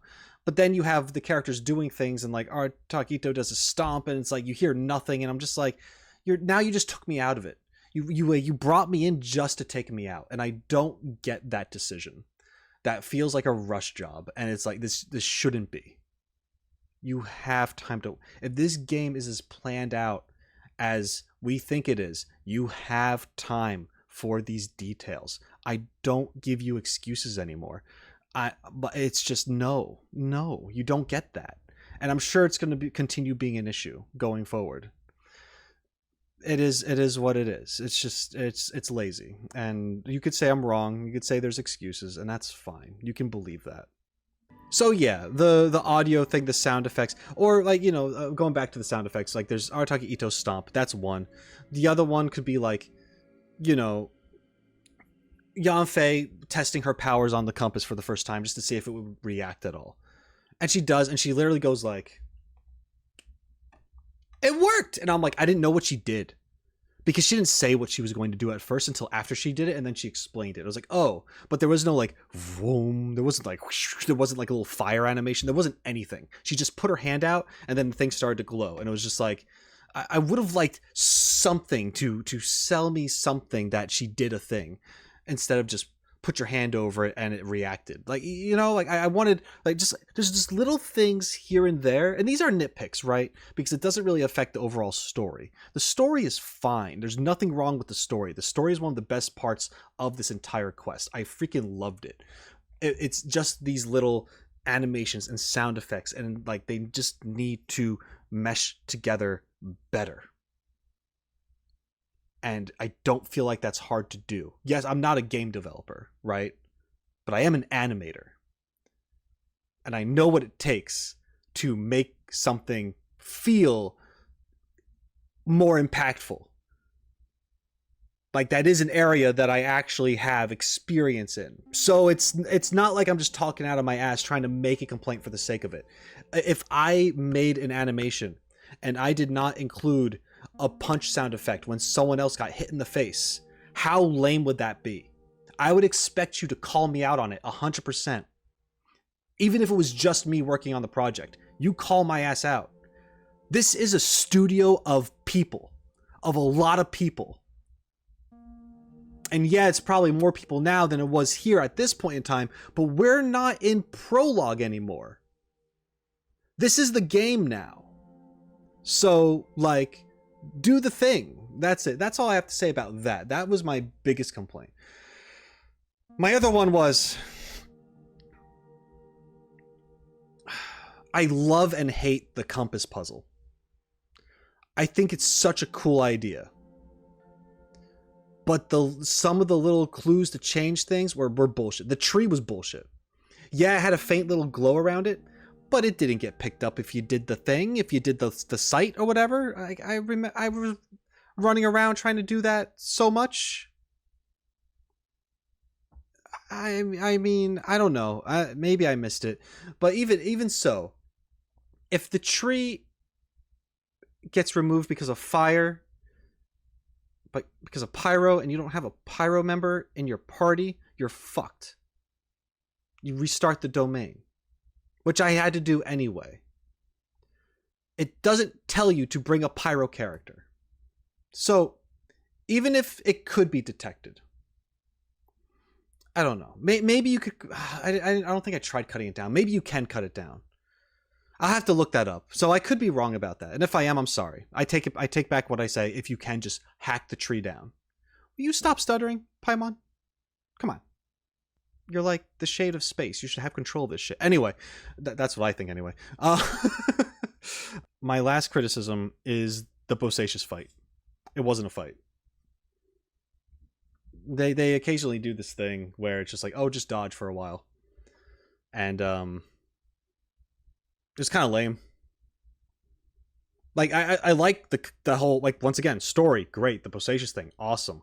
Oh my god, we'll get into that. But the actual encounter itself, lame. It just didn't translate to what was actually happening. Because it's Xiao being all like, stand aside, let me do it. And he's like running around. He's like, ugh, ah, and he's like sounds like he's getting hurt and stuff. And it's a hard fight. And you hear the other guy getting tired, but it's really just like slow ass hand. And you step out of the way. Like, I don't know. It just didn't fit well. How are you not gonna let me fight something when I'm playing as Xiao, the guy who fights shit? So that's all. I'm like, so I felt that was kind of weak. That was a weak climactic encounter for that whole thing. Now on to the good stuff. The story is great. The cutscenes were, the actual cutscene was great. At the end, the character dynamic was awesome. I like seeing these characters interact with each other, how they think, how they believe in certain things, their ideals, all that stuff, how they bounce off each other, how they conflict with each other, specifically Yelan and Xiao. You have the whole thing with Archon Itto butting in, doing things his way to make everyone just shut the fuck up and just do the thing, whatever, like, you know, but like in his, but not in like an aggressive way, just like his way of just making peace, right? Like that's really good. You got Kuki Shinobu, who is there putting Archon Itto like just on track and also in his place because he wants to be perceived a certain way. So she's just like, yeah, you're gonna be perceived a certain way, ha! You know, like actually, Kuki Shinobu is the straight man. She's that character, while Archon Itto plays the fool character, right? And that's a really good dynamic to have, especially if you are going to have Archon Itto be that clown. She too will poke jabs at him, which makes it funny, right?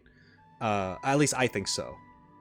At first I thought it came a little out of the blue, like it was just kind of like there, but to me that sort of gave me a sense of like a tiny bit fed up with like, oh yeah, so you want to act big? I'm gonna like, you know, I'm gonna knock you down a peg just a little bit, just to give you a little humility, boss. Like, you know, it's one of those things. And it's funny because he full on believes in what she says and does, and it's just like, she's the reason why we freaking function at all. Like, he appreciates her, and it's really obvious, and I like that.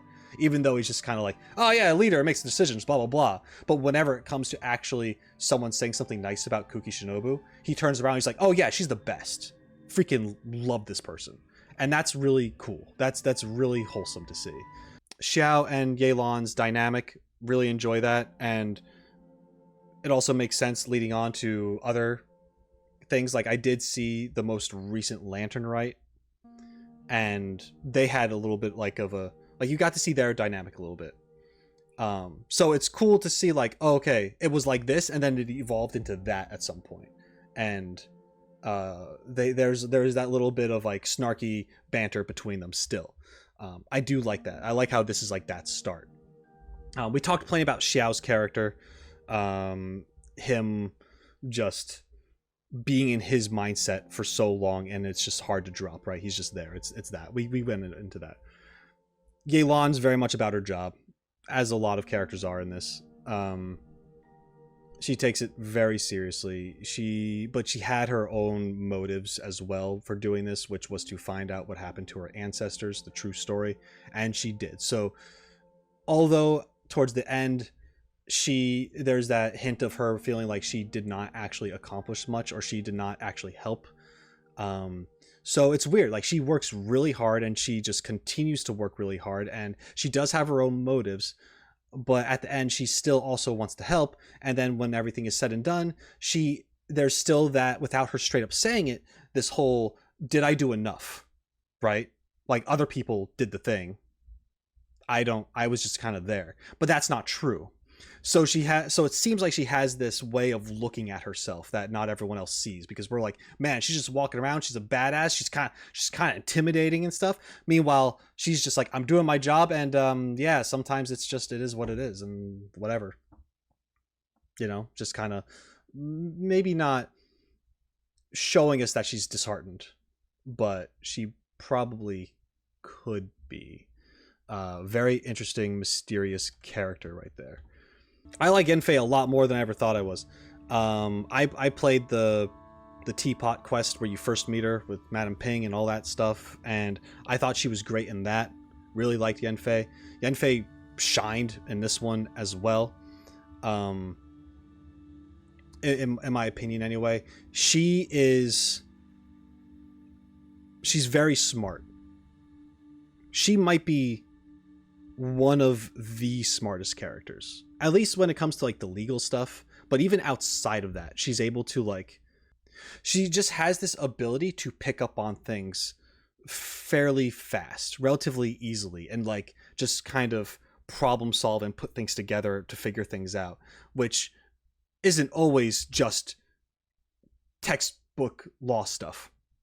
And I really liked to see that. I liked seeing her character think and come up with plans and give suggestions. And she never really forced anything. She always said, it was never like, this is what we're going to do. She would always like approach you and be like, all right, so I have a suggestion.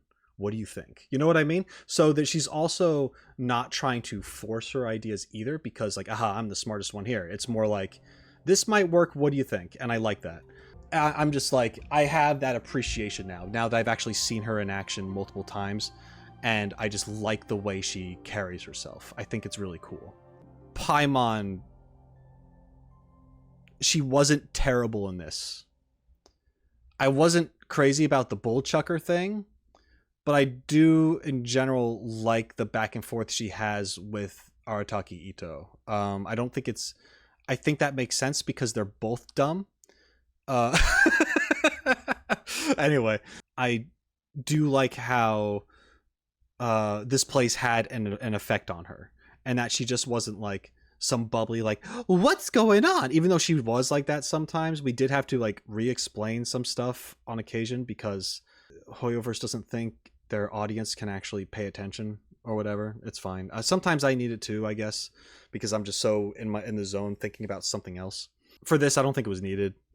It was nothing was too complicated that happened where we needed Paimon to re-explain.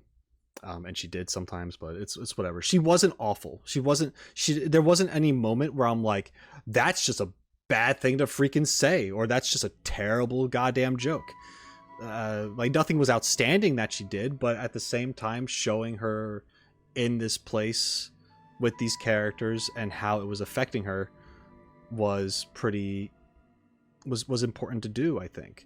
At the same time, how it doesn't work is that because Paimon's Paimon and she over-exaggerates shit, so you could just be like, oh, well, it's just Paimon talking, how can we take that seriously, right? So there is a little bit of that. However, I gave her a benefit of the doubt, and I was like, maybe they are going to make a point out of this at some point. And they did, and I'm really glad that they delivered on that and they made that a thing. The best thing about Ushi was the thing that he apparently said that should be passed on to Xiao. That was crazy. It's really, really good, but I'm like, otherwise, you cow. You're just a bull guy hanging out, doing nothing and annoying me with the moo, but whatever, it's fine. Yeah, I mean, but that line at the end that we passed on was really good. The animation at the end, with seeing the perspectives of Bosacius and Boyang. It was already like pretty tough reading the note and like just like visualizing it from that point of view. Like, oh man, these freaking guys were like stuck together, and like one dude's watching the other one lose their freaking mind, and like is obviously going to die, and then Boyang is just like, now I'm losing my mind. Holy shit! And it, like these guys are just gonna be gone, and you know that Bosacius goes.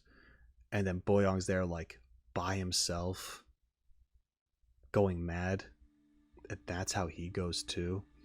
That's so rough. It's crazy. But to show the animation of that was so much... It was... I almost lost it. Like, I was just kind of like, I don't even know these guys. This always happens. How do they do this? Got to see images of the other Yaksha, you know, like in more detail, which is like the fire and water one. I'm just saying. But anyway, I'm like seeing them. I want to see them more. I want to see more Yaksha stuff, like in the past or whatever that is, whatever story they want to tell, if they ever do again. Like that line is so powerful because that is just. Like, think about it. Don't die before me. What does that mean? Boyang was hoping to die before him because he didn't want to be left alone. That's so messed up. I'm like, but it's so real at the same time because you know, there are people out there. Okay, like, oh man, it's so weird because it goes back. It's like it's a little selfish. It can be. But it's also because of fear and other things. There's a lot of people. I'd be lying if I didn't say myself as well. that would prefer to go before their loved ones because you don't want. I didn't think that was going to get me. You don't want to be alone. That's essentially what that is. And that's it. It's just really hard to think about. And that was it. That was my journey through this Perilous Trail, and I have to say that I enjoyed a lot of it. Definitely more than I disliked, which is usually the case with these, but at the same time, I have to make sure that I clarify that. This quest was a lot of fun. The introduction of Yelan, or at least getting to actually speak with her. You know what I mean? There's also Kuki Shinobu, and how she is, and she's great. I love Kuki Shinobu. More Yanfei, which is always a bonus. Yanfei is awesome. She's the cutest lawyer I have ever seen. But anyway, there's all this. There's Arataki Itto, who's usually a clown, but he had some moments in this, and I enjoyed that. And it was pretty good. All of these characters worked really well together. It was a great cast, and I enjoyed it. And the story itself was interesting because I eat up that whole reality and time stuff, and it was just a lot of fun. And just seeing how these characters were able to come together and like just cope through the situation and get their way through, it was enjoyable. It was a unique experience, and I thought that, I don't know, of course I have my criticisms, as you've probably seen some of them, but at the same time, overall, this is probably one of the more better quests that I've played in this game. And that makes me really happy going forward, knowing that the writing does indeed actually get better. So that makes me happy, and I enjoyed this. And if you enjoyed this video, make sure you let me know by leaving a like, checking the description for additional ways of how to support me. If you have a thought, share it in the comment section down below, and please subscribe to the channel if you haven't done so already. Every little bit counts, it means a lot, and thank you again from the bottom of my heart so much for being here. Until next time, shine on, you crazy diamonds. Later.